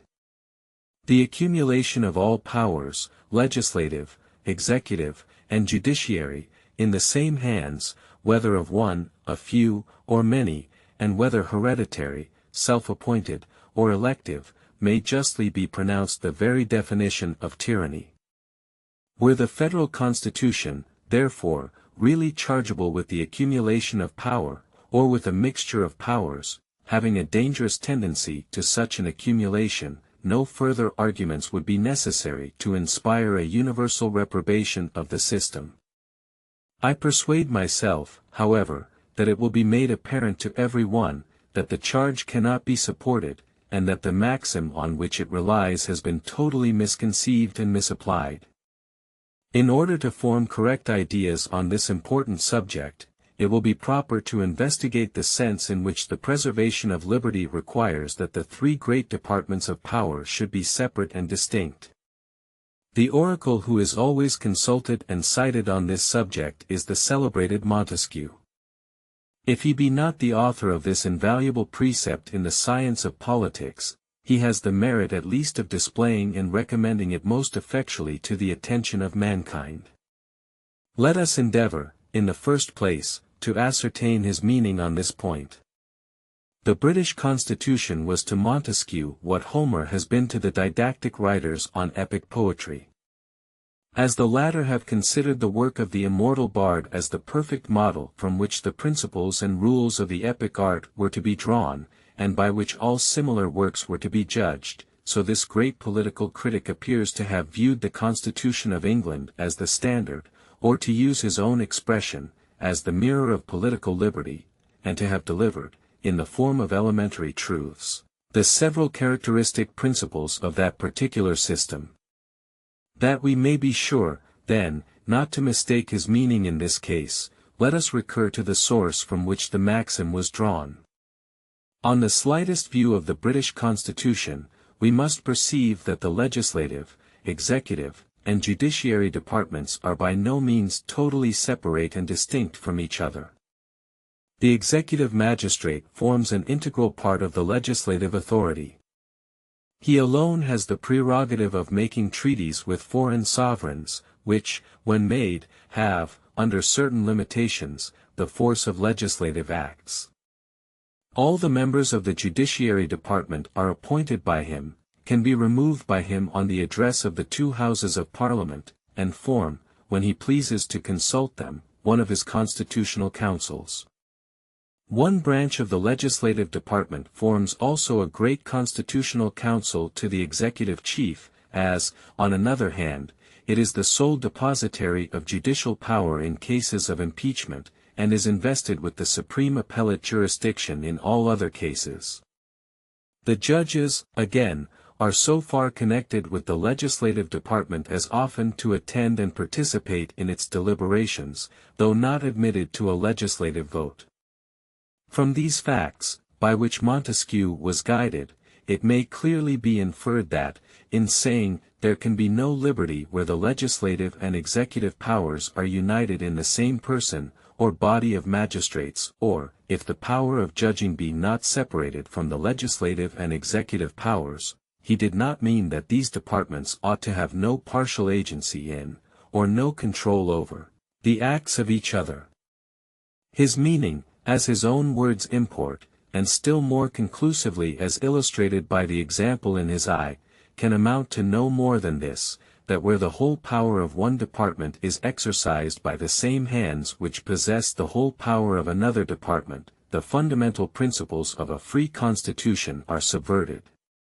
This would have been the case in the constitution examined by him, if the king, who is the sole executive magistrate, had possessed also the complete legislative power, or the supreme administration of justice, or if the entire legislative body had possessed the supreme judiciary, or the supreme executive authority. This, however, is not among the vices of that constitution. The magistrate in whom the whole executive power resides cannot of himself make a law, though he can put a negative on every law, nor administer justice in person, though he has the appointment of those who do administer it. The judges can exercise no executive prerogative, though they are shoots from the executive stock, nor any legislative function, though they may be advised with by the legislative councils. The entire legislature can perform no judiciary act, though by the joint act of two of its branches the judges may be removed from their offices, and though one of its branches is possessed of the judicial power in the last resort. The entire legislature, again, can exercise no executive prerogative, though one of its branches constitutes the supreme executive magistracy, and another, on the impeachment of a third, can try and condemn all the subordinate officers in the executive department. The reasons on which Montesquieu grounds his maxim are a further demonstration of his meaning. When the legislative and executive powers are united in the same person or body, says he, there can be no liberty, because apprehensions may arise lest the same monarch or senate should enact tyrannical laws to execute them in a tyrannical manner. Again, were the power of judging joined with the legislative, the life and liberty of the subject would be exposed to arbitrary control, for the judge would then be the legislator. Were it joined to the executive power, the judge might behave with all the violence of an oppressor. Some of these reasons are more fully explained in other passages, but briefly stated as they are here, they sufficiently establish the meaning which we have put on this celebrated maxim of this celebrated author. If we look into the constitutions of the several states, we find that, notwithstanding the emphatical and, in some instances, the unqualified terms in which this axiom has been laid down, there is not a single instance in which the several departments of power have been kept absolutely separate and distinct. New Hampshire, whose constitution was the last formed, seems to have been fully aware of the impossibility and inexpediency of avoiding any mixture whatever of these departments, and has qualified the doctrine by declaring that the legislative, executive, and judiciary powers ought to be kept as separate from, and independent of, each other as the nature of a free government will admit, or as is consistent with that chain of connection that binds the whole fabric of the Constitution in one indissoluble bond of unity and amity. Her Constitution accordingly mixes these departments in several respects. The Senate, which is a branch of the legislative department, is also a judicial tribunal for the trial of impeachments. The President, who is the head of the executive department, is the presiding member also of the Senate, and, besides an equal vote in all cases, has a casting vote in case of a tie. The executive head is himself eventually elective every year by the legislative department, and his council is every year chosen by and from the members of the same department. Several of the officers of state are also appointed by the legislature. And the members of the judiciary department are appointed by the executive department. The Constitution of Massachusetts has observed a sufficient though less pointed caution, in expressing this fundamental article of liberty. It declares that the legislative department shall never exercise the executive and judicial powers, or either of them. The executive shall never exercise the legislative and judicial powers, or either of them. The judicial shall never exercise the legislative and executive powers, or either of them. This declaration corresponds precisely with the doctrine of Montesquieu, as it has been explained, and is not in a single point violated by the plan of the Convention. It goes no farther than to prohibit any one of the entire departments from exercising the powers of another department. In the very Constitution to which it is prefixed, a partial mixture of powers has been admitted.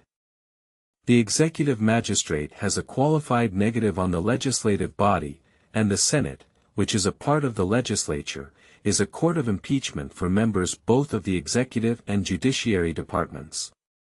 The members of the judiciary department, again, are appointable by the executive department, and removable by the same authority on the address of the two legislative branches.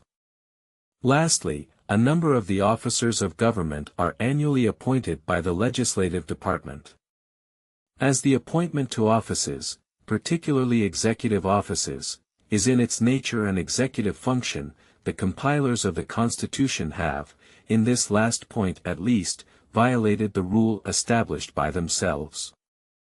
I pass over the constitutions of Rhode Island and Connecticut, because they were formed prior to the Revolution, and even before the principle under examination had become an object of political attention. The Constitution of New York contains no declaration on this subject, but appears very clearly to have been framed with an eye to the danger of improperly blending the different departments.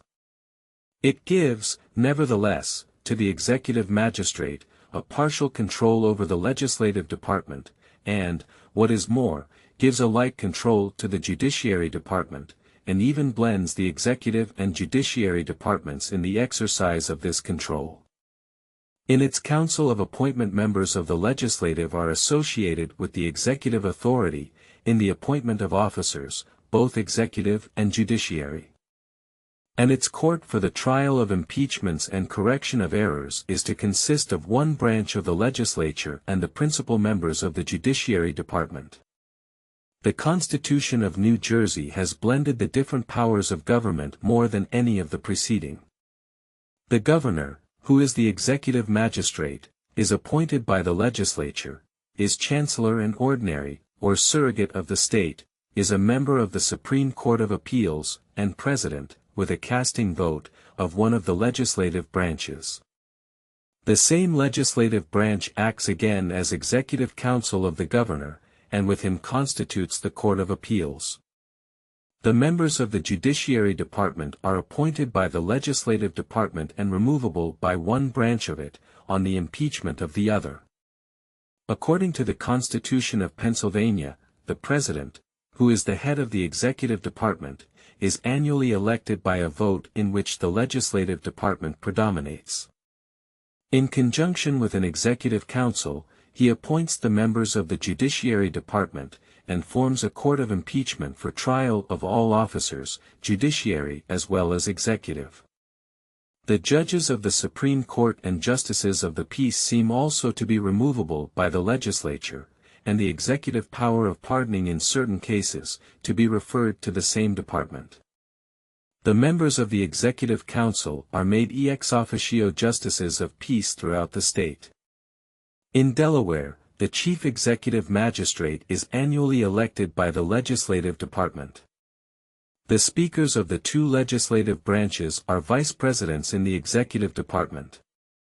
The Executive Chief, with 6 others, appointed, 3 by each of the legislative branches, constitutes the Supreme Court of Appeals. He is joined with the Legislative Department in the appointment of the other judges.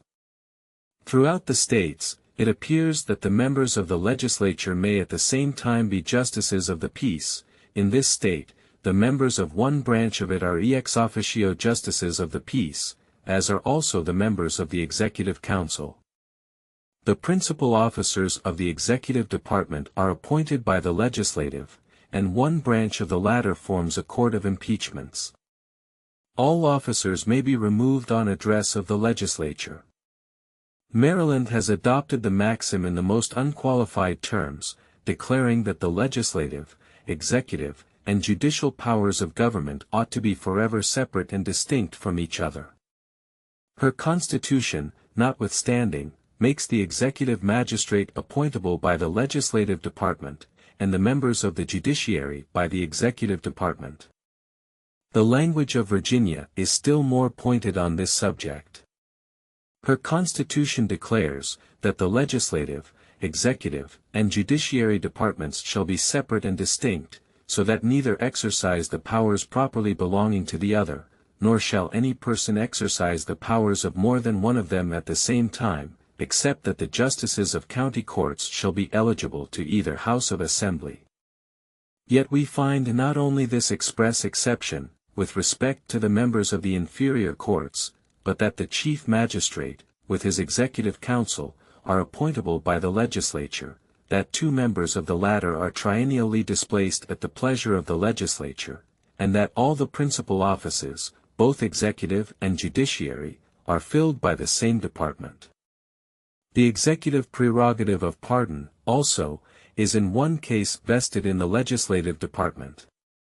The Constitution of North Carolina, which declares that the legislative, executive, and supreme judicial powers of government ought to be forever separate and distinct from each other, refers, at the same time, to the legislative department, the appointment not only of the executive chief, but all the principal officers within both that and the judiciary department.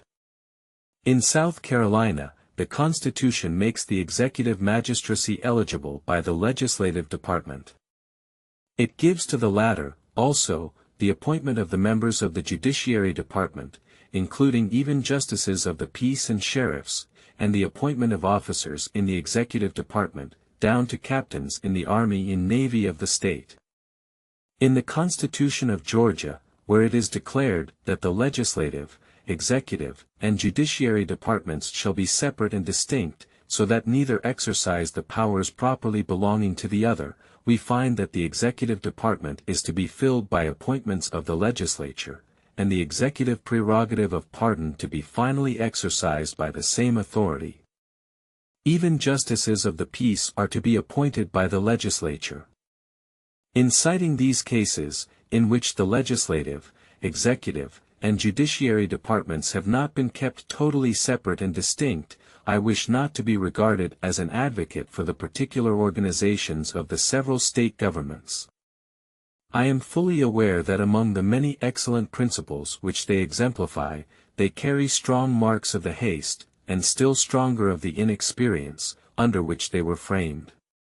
It is but too obvious that in some instances the fundamental principle under consideration has been violated by too great a mixture, and even an actual consolidation, of the different powers, and that in no instance has a competent provision been made for maintaining in practice the separation delineated on paper. What I have wished to evince is, that the charge brought against the proposed Constitution, of violating the sacred maxim of free government, is warranted neither by the real meaning annexed to that maxim by its author, nor by the sense in which it has hitherto been understood in America. This interesting subject will be resumed in the ensuing paper. Federalist number 48. These departments should not be so far separated as to have no constitutional control over each other. From the New York Packet. Friday, February 1, 1788. Madison. To the people of the State of New York. It was shown in the last paper that the political apothegm there examined does not require that the legislative, executive, and judiciary departments should be wholly unconnected with each other. I shall undertake, in the next place, to show that unless these departments be so far connected and blended as to give to each a constitutional control over the others, the degree of separation which the maxim requires, as essential to a free government, can never in practice be duly maintained. It is agreed on all sides, that the powers properly belonging to one of the departments ought not to be directly and completely administered by either of the other departments. It is equally evident, that none of them ought to possess, directly or indirectly, an overruling influence over the others, in the administration of their respective powers. It will not be denied, that power is of an encroaching nature, and that it ought to be effectually restrained from passing the limits assigned to it. After discriminating, therefore, in theory, the several classes of power, as they may in their nature be legislative, executive, or judiciary, the next and most difficult task is to provide some practical security for each, against the invasion of the others. What this security ought to be, is the great problem to be solved. Will it be sufficient to mark, with precision, the boundaries of these departments, in the constitution of the government, and to trust to these parchment barriers against the encroaching spirit of power? This is the security which appears to have been principally relied on by the compilers of most of the American constitutions. But experience assures us, that the efficacy of the provision has been greatly overrated, and that some more adequate defense is indispensably necessary for the more feeble, against the more powerful, members of the government. The legislative department is everywhere extending the sphere of its activity, and drawing all power into its impetuous vortex. The founders of our republics have so much merit for the wisdom which they have displayed, that no task can be less pleasing than that of pointing out the errors into which they have fallen. A respect for truth, however, obliges us to remark, that they seem never for a moment to have turned their eyes from the danger to liberty from the overgrown and all-grasping prerogative of an hereditary magistrate, supported and fortified by an hereditary branch of the legislative authority. They seem never to have recollected the danger from legislative usurpations, which, by assembling all power in the same hands, must lead to the same tyranny as is threatened by executive usurpations. In a government where numerous and extensive prerogatives are placed in the hands of an hereditary monarch, the executive department is very justly regarded as the source of danger, and watched with all the jealousy which a zeal for liberty ought to inspire. In a democracy, where a multitude of people exercise in person the legislative functions, and are continually exposed, by their incapacity for regular deliberation and concerted measures, to the ambitious intrigues of their executive magistrates, tyranny may well be apprehended, on some favorable emergency, to start up in the same quarter. But in a representative republic, where the executive magistracy is carefully limited, both in the extent and the duration of its power, and where the legislative power is exercised by an assembly, which is inspired, by a supposed influence over the people, with an intrepid confidence in its own strength, which is sufficiently numerous to feel all the passions which actuate a multitude, yet not so numerous as to be incapable of pursuing the objects of its passions, by means which reason prescribes, it is against the enterprising ambition of this department that the people ought to indulge all their jealousy and exhaust all their precautions. The legislative department derives a superiority in our governments from other circumstances. Its constitutional powers being at once more extensive, and less susceptible of precise limits, it can, with the greater facility, mask, under complicated and indirect measures, the encroachments which it makes on the coordinate departments. It is not unfrequently a question of real nicety in legislative bodies, whether the operation of a particular measure will, or will not, extend beyond the legislative sphere. On the other side, the executive power being restrained within a narrower compass, and being more simple in its nature, and the judiciary being described by landmarks still less uncertain, projects of usurpation by either of these departments would immediately betray and defeat themselves. Nor is this all, as the legislative department alone has access to the pockets of the people, and has in some constitutions full discretion, and in all a prevailing influence, over the pecuniary rewards of those who fill the other departments. A dependence is thus created in the latter, which gives still greater facility to encroachments of the former. I have appealed to our own experience for the truth of what I advance on this subject. Were it necessary to verify this experience by particular proofs, they might be multiplied without end. I might find a witness in every citizen who has shared in, or been attentive to, the course of public administrations. I might collect vouchers in abundance from the records and archives of every state in the Union. But as a more concise, and at the same time equally satisfactory, evidence, I will refer to the example of two states, attested by two unexceptionable authorities. The first example is that of Virginia, a state which, as we have seen, has expressly declared in its constitution, that the three great departments ought not to be intermixed. The authority in support of it is Mr. Jefferson, who, besides his other advantages for remarking the operation of the government, was himself the chief magistrate of it.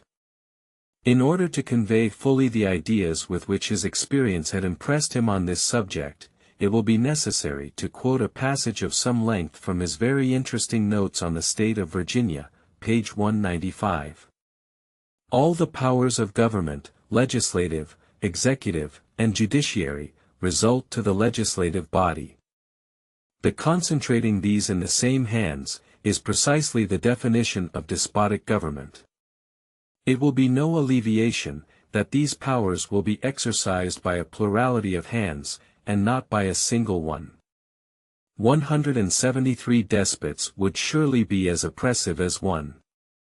Let those who doubt it, turn their eyes on the Republic of Venice. As little will it avail us, that they are chosen by ourselves.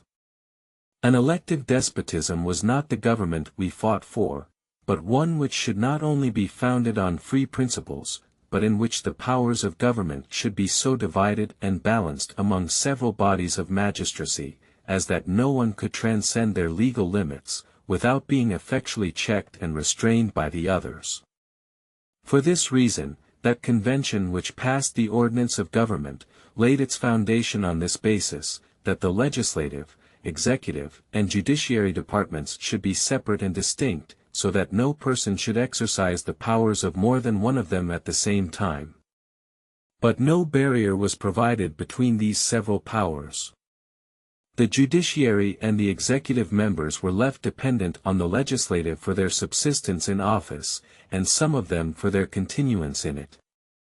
If, therefore, the legislature assumes executive and judiciary powers, no opposition is likely to be made, nor, if made, can be effectual, because in that case they may put their proceedings into the form of acts of assembly, which will render them obligatory on the other branches. They have accordingly, in many instances, decided rights which should have been left to judiciary controversy, and the direction of the executive, during the whole time of their session, is becoming habitual and familiar. The other state which I shall take for an example is Pennsylvania, and the other authority, the Council of Censors, which assembled in the years 1783 and 1784. A part of the duty of this body, as marked out by the Constitution, was to inquire whether the Constitution had been preserved inviolate in every part, and whether the legislative and executive branches of government had performed their duty as guardians of the people, or assumed to themselves, or exercised, other or greater powers than they are entitled to by the Constitution. In the execution of this trust, the Council were necessarily led to a comparison of both the legislative and executive proceedings, with the constitutional powers of these departments, and from the facts enumerated, and to the truth of most of which both sides in the Council subscribed, it appears that the Constitution had been flagrantly violated by the legislature in a variety of important instances. A great number of laws had been passed, violating, without any apparent necessity, the rule requiring that all bills of a public nature shall be previously printed for the consideration of the people, although this is one of the precautions chiefly relied on by the Constitution against improper acts of legislature. The constitutional trial by jury had been violated, and powers assumed which had not been delegated by the Constitution. Executive powers had been usurped. The salaries of the judges, which the Constitution expressly requires to be fixed, had been occasionally varied, and cases belonging to the Judiciary Department frequently drawn within legislative cognizance and determination. Those who wish to see the several particulars falling under each of these heads, may consult the journals of the Council, which are in print. Some of them, it will be found, may be imputable to peculiar circumstances connected with the war, but the greater part of them may be considered as the spontaneous shoots of an ill-constituted government. It appears, also, that the executive department had not been innocent of frequent breaches of the Constitution. There are three observations, however, which ought to be made on this head. First, a great proportion of the instances were either immediately produced by the necessities of the war, or recommended by Congress or the Commander-in-Chief. Second, in most of the other instances, they conformed either to the declared or the known sentiments of the legislative department. Third, the executive department of Pennsylvania is distinguished from that of the other states by the number of members composing it. In this respect, it has as much affinity to a legislative assembly as to an executive council. And being at once exempt from the restraint of an individual responsibility for the acts of the body, and deriving confidence from mutual example and joint influence, unauthorized measures would, of course, be more freely hazarded, than where the executive department is administered by a single hand, or by a few hands. The conclusion which I am warranted in drawing from these observations is, that a mere demarcation on parchment of the constitutional limits of the several departments, is not a sufficient guard against those encroachments which lead to a tyrannical concentration of all the powers of government in the same hands. Federalist No. 49.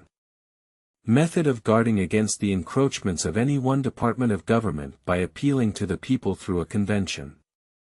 For the Independent Journal. Saturday, February 2, 1788. Madison.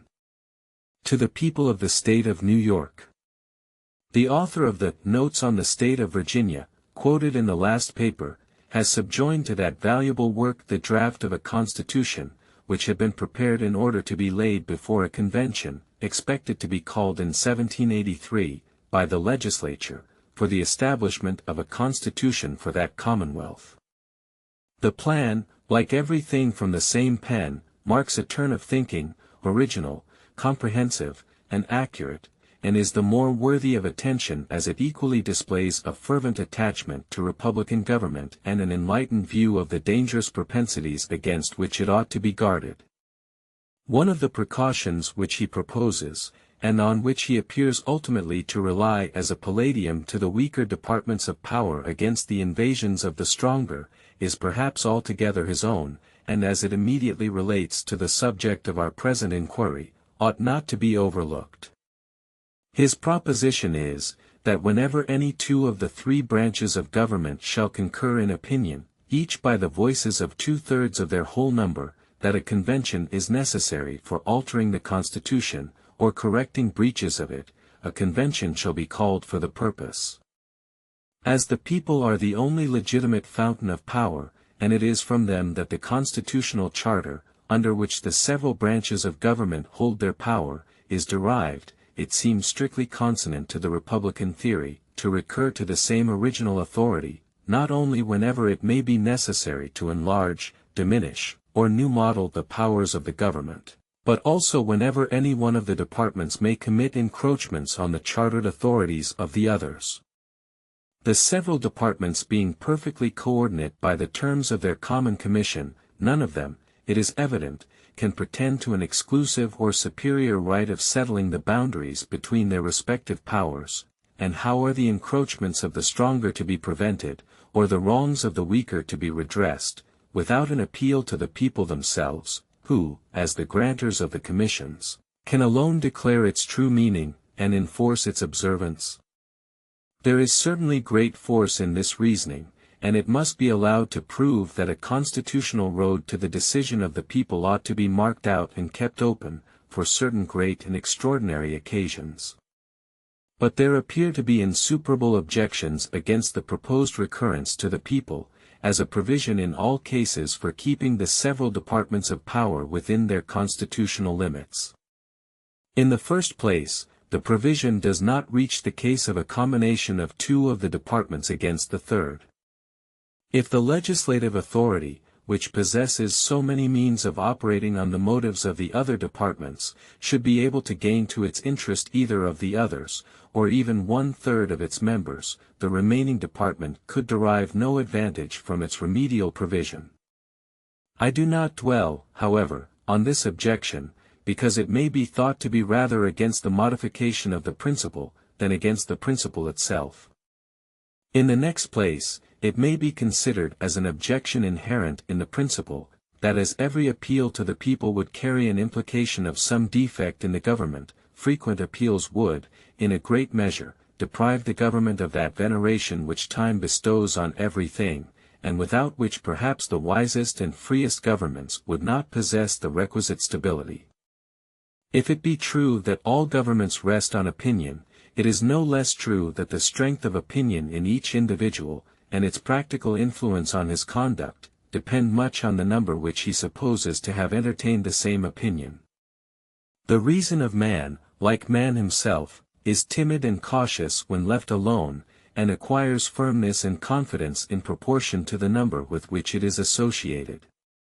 When the examples which fortify opinion are ancient as well as numerous, they are known to have a double effect. In a nation of philosophers, this consideration ought to be disregarded. A reverence for the laws would be sufficiently inculcated by the voice of an enlightened reason. But a nation of philosophers is as little to be expected as the philosophical race of kings wished for by Plato. And in every other nation, the most rational government will not find it a superfluous advantage to have the prejudices of the community on its side. The danger of disturbing the public tranquility by interesting too strongly the public passions, is a still more serious objection against a frequent reference of constitutional questions to the decision of the whole society. Notwithstanding the success which has attended the revisions of our established forms of government, and which does so much honor to the virtue and intelligence of the people of America, it must be confessed that the experiments are of too ticklish a nature to be unnecessarily multiplied. We are to recollect that all the existing constitutions were formed in the midst of a danger which repressed the passions most unfriendly to order and concord, of an enthusiastic confidence of the people in their patriotic leaders, which stifled the ordinary diversity of opinions on great national questions, of a universal ardor for new and opposite forms, produced by a universal resentment and indignation against the ancient government, and whilst no spirit of party connected with the changes to be made, or the abuses to be reformed, could mingle its leaven in the operation. The future situations in which we must expect to be usually placed, do not present any equivalent security against the danger which is apprehended. But the greatest objection of all is, that the decisions which would probably result from such appeals would not answer the purpose of maintaining the constitutional equilibrium of the government. We have seen that the tendency of republican governments is to an aggrandizement of the legislative at the expense of the other departments. The appeals to the people, therefore, would usually be made by the executive and judiciary departments. But whether made by one side or the other, would each side enjoy equal advantages on the trial?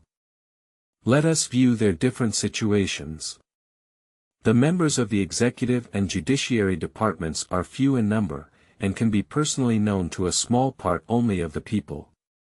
The latter, by the mode of their appointment, as well as by the nature and permanency of it, are too far removed from the people to share much in their prepossessions. The former are generally the objects of jealousy, and their administration is always liable to be discolored and rendered unpopular. The members of the legislative department, on the other hand, are numerous. They are distributed and dwell among the people at large. Their connections of blood, of friendship, and of acquaintance embrace a great proportion of the most influential part of the society.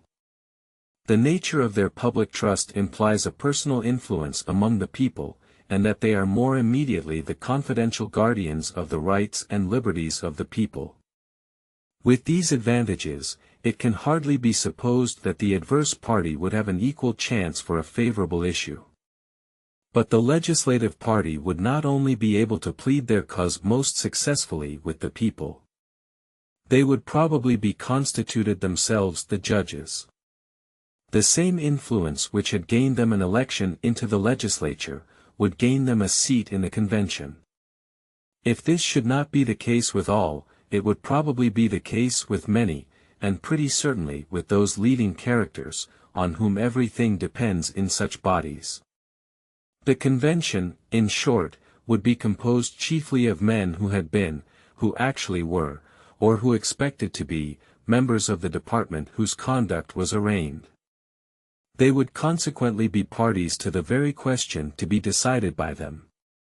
It might, however, sometimes happen, that appeals would be made under circumstances less adverse to the executive and judiciary departments.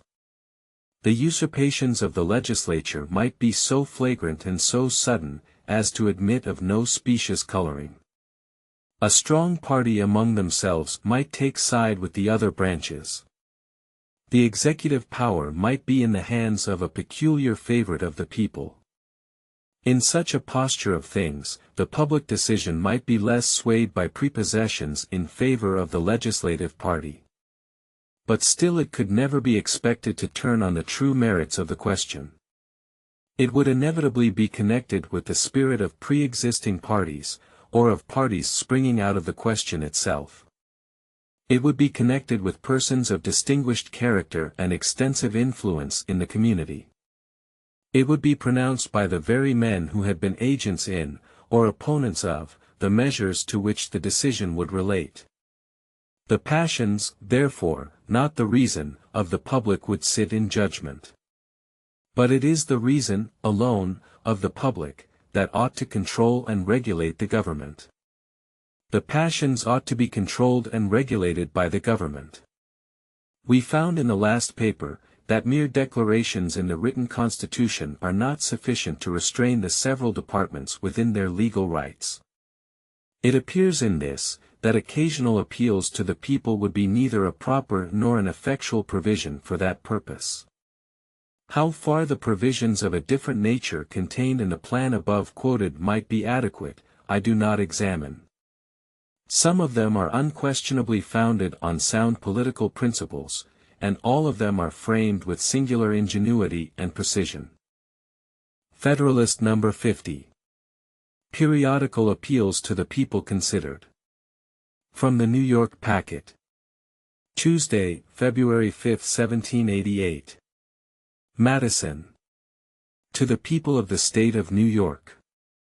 It may be contended, perhaps, that instead of occasional appeals to the people, which are liable to the objections urged against them, periodical appeals are the proper and adequate means of preventing and correcting infractions of the Constitution.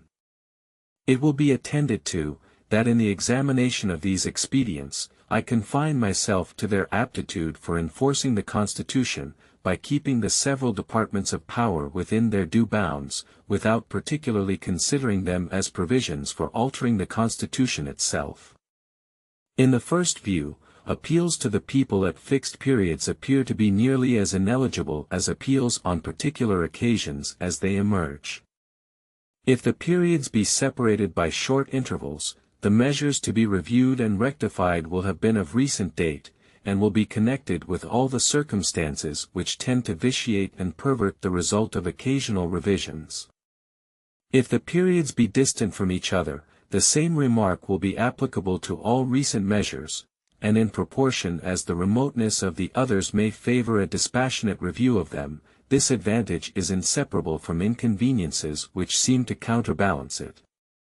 In the first place, a distant prospect of public censure would be a very feeble restraint on power from those excesses to which it might be urged by the force of present motives. Is it to be imagined that a legislative assembly, consisting of 100 or 200 members, eagerly bent on some favorite object, and breaking through the restraints of the Constitution in pursuit of it, would be arrested in their career, by considerations drawn from a censorial revision of their conduct at the future distance of 10, 15, or 20 years? In the next place, the abuses would often have completed their mischievous effects before the remedial provision would be applied. And in the last place, where this might not be the case, they would be of long standing, would have taken deep root, and would not easily be extirpated. The scheme of revising the Constitution, in order to correct recent breaches of it, as well as for other purposes, has been actually tried in one of the states.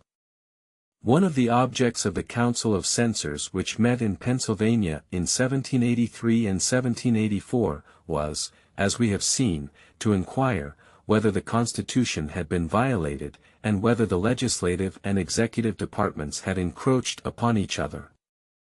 This important and novel experiment in politics merits, in several points of view, very particular attention. In some of them it may, perhaps, as a single experiment, made under circumstances somewhat peculiar, be thought to be not absolutely conclusive. But as applied to the case under consideration, it involves some facts, which I venture to remark, as a complete and satisfactory illustration of the reasoning which I have employed. First, it appears, from the names of the gentlemen who composed the council, that some, at least, of its most active members had also been active and leading characters in the parties which pre-existed in the state. Second, it appears that the same active and leading members of the council had been active and influential members of the legislative and executive branches, within the period to be reviewed, and even patrons or opponents of the very measures to be thus brought to the test of the Constitution. Two of the members had been vice presidents of the state, and several other members of the executive council, within the 7 preceding years. One of them had been speaker, and a number of others distinguished members, of the Legislative Assembly within the same period. Third, every page of their proceedings witnesses the effect of all these circumstances on the temper of their deliberations. Throughout the continuance of the council, it was split into 2 fixed and violent parties. The fact is acknowledged and lamented by themselves. Had this not been the case, the face of their proceedings exhibits a proof equally satisfactory. In all questions, however unimportant in themselves, or unconnected with each other, the same names stand invariably contrasted on the opposite columns. Every unbiased observer may infer, without danger of mistake, and at the same time without meaning to reflect on either party, or any individuals of either party, that, unfortunately, passion, not reason, must have presided over their decisions. When men exercise their reason coolly and freely on a variety of distinct questions, they inevitably fall into different opinions on some of them. When they are governed by a common passion, their opinions, if they are so to be called, will be the same. Fourth, it is at least problematical, whether the decisions of this body do not, in several instances, misconstrue the limits prescribed for the legislative and executive departments, instead of reducing and limiting them within their constitutional places. Fifth, I have never understood that the decisions of the Council on constitutional questions, whether rightly or erroneously formed, have had any effect in varying the practice founded on legislative constructions. It even appears, if I mistake not, that in one instance the contemporary legislature denied the constructions of the Council, and actually prevailed in the contest. This censorial body, therefore, proves at the same time, by its researches, the existence of the disease, and by its example, the inefficacy of the remedy. This conclusion cannot be invalidated by alleging that the state in which the experiment was made was at that crisis, and had been for a long time before, violently heated and distracted by the rage of party. Is it to be presumed, that at any future septennial epoch the same state will be free from parties?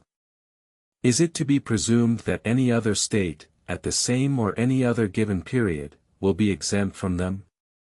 Such an event ought to be neither presumed nor desired, because an extinction of parties necessarily implies either a universal alarm for the public safety, or an absolute extinction of liberty.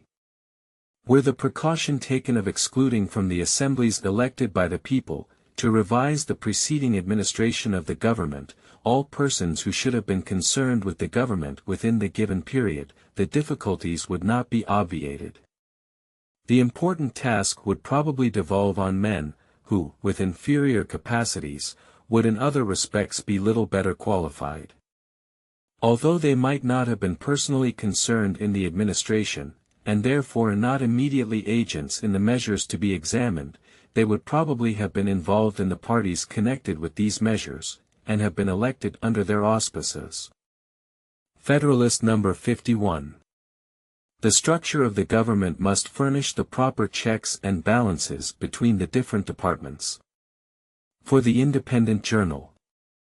Wednesday, February 6, 1788. Madison. To the people of the State of New York. To what expedient, then, shall we finally resort, for maintaining in practice the necessary partition of power among the several departments, as laid down in the Constitution? The only answer that can be given is, that as all these exterior provisions are found to be inadequate, the defect must be supplied, by so contriving the interior structure of the government as that its several constituent parts may, by their mutual relations, be the means of keeping each other in their proper places. Without presuming to undertake a full development of this important idea, I will hazard a few general observations, which may perhaps place it in a clearer light, and enable us to form a more correct judgment of the principles and structure of the government planned by the Convention. In order to lay a due foundation for that separate and distinct exercise of the different powers of government, which to a certain extent is admitted on all hands to be essential to the preservation of liberty, it is evident that each department should have a will of its own, and consequently should be so constituted that the members of each should have as little agency as possible in the appointment of the members of the others. Were this principle rigorously adhered to, it would require that all the appointments for the supreme executive, legislative, and judiciary magistracies should be drawn from the same fountain of authority, the people, through channels having no communication whatever with one another. Perhaps such a plan of constructing the several departments would be less difficult in practice than it may in contemplation appear. Some difficulties, however, and some additional expense would attend the execution of it. Some deviations, therefore, from the principle must be admitted. In the constitution of the Judiciary Department in particular, it might be inexpedient to insist rigorously on the principle, first, because peculiar qualifications being essential in the members, the primary consideration ought to be to select that mode of choice which best secures these qualifications, secondly, because the permanent tenure by which the appointments are held in that department, must soon destroy all sense of dependence on the authority conferring them. It is equally evident, that the members of each department should be as little dependent as possible on those of the others, for the emoluments annexed to their offices. Were the executive magistrate, or the judges, not independent of the legislature in this particular, their independence in every other would be merely nominal. But the great security against a gradual concentration of the several powers in the same department, consists in giving to those who administer each department the necessary constitutional means and personal motives to resist encroachments of the others. The provision for defense must in this, as in all other cases, be made commensurate to the danger of attack. Ambition must be made to counteract ambition. The interest of the man must be connected with the constitutional rights of the place. It may be a reflection on human nature, that such devices should be necessary to control the abuses of government. But what is government itself, but the greatest of all reflections on human nature? If men were angels, no government would be necessary. If angels were to govern men, neither external nor internal controls on government would be necessary. In framing a government which is to be administered by men over men, the great difficulty lies in this: you must first enable the government to control the governed, and in the next place oblige it to control itself. A dependence on the people is, no doubt, the primary control on the government, but experience has taught mankind the necessity of auxiliary precautions. This policy of supplying, by opposite and rival interests, the defect of better motives, might be traced through the whole system of human affairs, private as well as public. We see it particularly displayed in all the subordinate distributions of power, where the constant aim is to divide and arrange the several offices in such a manner as that each may be a check on the other, that the private interest of every individual may be a sentinel over the public rights. These inventions of prudence cannot be less requisite in the distribution of the supreme powers of the state. But it is not possible to give to each department an equal power of self-defense. In republican government, the legislative authority necessarily predominates. The remedy for this inconveniency is to divide the legislature into different branches, and to render them, by different modes of election and different principles of action, as little connected with each other as the nature of their common functions and their common dependence on the society will admit. It may even be necessary to guard against dangerous encroachments by still further precautions. As the weight of the legislative authority requires that it should be thus divided, the weakness of the executive may require, on the other hand, that it should be fortified. An absolute negative on the legislature appears, at first view, to be the natural defense with which the executive magistrate should be armed. But perhaps it would be neither altogether safe nor alone sufficient. On ordinary occasions it might not be exerted with the requisite firmness, and on extraordinary occasions it might be perfidiously abused.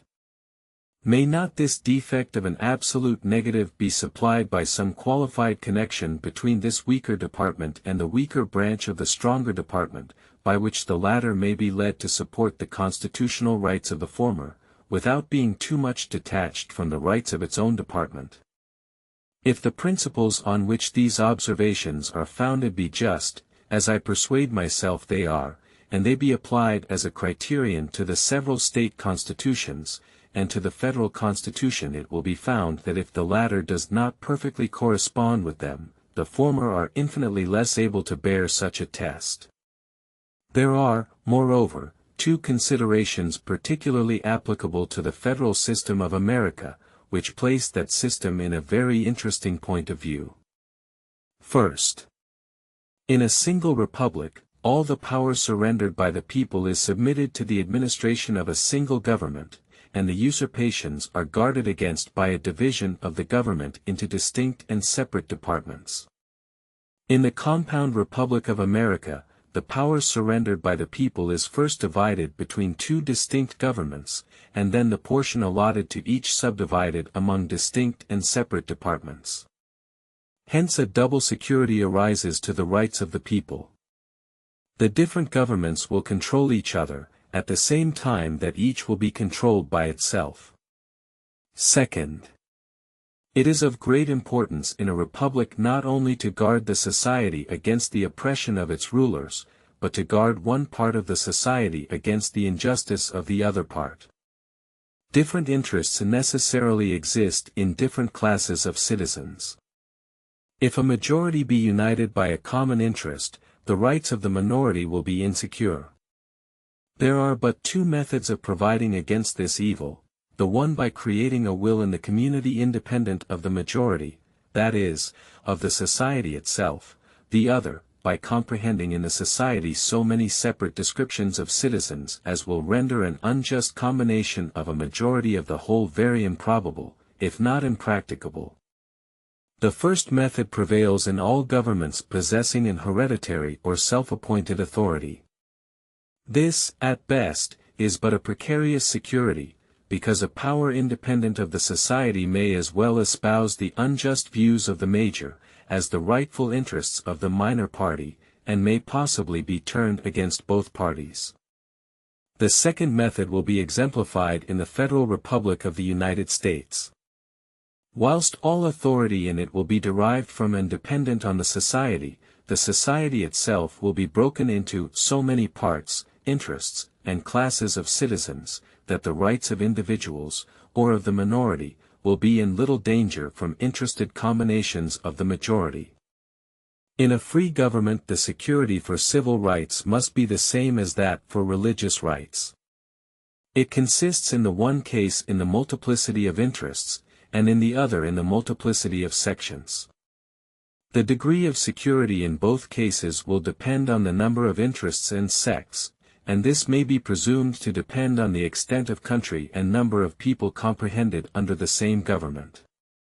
This view of the subject must particularly recommend a proper federal system to all the sincere and considerate friends of republican government, since it shows that in exact proportion as the territory of the Union may be formed into more circumscribed confederacies, or states oppressive combinations of a majority will be facilitated, the best security, under the republican forms, for the rights of every class of citizens, will be diminished, and consequently the stability and independence of some member of the government, the only other security, must be proportionately increased. Justice is the end of government. It is the end of civil society.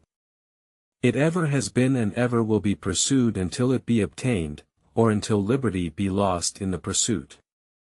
In a society under the forms of which the stronger faction can readily unite and oppress the weaker, anarchy may as truly be said to reign as in a state of nature, where the weaker individual is not secured against the violence of the stronger, and as, in the latter state, even the stronger individuals are prompted, by the uncertainty of their condition, to submit to a government which may protect the weak as well as themselves, so, in the former state, will the more powerful factions or parties be gradually induced, by a like motive, to wish for a government which will protect all parties, the weaker as well as the more powerful.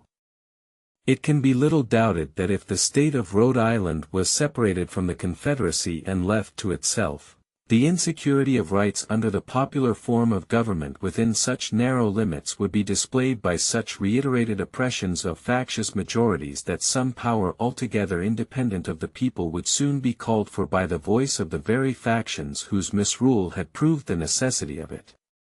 In the extended Republic of the United States, and among the great variety of interests, parties, and sects which it embraces, a coalition of a majority of the whole society could seldom take place on any other principles than those of justice and the general good, whilst there being thus less danger to a minor from the will of a major party, there must be less pretext, also, to provide for the security of the former, by introducing into the government a will not dependent on the latter, or, in other words, a will independent of the society itself.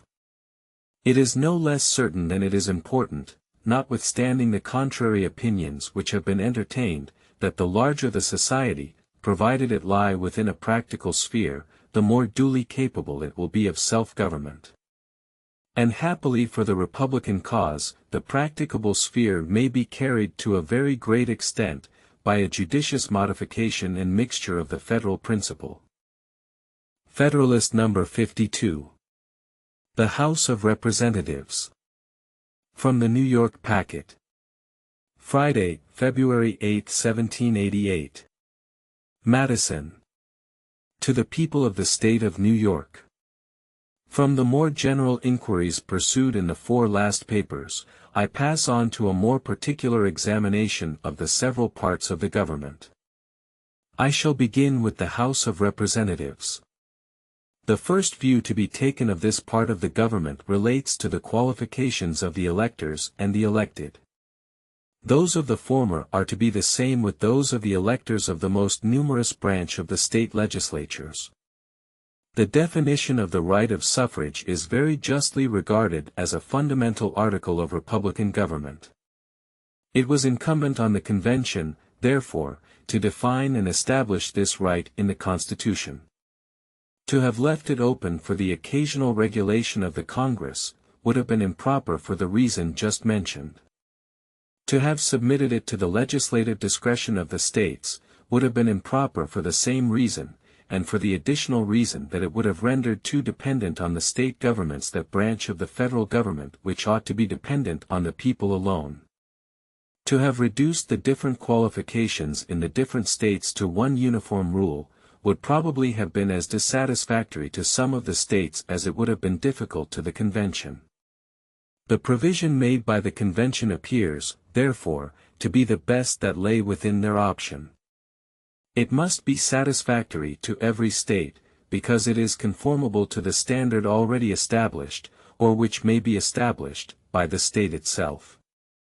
It will be safe to the United States, because, being fixed by the state constitutions, it is not alterable by the state governments, and it cannot be feared that the people of the states will alter this part of their constitutions in such a manner as to abridge the rights secured to them by the federal constitution.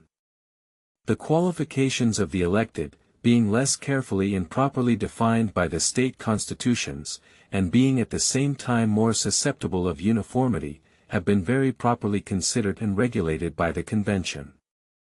A representative of the United States must be of the age of 25 years, must have been 7 years a citizen of the United States, must, at the time of his election, be an inhabitant of the state he is to represent, and, during the time of his service, must be in no office under the United States.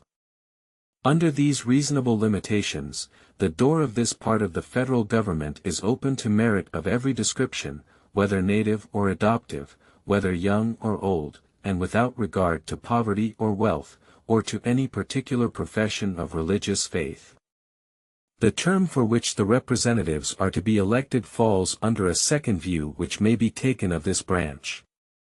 In order to decide on the propriety of this article, 2 questions must be considered: first, whether biennial elections will, in this case, be safe; secondly, whether they be necessary or useful.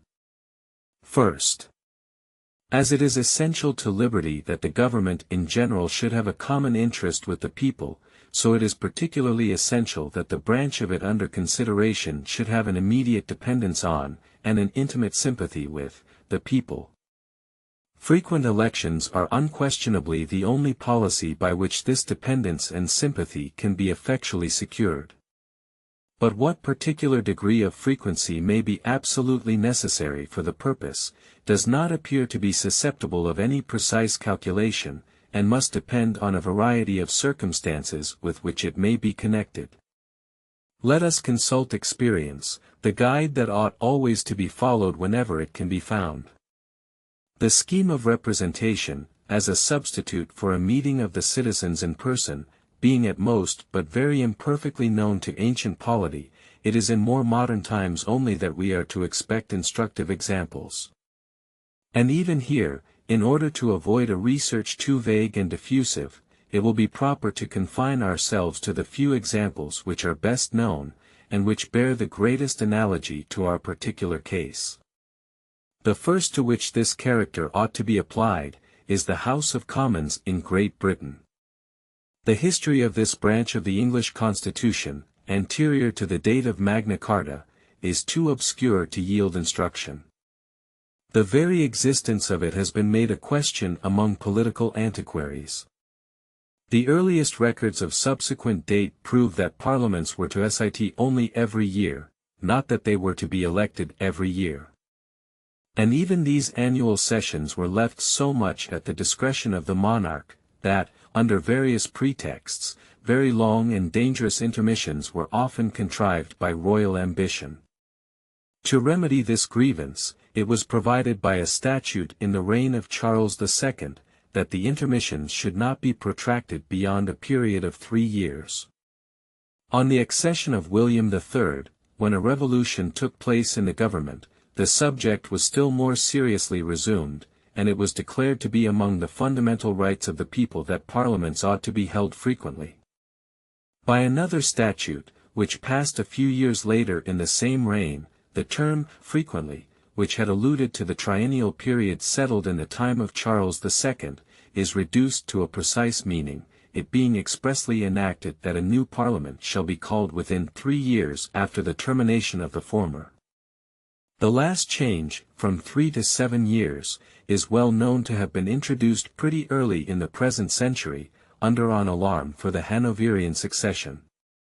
From these facts it appears that the greatest frequency of elections which has been deemed necessary in that kingdom, for binding the representatives to their constituents, does not exceed a triennial return of them. And if we may argue from the degree of liberty retained even under septennial elections, and all the other vicious ingredients in the parliamentary constitution, we cannot doubt that a reduction of the period from 7 to 3 years, with the other necessary reforms, would so far extend the influence of the people over their representatives as to satisfy us that biennial elections, under the federal system, cannot possibly be dangerous to the requisite dependence of the House of Representatives on their constituents. Elections in Ireland, till of late, were regulated entirely by the discretion of the Crown, and were seldom repeated, except on the accession of a new prince or some other contingent event. The Parliament which commenced with George II was continued throughout his whole reign, a period of about 35 years. The only dependence of the representatives on the people consisted in the right of the latter to supply occasional vacancies by the election of new members, and in the chance of some event which might produce a general new election. The ability also of the Irish Parliament to maintain the rights of their constituents, so far as the disposition might exist, was extremely shackled by the control of the Crown over the subjects of their deliberation. Of late these shackles, if I mistake not, have been broken, and octennial parliaments have besides been established. What effect may be produced by this partial reform, must be left to further experience. The example of Ireland, from this view of it, can throw but little light on the subject. As far as we can draw any conclusion from it, it must be that if the people of that country have been able under all these disadvantages to retain any liberty whatever, the advantage of biennial elections would secure to them every degree of liberty, which might depend on a due connection between their representatives and themselves. Let us bring our inquiries nearer home. The example of these states, when British colonies, claims particular attention, at the same time that it is so well known as to require little to be said on it. The principle of representation, in one branch of the legislature at least, was established in all of them. But the periods of election were different.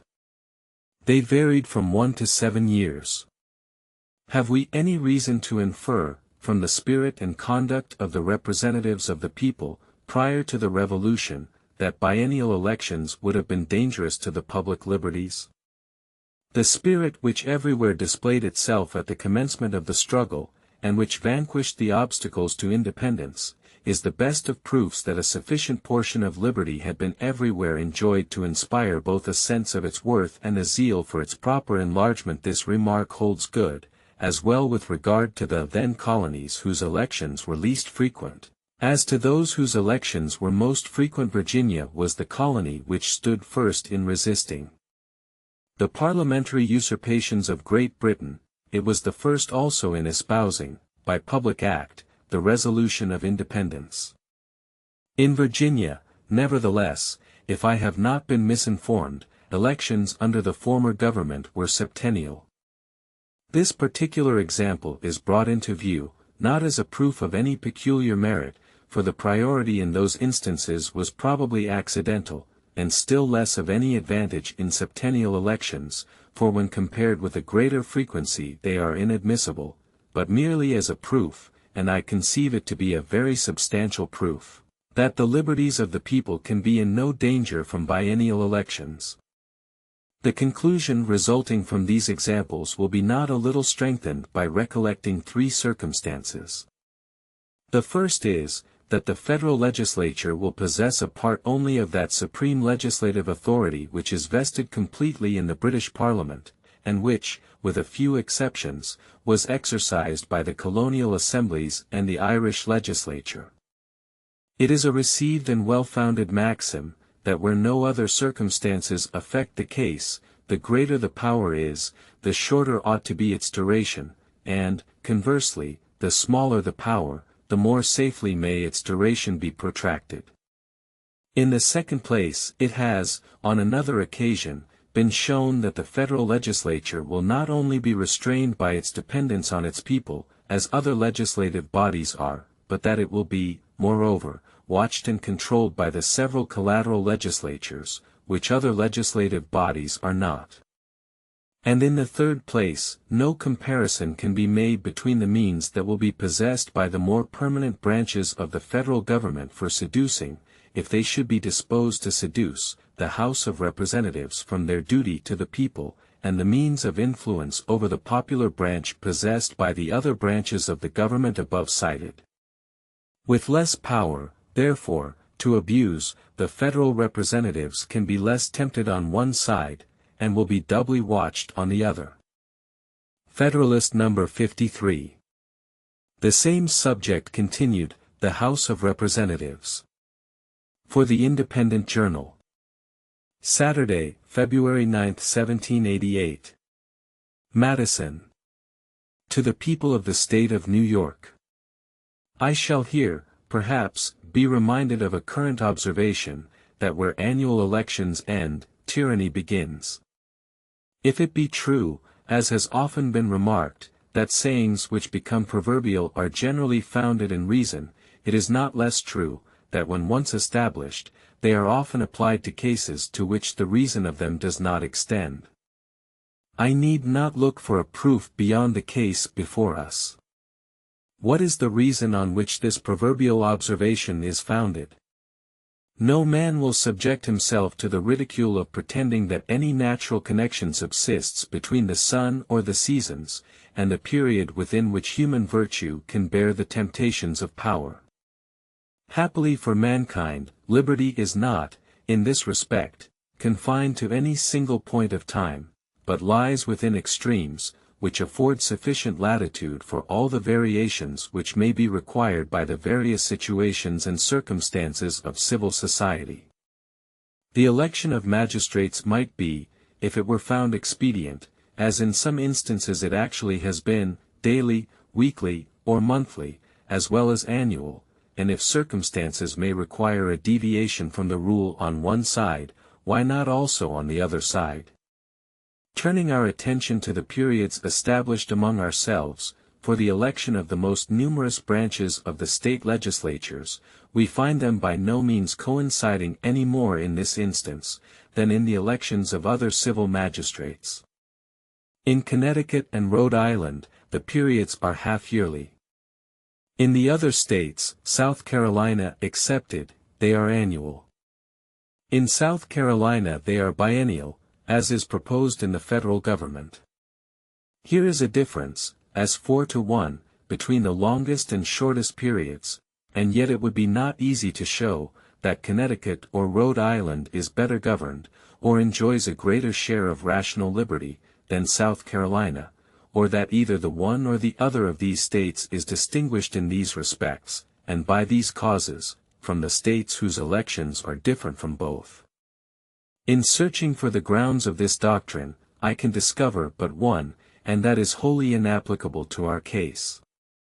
The important distinction so well understood in America, between a constitution established by the people and unalterable by the government, and a law established by the government and alterable by the government, seems to have been little understood and less observed in any other country. Wherever the supreme power of legislation has resided, has been supposed to reside also a full power to change the form of the government. Even in Great Britain, where the principles of political and civil liberty have been most discussed, and where we hear most of the rights of the Constitution, it is maintained that the authority of the Parliament is transcendent and uncontrollable, as well with regard to the Constitution, as the ordinary objects of legislative provision. They have accordingly, in several instances, actually changed, by legislative acts, some of the most fundamental articles of the government. They have in particular, on several occasions, changed the period of election, and, on the last occasion, not only introduced septennial in place of triennial elections, but by the same act, continued themselves in place 4 years beyond the term for which they were elected by the people. An attention to these dangerous practices has produced a very natural alarm in the votaries of free government, of which frequency of elections is the cornerstone, and has led them to seek for some security to liberty, against the danger to which it is exposed. Where no constitution, paramount to the government, either existed or could be obtained, no constitutional security, similar to that established in the United States, was to be attempted. Some other security, therefore, was to be sought for, and what better security would the case admit, than that of selecting and appealing to some simple and familiar portion of time, as a standard for measuring the danger of innovations, for fixing the national sentiment, and for uniting the patriotic exertions. The most simple and familiar portion of time, applicable to the subject was that of a year, and hence the doctrine has been inculcated by a laudable zeal, to erect some barrier against the gradual innovations of an unlimited government, that the advance towards tyranny was to be calculated by the distance of departure from the fixed point of annual elections. But what necessity can there be of applying this expedient to a government limited, as the federal government will be, by the authority of a paramount constitution? Or who will pretend that the liberties of the people of America will not be more secure under biennial elections, unalterably fixed by such a constitution, than those of any other nation would be, where elections were annual, or even more frequent, but subject to alterations by the ordinary power of the government? The second question stated is, whether biennial elections be necessary or useful. The propriety of answering this question in the affirmative will appear from several very obvious considerations. No man can be a competent legislator who does not add to an upright intention and a sound judgment a certain degree of knowledge of the subjects on which he is to legislate. A part of this knowledge may be acquired by means of information which lie within the compass of men in private as well as public stations. Another part can only be attained, or at least thoroughly attained, by actual experience in the station which requires the use of it. The period of service ought, therefore, in all such cases, to bear some proportion to the extent of practical knowledge requisite to the due performance of the service. The period of legislative service established in most of the states for the more numerous branch is, as we have seen, 1 year. The question then may be put into this simple form: does the period of 2 years bear no greater proportion to the knowledge requisite for federal legislation than 1 year does to the knowledge requisite for state legislation? The very statement of the question, in this form, suggests the answer that ought to be given to it. In a single state, the requisite knowledge relates to the existing laws which are uniform throughout the state, and with which all the citizens are more or less conversant, and to the general affairs of the state, which lie within a small compass, are not very diversified, and occupy much of the attention and conversation of every class of people. The great theater of the United States presents a very different scene. The laws are so far from being uniform, that they vary in every state, whilst the public affairs of the Union are spread throughout a very extensive region, and are extremely diversified by the local affairs connected with them, and can with difficulty be correctly learnt in any other place than in the central councils to which a knowledge of them will be brought by the representatives of every part of the empire. Yet some knowledge of the affairs, and even of the laws, of all the states, ought to be possessed by the members from each of the states. How can foreign trade be properly regulated by uniform laws, without some acquaintance with the commerce, the ports, the usages, and the regulations of the different states? How can the trade between the different states be duly regulated, without some knowledge of their relative situations in these and other respects? How can taxes be judiciously imposed and effectually collected, if they be not accommodated to the different laws and local circumstances relating to these objects in the different states? How can uniform regulations for the militia be duly provided, without a similar knowledge of many internal circumstances by which the states are distinguished from each other? These are the principal objects of federal legislation, and suggest most forcibly the extensive information which the representatives ought to acquire. The other interior objects will require a proportional degree of information with regard to them. It is true that all these difficulties will, by degrees, be very much diminished. The most laborious task will be the proper inauguration of the government and the primeval formation of a federal code. Improvements on the first drafts will every year become both easier and fewer. Past transactions of the government will be a ready and accurate source of information to new members. The affairs of the Union will become more and more objects of curiosity and conversation among the citizens at large.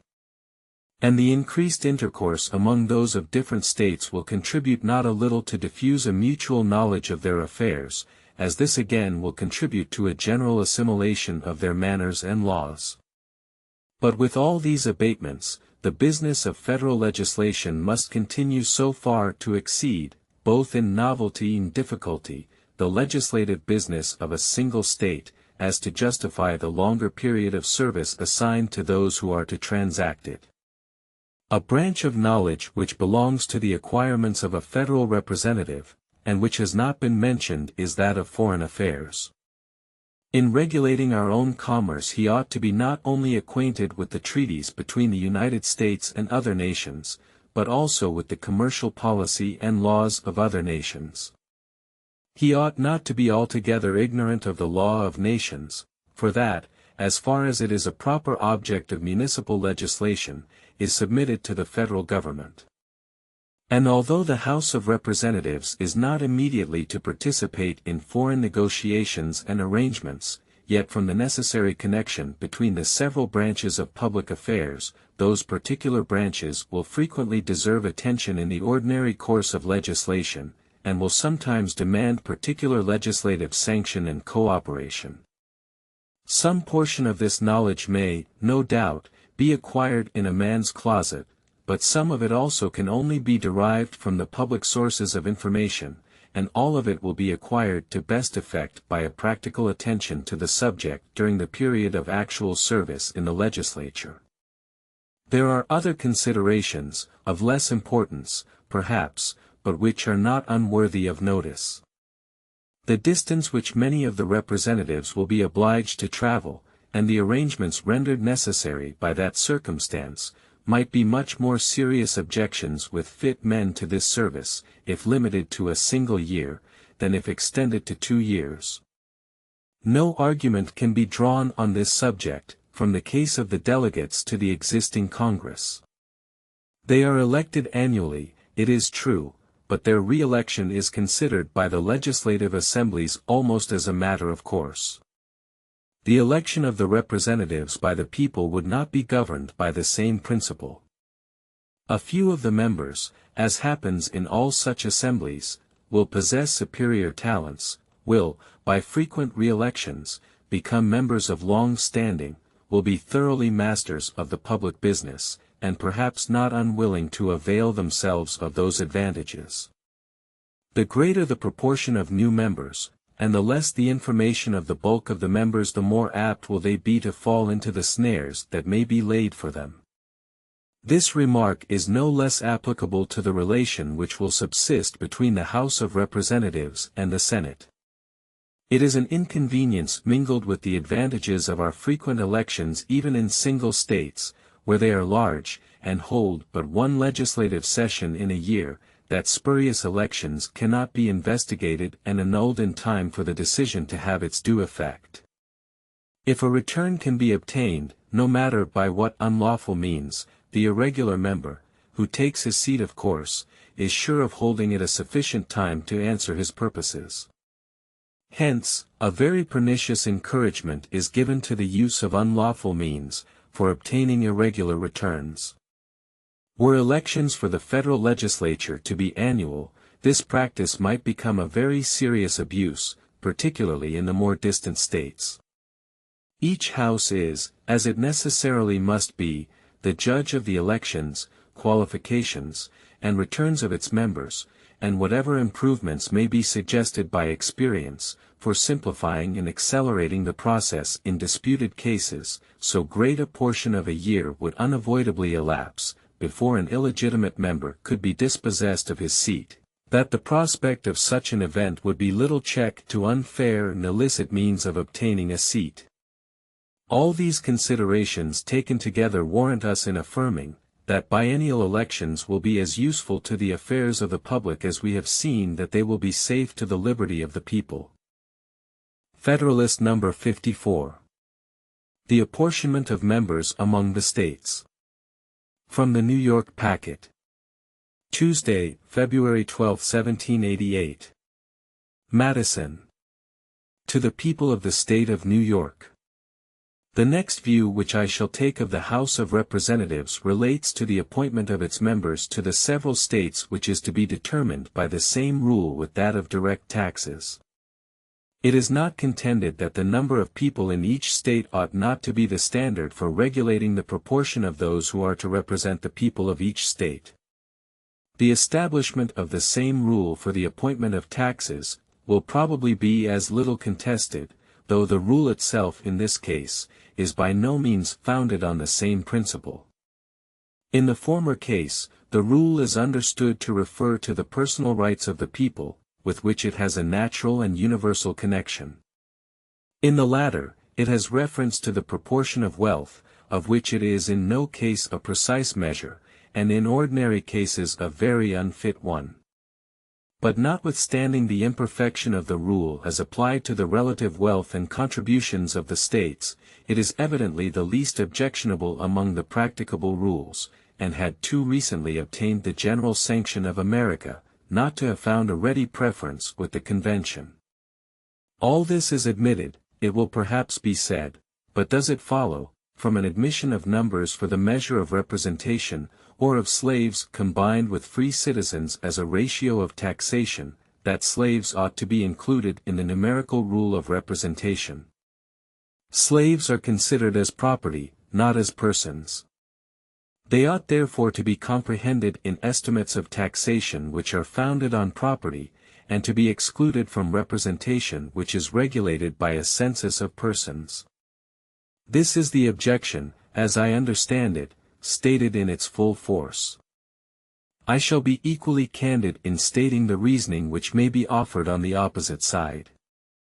We subscribe to the doctrine, might one of our Southern brethren observe, that representation relates more immediately to persons, and taxation more immediately to property, and we join in the application of this distinction to the case of our slaves. But we must deny the fact, that slaves are considered merely as property, and in no respect whatever as persons. The true state of the case is, that they partake of both these qualities, being considered by our laws, in some respects, as persons, and in other respects as property. In being compelled to labor, not for himself, but for a master, in being vendible by one master to another master, and in being subject at all times to be restrained in his liberty and chastised in his body, by the capricious will of another, the slave may appear to be degraded from the human rank, and classed with those irrational animals which fall under the legal denomination of property. In being protected, on the other hand, in his life and in his limbs, against the violence of all others, even the master of his labor and his liberty, and in being punishable himself for all violence committed against others, the slave is no less evidently regarded by the law as a member of the society, not as a part of the irrational creation, as a moral person, not as a mere article of property. The federal Constitution, therefore, decides with great propriety on the case of our slaves, when it views them in the mixed character of persons and of property. This is in fact their true character.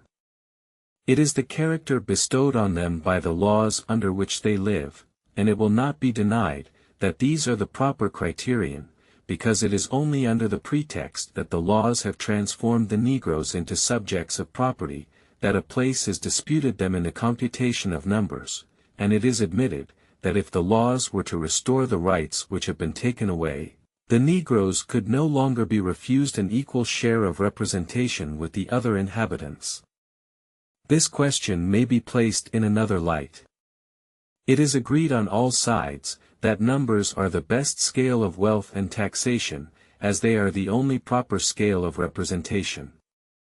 Would the convention have been impartial or consistent, if they had rejected the slaves from the list of inhabitants, when the shares of representation were to be calculated, and inserted them on the lists when the tariff of contributions was to be adjusted? Could it be reasonably expected, that the Southern states would concur in a system, which considered their slaves in some degree as men, when burdens were to be imposed, but refused to consider them in the same light, when advantages were to be conferred? Might not some surprise also be expressed, that those who reproached the Southern states with the barbarous policy of considering as property a part of their human brethren, should themselves contend, that the government to which all the states are to be parties, ought to consider this unfortunate race more completely in the unnatural light of property, than the very laws of which they complain? It may be replied, perhaps, that slaves are not included in the estimate of representatives in any of the states possessing them. They neither vote themselves nor increase the votes of their masters.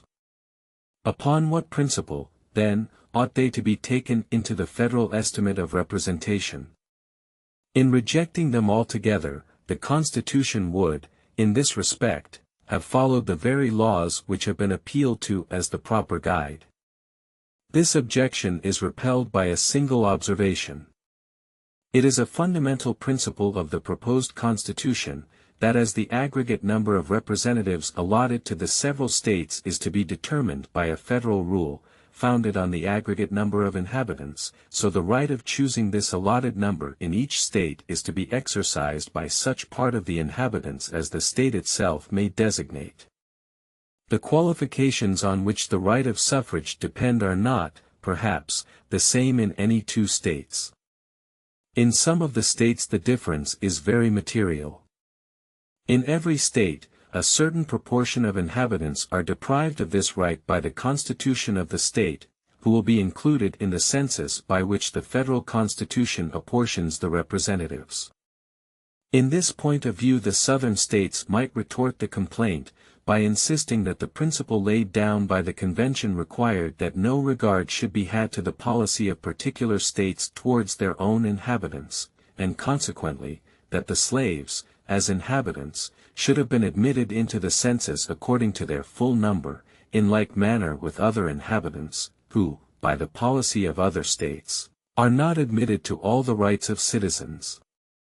A rigorous adherence, however, to this principle, is waived by those who would be gainers by it. All that they ask is that equal moderation be shown on the other side. Let the case of the slaves be considered, as it is in truth, a peculiar one. Let the compromising expedient of the Constitution be mutually adopted, which regards them as inhabitants, but as debased by servitude below the equal level of free inhabitants, which regards the slave as divested of 2/5 of the man. After all, may not another ground be taken on which this article of the Constitution will admit of a still more ready defense? We have hitherto proceeded on the idea that representation related to persons only, and not at all to property. But is it a just idea? Government is instituted no less for protection of the property, than of the persons, of individuals. The one as well as the other, therefore, may be considered as represented by those who are charged with the government. Upon this principle it is, that in several of the states, and particularly in the state of New York, one branch of the government is intended more especially to be the guardian of property, and is accordingly elected by that part of the society which is most interested in this object of government. In the federal Constitution, this policy does not prevail. The rights of property are committed into the same hands with the personal rights. Some attention ought, therefore, to be paid to property in the choice of those hands. For another reason, the votes allowed in the federal legislature to the people of each state, ought to bear some proportion to the comparative wealth of the states. States have not, like individuals, an influence over each other, arising from superior advantages of fortune. If the law allows an opulent citizen but a single vote in the choice of his representative, the respect and consequence which he derives from his fortunate situation very frequently guide the votes of others to the objects of his choice, and through this imperceptible channel the rights of property are conveyed into the public representation. A state possesses no such influence over other states. It is not probable that the richest state in the Confederacy will ever influence the choice of a single representative in any other state. Nor will the representatives of the larger and richer states possess any other advantage in the federal legislature, over the representatives of other states, than what may result from their superior number alone.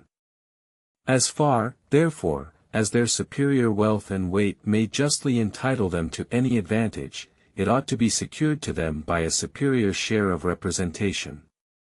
The new Constitution is, in this respect, materially different from the existing Confederation, as well as from that of the United Netherlands, and other similar confederacies. In each of the latter, the efficacy of the federal resolutions depends on the subsequent and voluntary resolutions of the states composing the Union.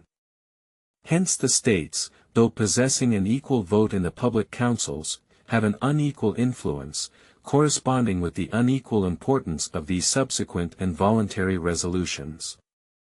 Under the proposed Constitution, the federal acts will take effect without the necessary intervention of the individual states.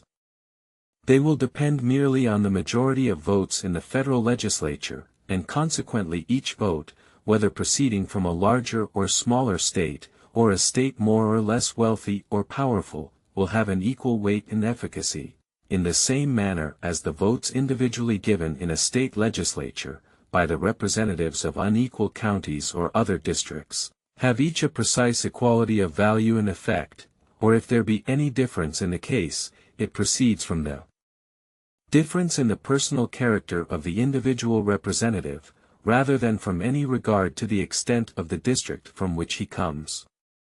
Such is the reasoning which an advocate for the Southern interests might employ on this subject, and although it may appear to be a little strained in some points, yet, on the whole, I must confess that it fully reconciles me to the scale of representation which the Convention have established. In one respect, the establishment of a common measure for representation and taxation will have a very salutary effect. As the accuracy of the census to be obtained by the Congress will necessarily depend, in a considerable degree on the disposition, if not on the cooperation, of the states, it is of great importance that the states should feel as little bias as possible, to swell or to reduce the amount of their numbers. Were their share of representation alone to be governed by this rule, they would have an interest in exaggerating their inhabitants. Were the rule to decide their share of taxation alone, a contrary temptation would prevail. By extending the rule to both objects, the states will have opposite interests, which will control and balance each other, and produce the requisite impartiality. Federalist number 55. The total number of the House of Representatives. For the Independent Journal. Wednesday, February 13, 1788. Madison. To the People of the State of New York. the number of which the House of Representatives is to consist, forms another and a very interesting point of view, under which this branch of the federal legislature may be contemplated. Scarce any article, indeed, in the whole Constitution seems to be rendered more worthy of attention, by the weight of character and the apparent force of argument with which it has been assailed. The charges exhibited against it are, first, that so small a number of representatives will be an unsafe depositary of the public interests, secondly, that they will not possess a proper knowledge of the local circumstances of their numerous constituents, thirdly, that they will be taken from that class of citizens which will sympathize least with the feelings of the mass of the people, and be most likely to aim at a permanent elevation of the few on the depression of the many, fourthly, that, defective as the number will be in the first instance, it will be more and more disproportionate, by the increase of the people, and the obstacles which will prevent a correspondent increase of the representatives. In general, it may be remarked on this subject, that no political problem is less susceptible of a precise solution than that which relates to the number most convenient for a representative legislature, nor is there any point on which the policy of the several states is more at variance, whether we compare their legislative assemblies directly with each other, or consider the proportions which they respectively bear to the number of their constituents. Passing over the difference between the smallest and largest states, as Delaware, whose most numerous branch consists of 21 representatives, and Massachusetts, where it amounts to between 300 and 400, a very considerable difference is observable among states nearly equal in population. The number of representatives in Pennsylvania is not more than 1/5 of that in the state last mentioned. New York, whose population is to that of South Carolina as 6 to 5, has little more than 1/3 of the number of representatives. As great a disparity prevails between the states of Georgia and Delaware or Rhode Island.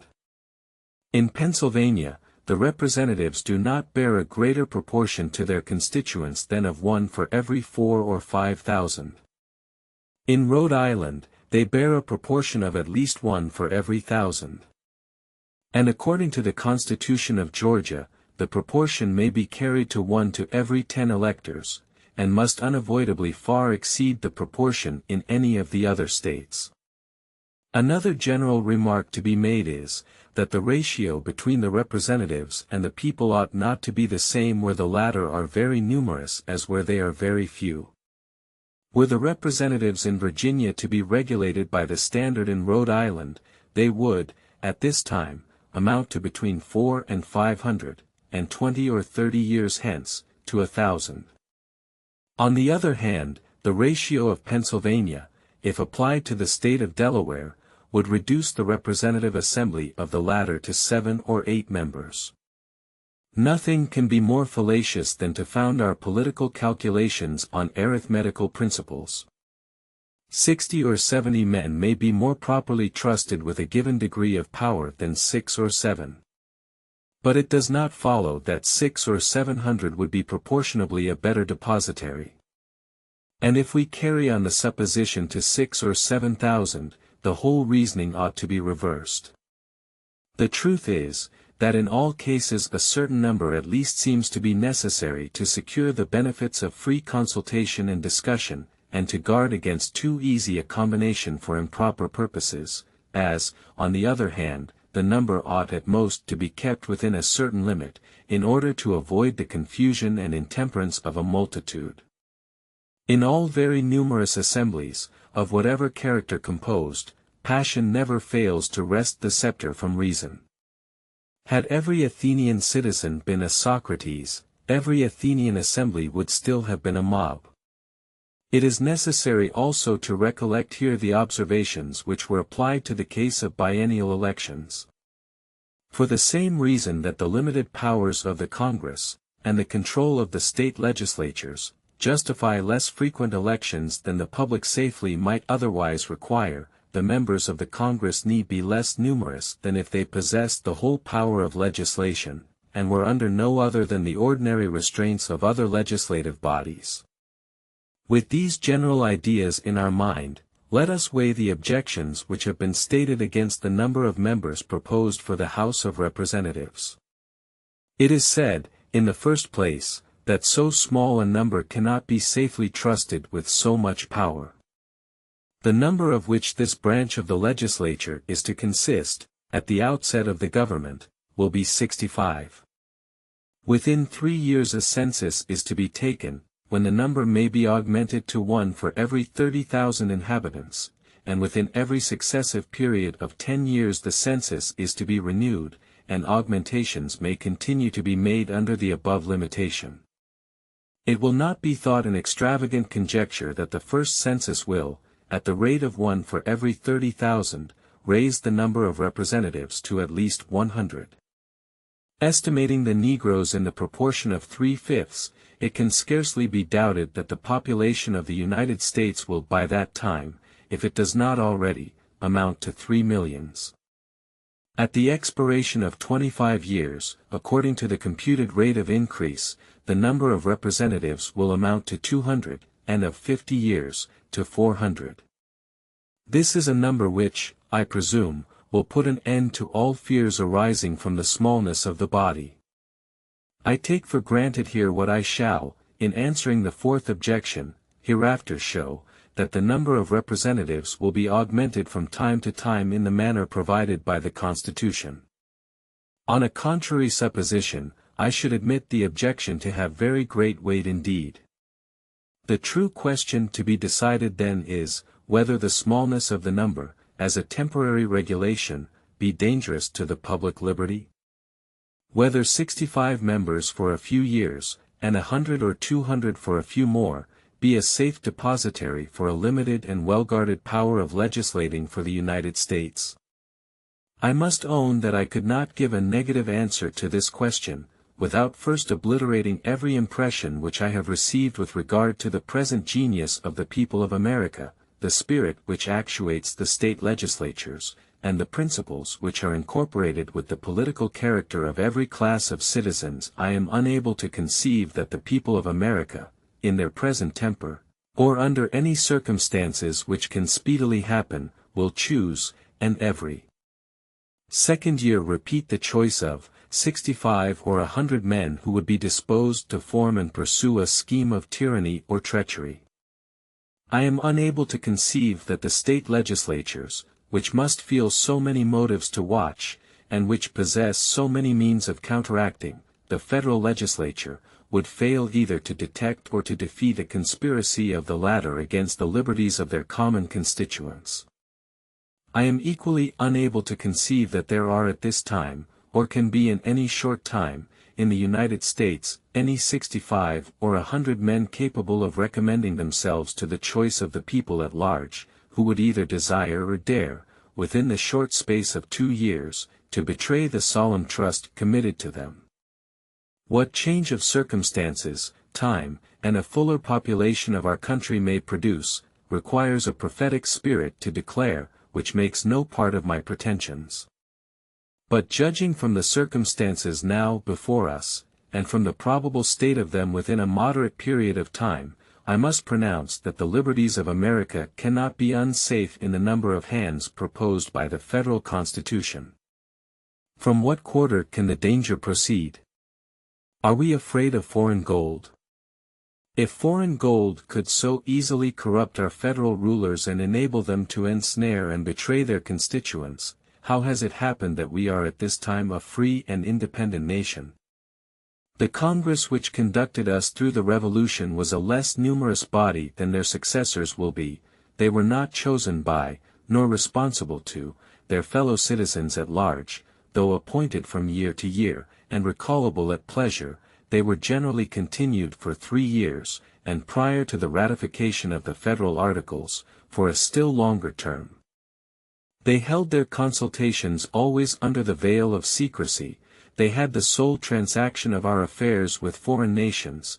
Through the whole course of the war they had the fate of their country more in their hands than it is to be hoped will ever be the case with our future representatives, and from the greatness of the prize at stake, and the eagerness of the party which lost it, it may well be supposed that the use of other means than force would not have been scrupled.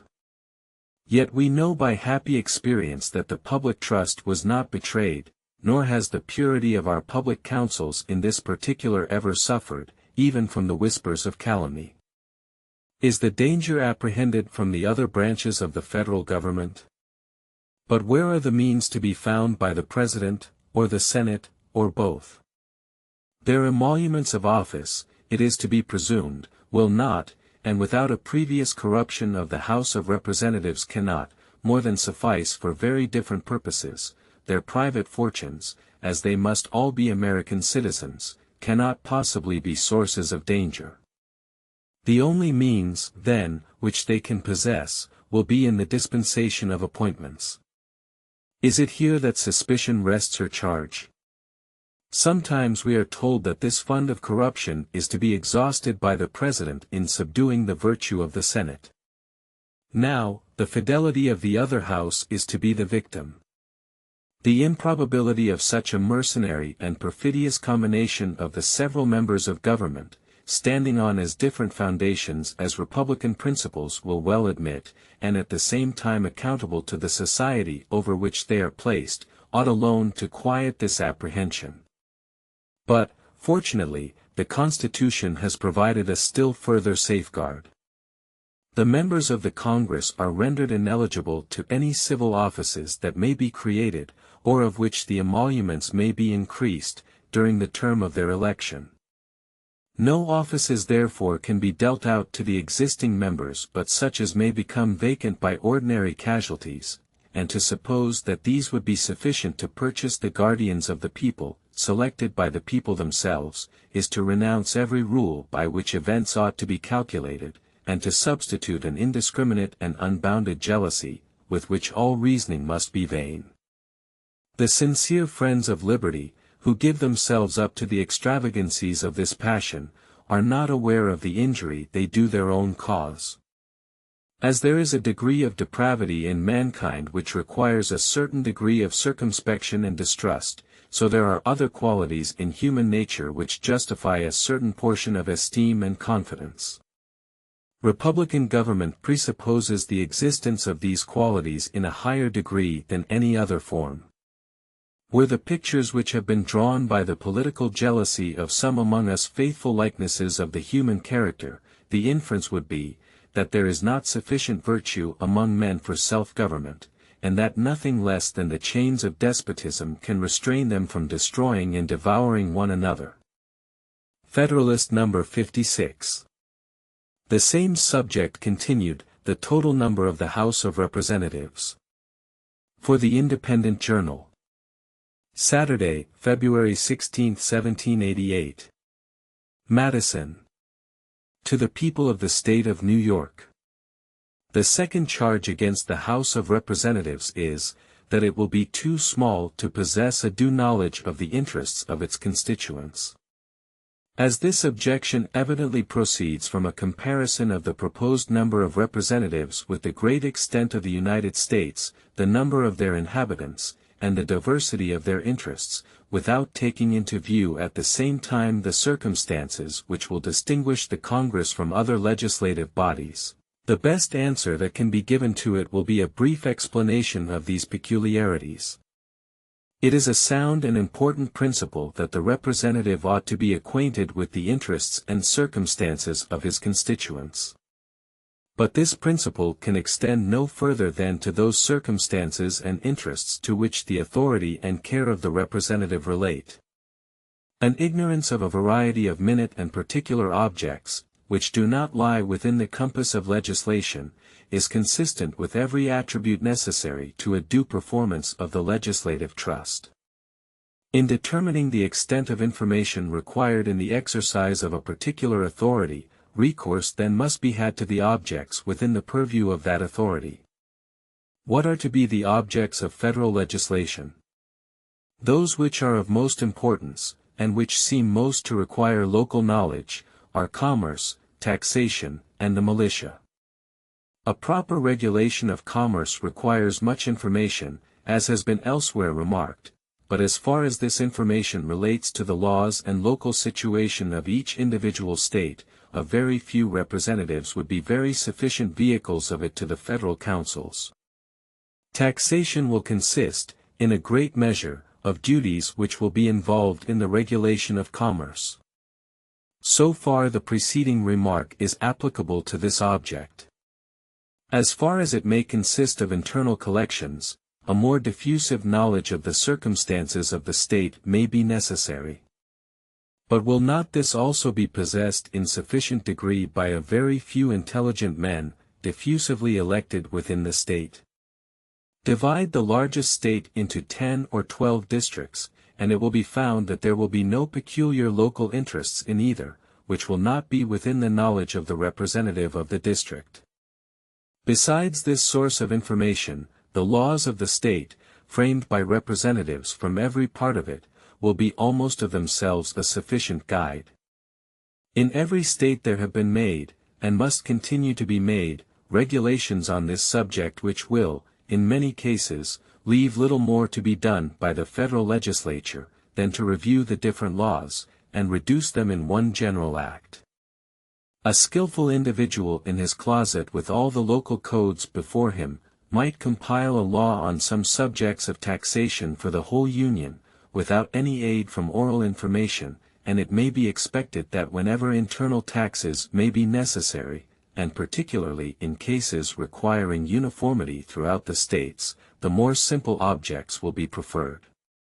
To be fully sensible of the facility which will be given to this branch of federal legislation by the assistance of the state codes, we need only suppose for a moment that this or any other state were divided into a number of parts, each having and exercising within itself a power of local legislation.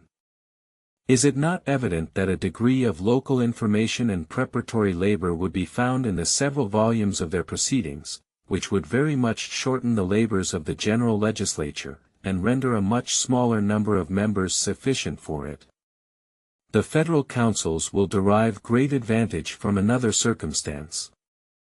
The representatives of each state will not only bring with them a considerable knowledge of its laws, and a local knowledge of their respective districts, but will probably in all cases have been members, and may even at the very time be members, of the state legislature, where all the local information and interests of the state are assembled, and from whence they may easily be conveyed by a very few hands into the legislature of the United States.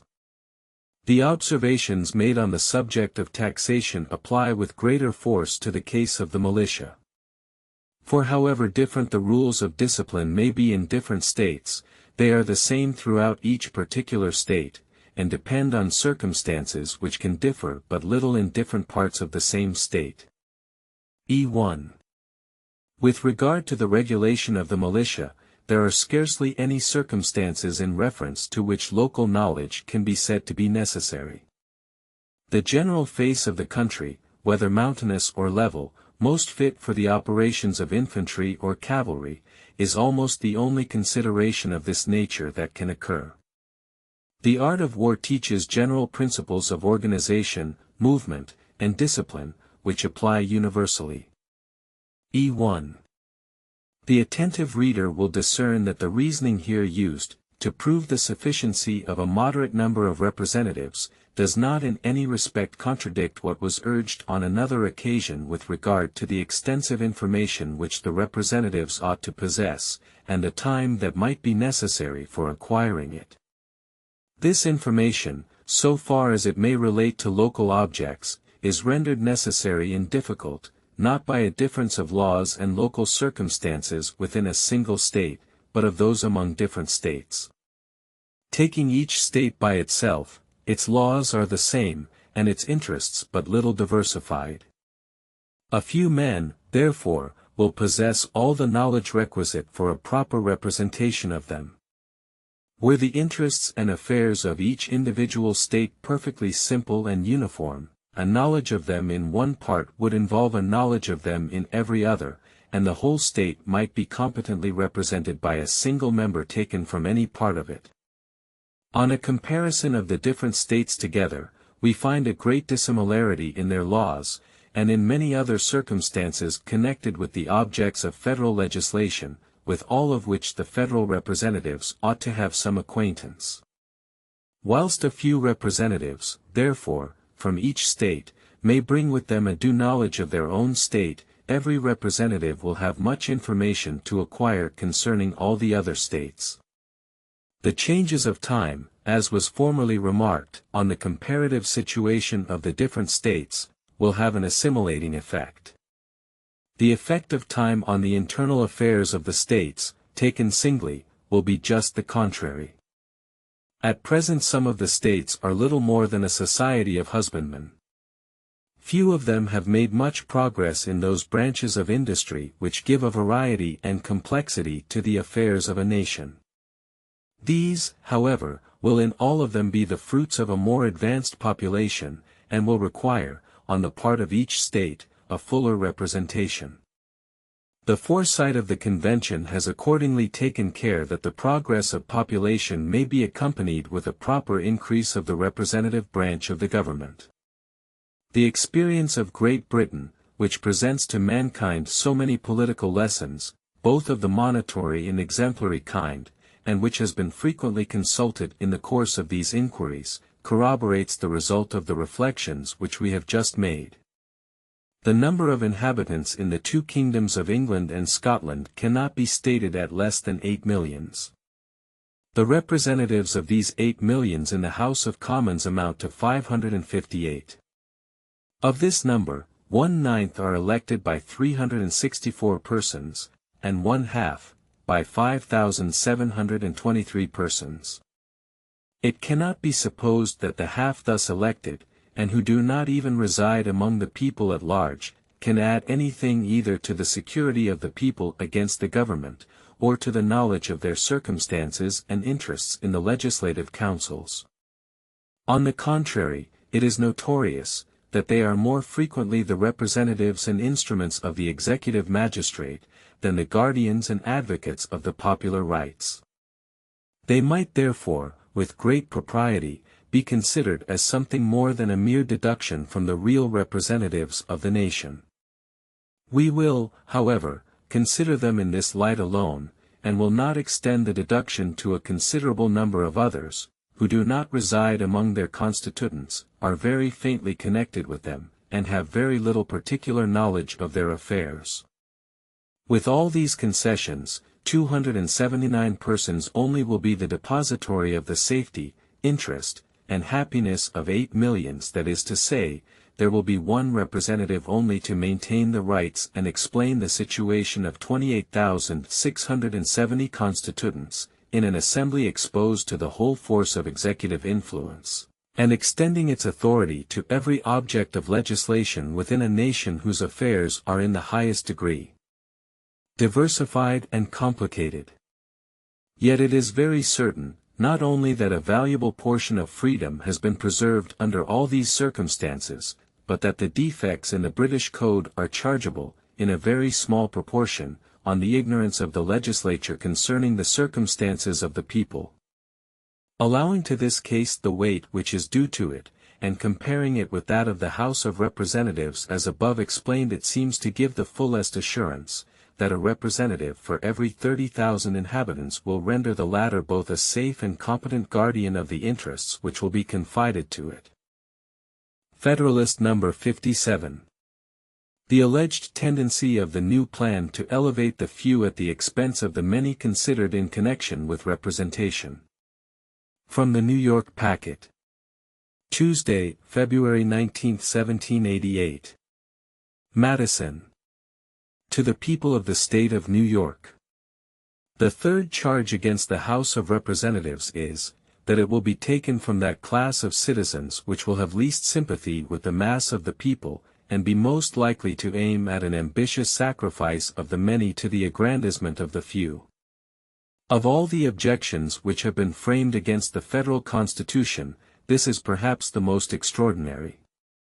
Whilst the objection itself is leveled against a pretended oligarchy, the principle of it strikes at the very root of republican government.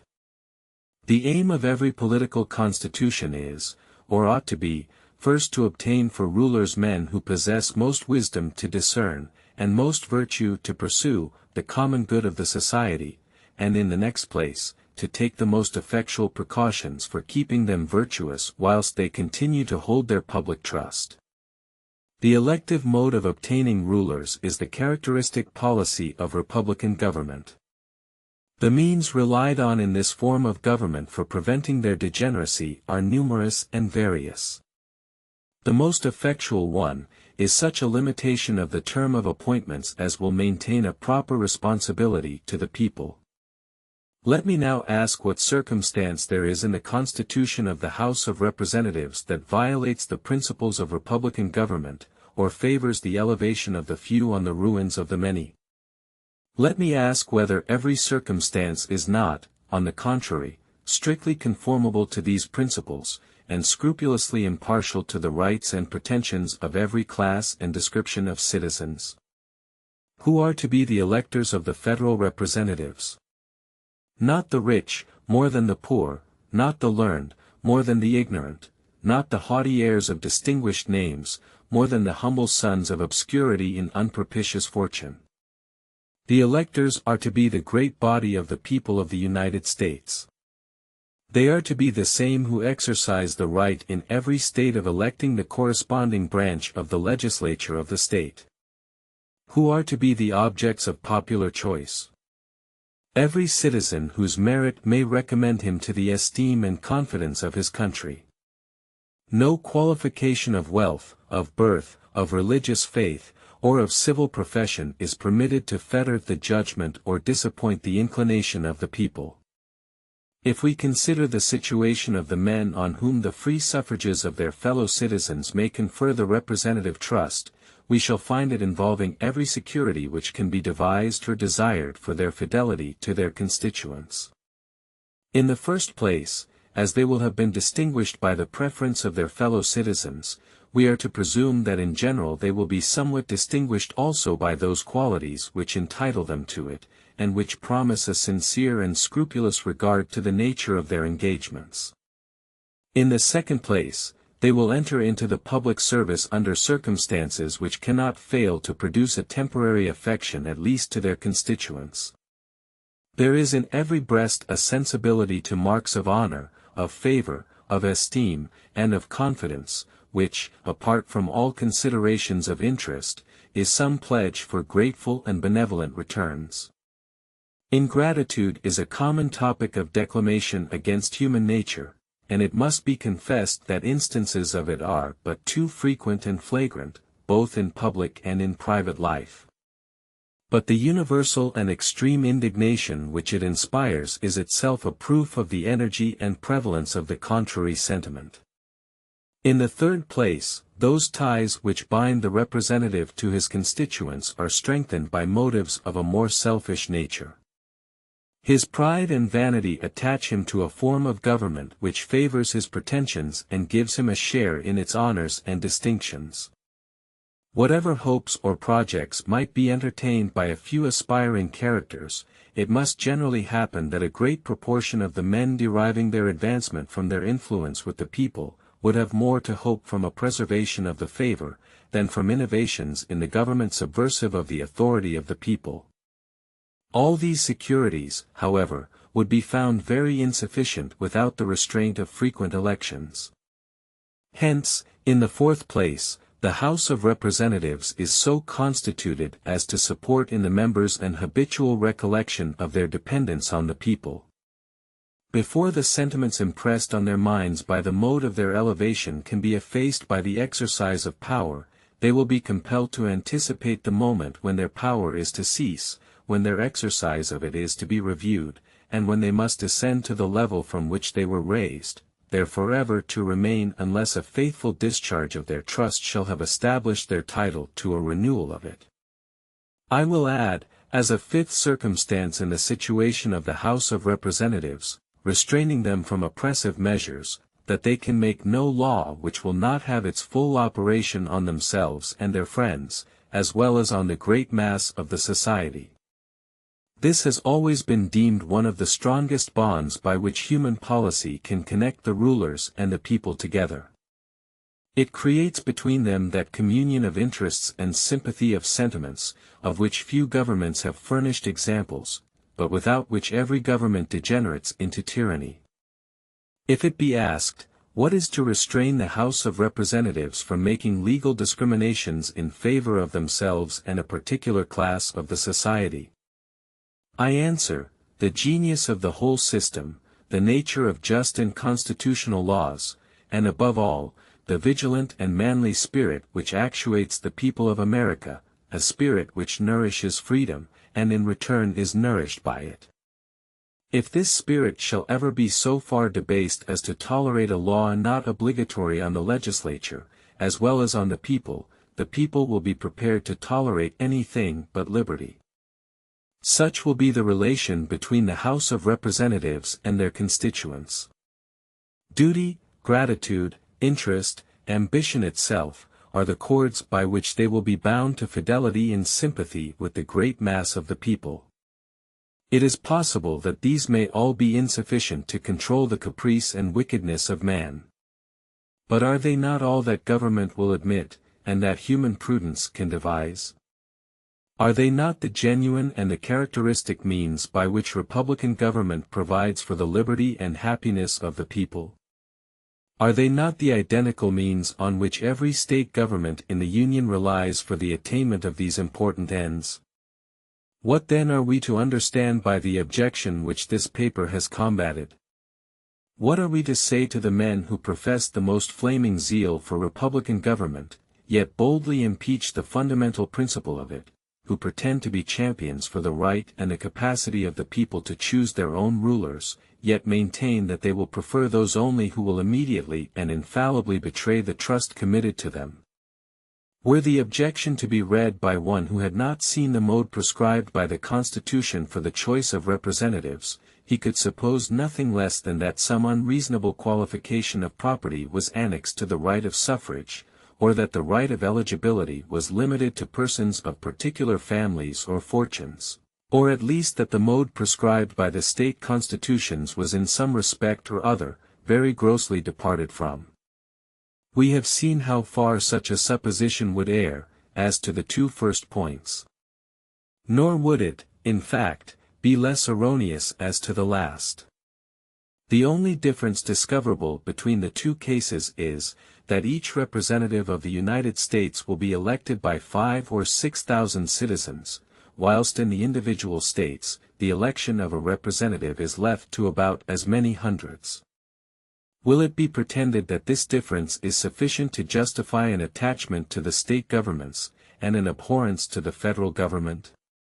If this be the point on which the objection turns, it deserves to be examined. Is it supported by reason?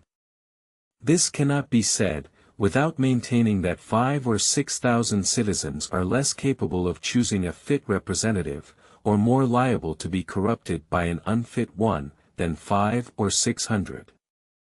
Reason, on the contrary, assures us, that as in so great a number a fit representative would be most likely to be found, so the choice would be less likely to be diverted from him by the intrigues of the ambitious or the bribes of the rich.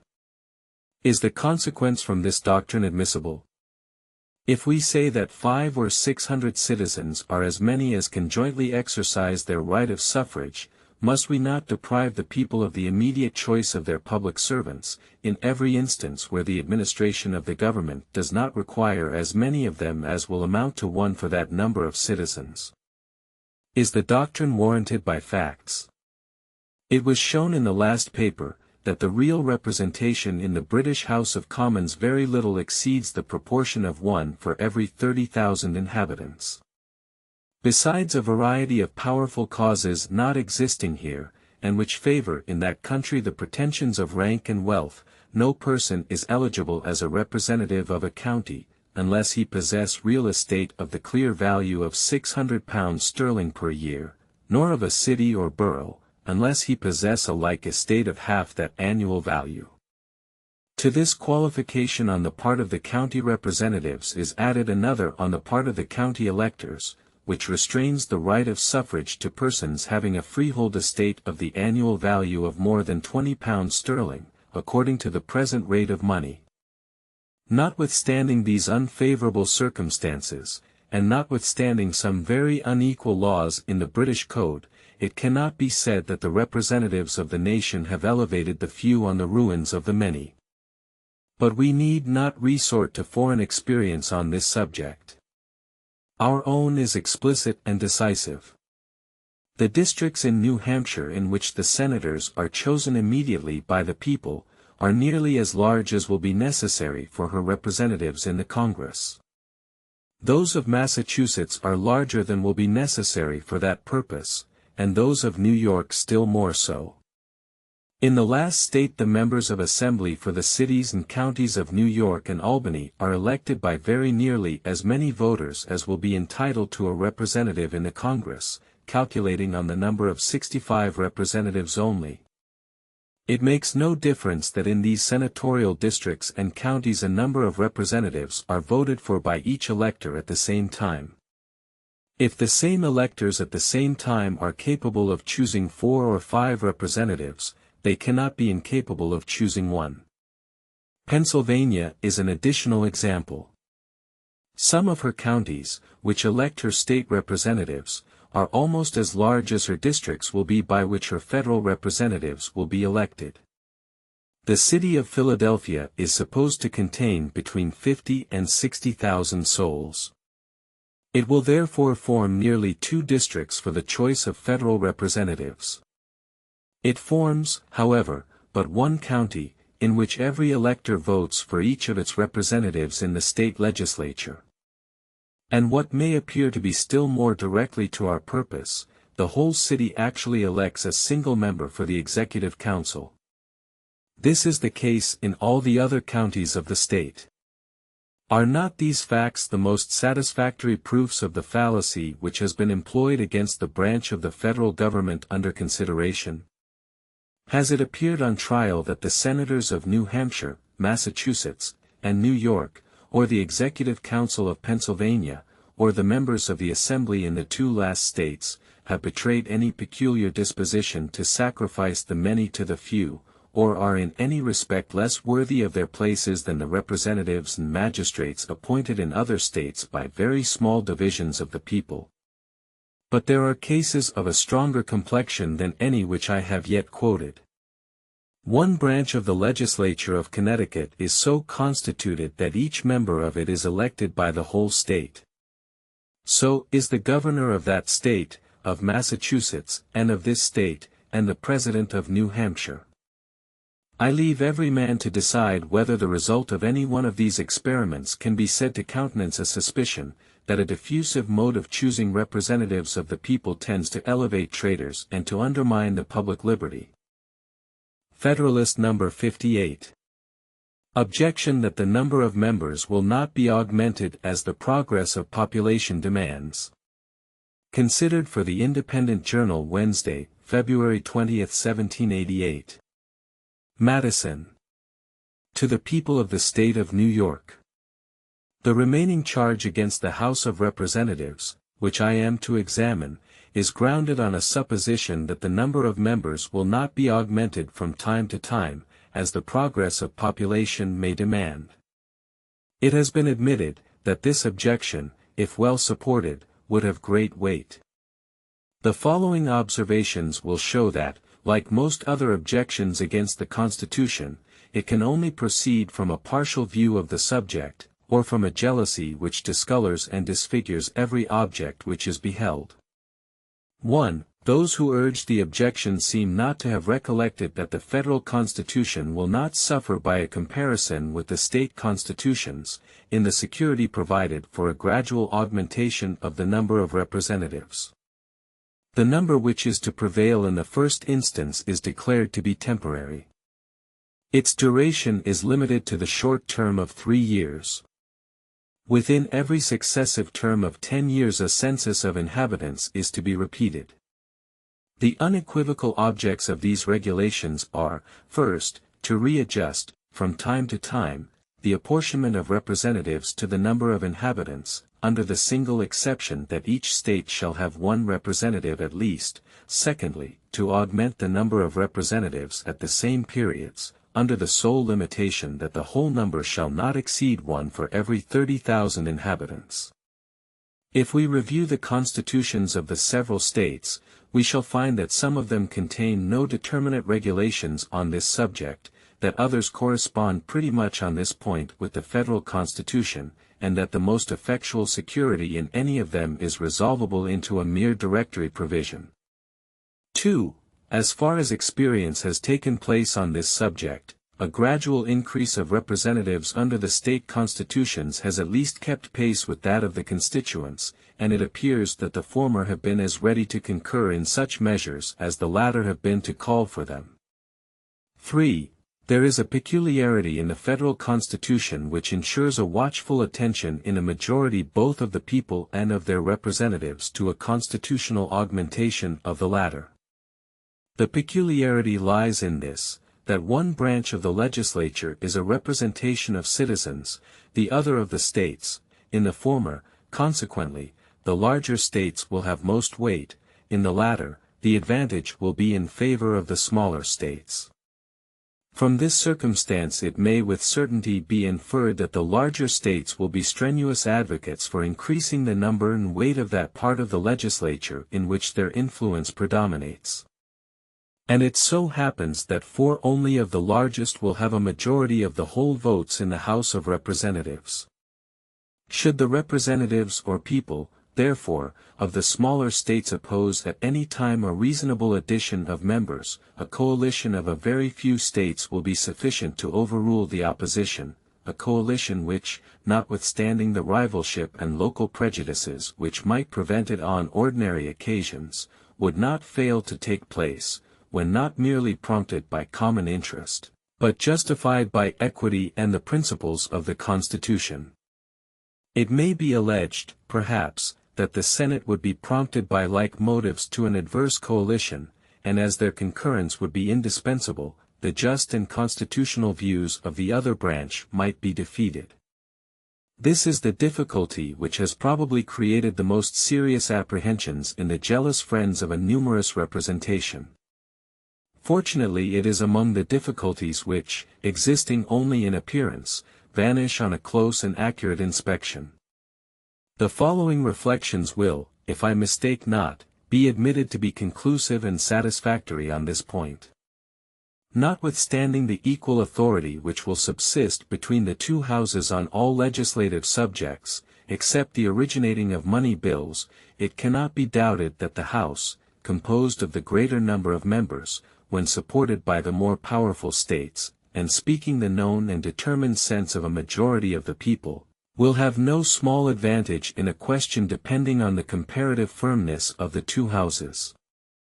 This advantage must be increased by the consciousness, felt by the same side of being supported in its demands by right, by reason, and by the Constitution, and the consciousness, on the opposite side, of contending against the force of all these solemn considerations.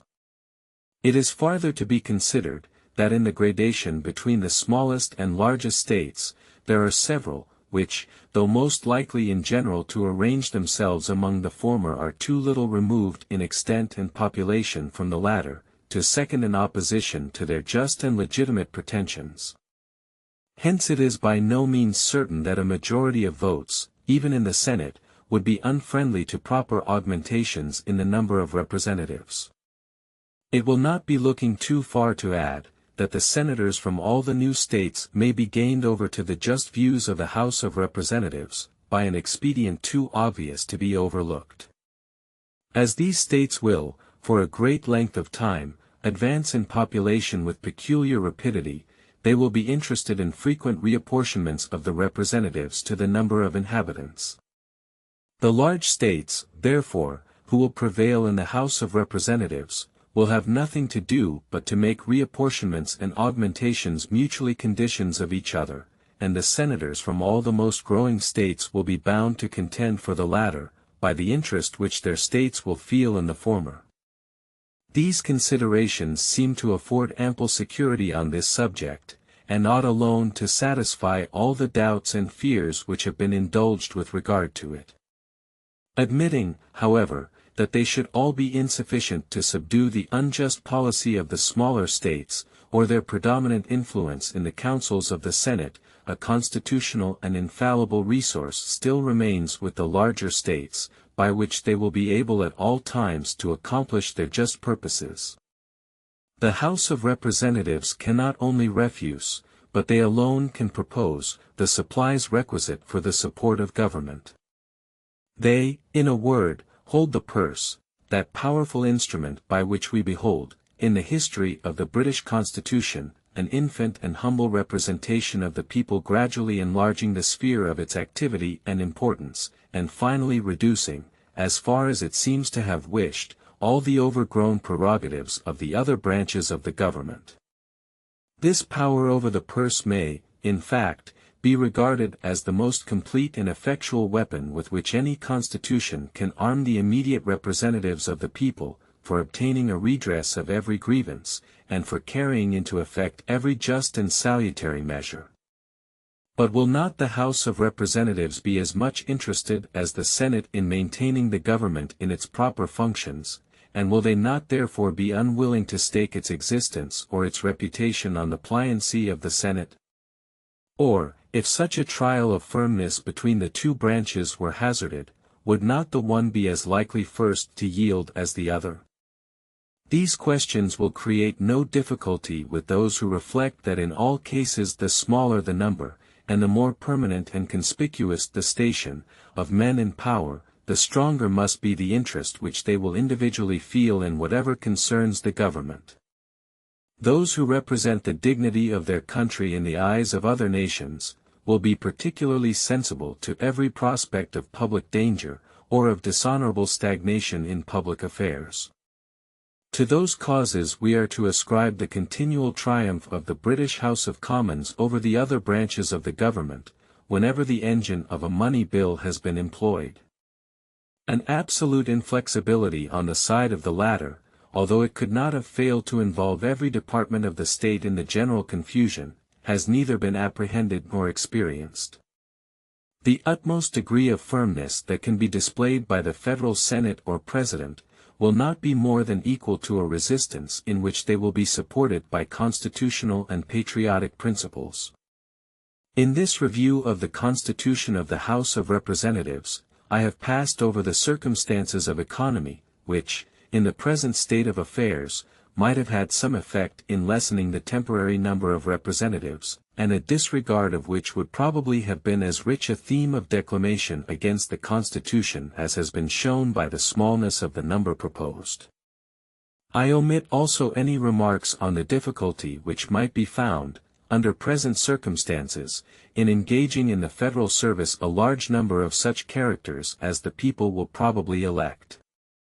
One observation, however, I must be permitted to add on this subject as claiming, in my judgment, a very serious attention. It is, that in all legislative assemblies the greater the number composing them may be, the fewer will be the men who will in fact direct their proceedings. In the first place, the more numerous an assembly may be, of whatever characters composed, the greater is known to be the ascendancy of passion over reason. In the next place, the larger the number, the greater will be the proportion of members of limited information and of weak capacities. Now, it is precisely on characters of this description that the eloquence and address of the few are known to act with all their force. In the ancient republics, where the whole body of the people assembled in person, a single orator, or an artful statesman, was generally seen to rule with as complete a sway as if a scepter had been placed in his single hand. On the same principle, the more multitudinous a representative assembly may be rendered, the more it will partake of the infirmities incident to collective meetings of the people. Ignorance will be the dupe of cunning, and passion the slave of sophistry and declamation. The people can never err more than in supposing that by multiplying their representatives beyond a certain limit, they strengthen the barrier against the government of a few. Experience will forever admonish them that, on the contrary, after securing a sufficient number for the purposes of safety, of local information, and of diffusive sympathy with the whole society, they will counteract their own views by every addition to their representatives. The countenance of the government may become more democratic, but the soul that animates it will be more oligarchic. The machine will be enlarged, but the fewer, and often the more secret, will be the springs by which its motions are directed. As connected with the objection against the number of representatives, may properly be here noticed, that which has been suggested against the number made competent for legislative business. It has been said that more than a majority ought to have been required for a quorum, and in particular cases, if not in all, more than a majority of a quorum for a decision. That some advantages might have resulted from such a precaution, cannot be denied. It might have been an additional shield to some particular interests, and another obstacle generally to hasty and partial measures. But these considerations are outweighed by the inconveniences in the opposite scale. In all cases where justice or the general good might require new laws to be passed, or active measures to be pursued, the fundamental principle of free government would be reversed. It would be no longer the majority that would rule, the power would be transferred to the minority. Were the defensive privilege limited to particular cases, an interested minority might take advantage of it to screen themselves from equitable sacrifices to the general weal, or, in particular emergencies, to extort unreasonable indulgences. Lastly, it would facilitate and foster the baneful practice of secessions, a practice which has shown itself even in states where a majority only is required, a practice subversive of all the principles of order and regular government, a practice which leads more directly to public convulsions, and the ruin of popular governments, than any other which has yet been displayed among us. Federalist number 59. Concerning the power of Congress to regulate the election of members. From the New York Packet. Friday, February 22, 1788. Hamilton. To the people of the State of New York. The natural order of the subject leads us to consider, in this place, that provision of the Constitution which authorizes the national legislature to regulate, in the last resort, the election of its own members. It is in these words, the times, places, and manner of holding elections for senators and representatives shall be prescribed in each state by the legislature thereof, but the Congress may, at any time, by law, make or alter such regulations, except as to the places of choosing senators. This provision has not only been declaimed against by those who condemn the Constitution in the gross, but it has been censured by those who have objected with less latitude and greater moderation, and, in one instance it has been thought exceptionable by a gentleman who has declared himself the advocate of every other part of the system. I am greatly mistaken, notwithstanding, if there be any article in the whole plan more completely defensible than this. Its propriety rests upon the evidence of this plain proposition, that every government ought to contain in itself the means of its own preservation. Every just reasoner will, at first sight, approve an adherence to this rule, in the work of the Convention, and will disapprove every deviation from it which may not appear to have been dictated by the necessity of incorporating into the work some particular ingredient, with which a rigid conformity to the rule was incompatible. Even in this case, though he may acquiesce in the necessity, yet he will not cease to regard and to regret a departure from so fundamental a principle, as a portion of imperfection in the system which may prove the seed of future weakness, and perhaps anarchy. It will not be alleged, that an election law could have been framed and inserted in the Constitution, which would have been always applicable to every probable change in the situation of the country, and it will therefore not be denied, that a discretionary power over elections ought to exist somewhere. It will, I presume, be as readily conceded, that there were only 3 ways in which this power could have been reasonably modified and disposed, that it must either have been lodged wholly in the national legislature, or wholly in the state legislatures, or primarily in the latter and ultimately in the former. The last mode has, with reason, been preferred by the Convention. They have submitted the regulation of elections for the federal government, in the first instance, to the local administrations, which, in ordinary cases, and when no improper views prevail, may be both more convenient and more satisfactory, but they have reserved to the national authority a right to interpose, whenever extraordinary circumstances might render that interposition necessary to its safety. Nothing can be more evident than that an exclusive power of regulating elections for the national government, in the hands of the state legislatures, would leave the existence of the Union entirely at their mercy. They could at any moment annihilate it, by neglecting to provide for the choice of persons to administer its affairs.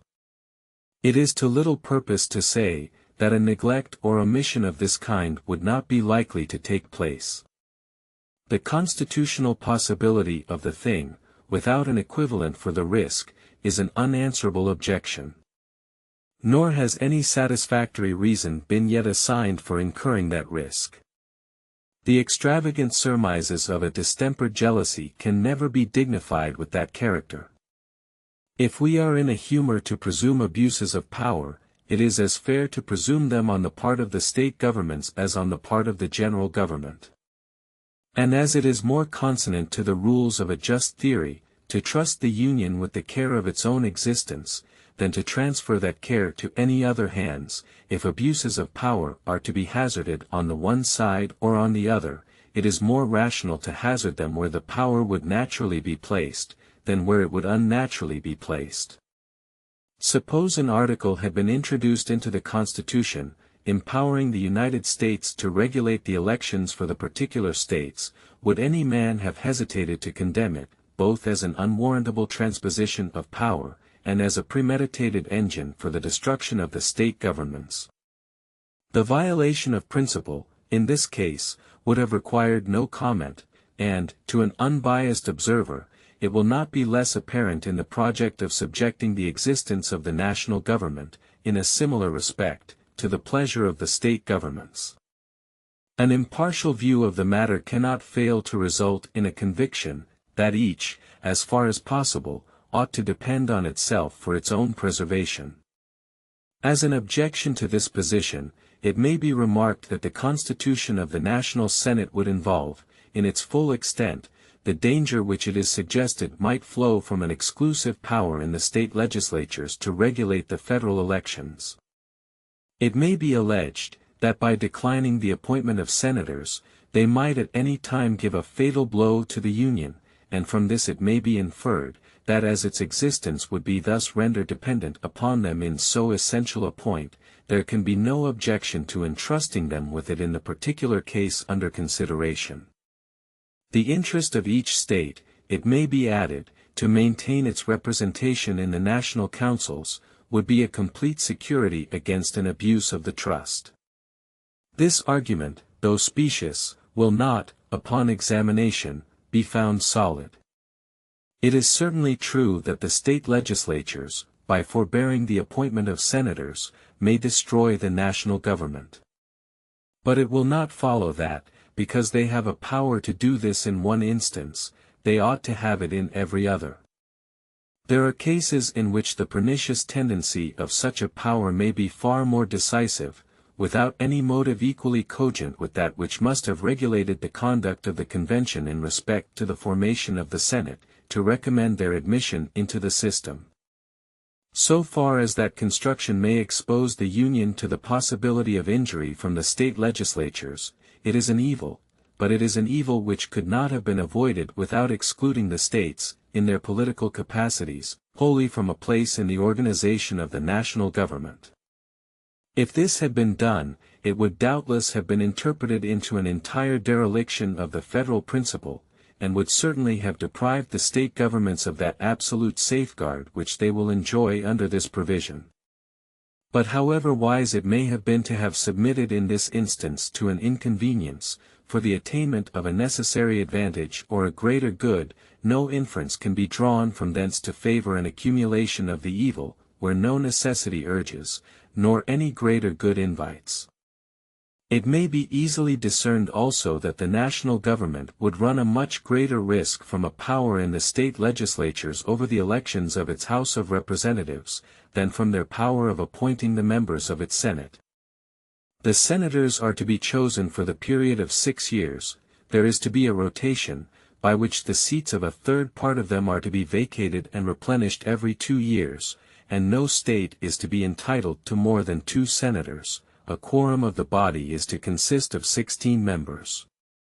The joint result of these circumstances would be, that a temporary combination of a few states to intermit the appointment of senators, could neither annul the existence nor impair the activity of the body, and it is not from a general and permanent combination of the states that we can have anything to fear.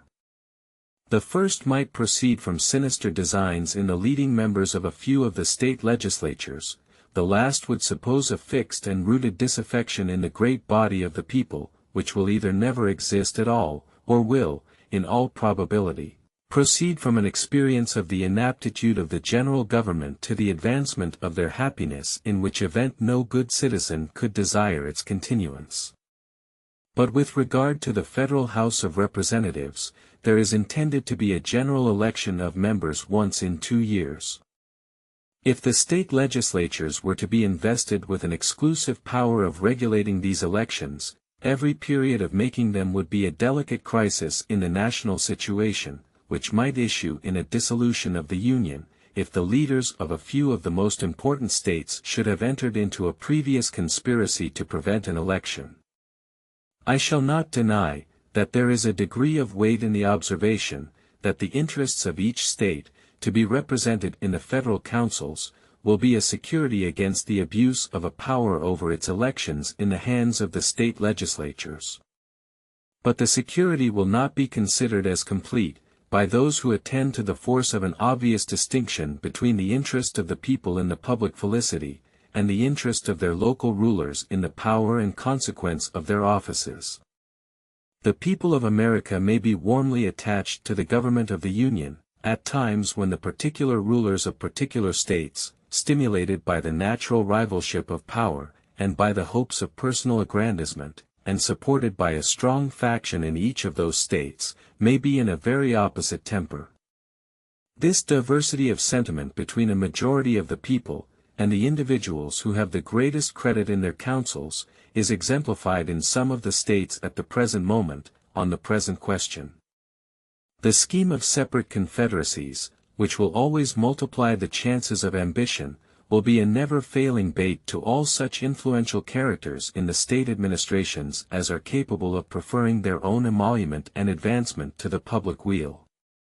With so effectual a weapon in their hands as the exclusive power of regulating elections for the national government, a combination of a few such men, in a few of the most considerable states, where the temptation will always be the strongest, might accomplish the destruction of the Union, by seizing the opportunity of some casual dissatisfaction among the people, and which perhaps they may themselves have excited, to discontinue the choice of members for the Federal House of Representatives. It ought never to be forgotten, that a firm union of this country, under an efficient government, will probably be an increasing object of jealousy to more than one nation of Europe, and that enterprises to subvert it will sometimes originate in the intrigues of foreign powers, and will seldom fail to be patronized and abetted by some of them. Its preservation, therefore, ought in no case that can be avoided, to be committed to the guardianship of any but those whose situation will uniformly beget an immediate interest in the faithful and vigilant performance of the trust.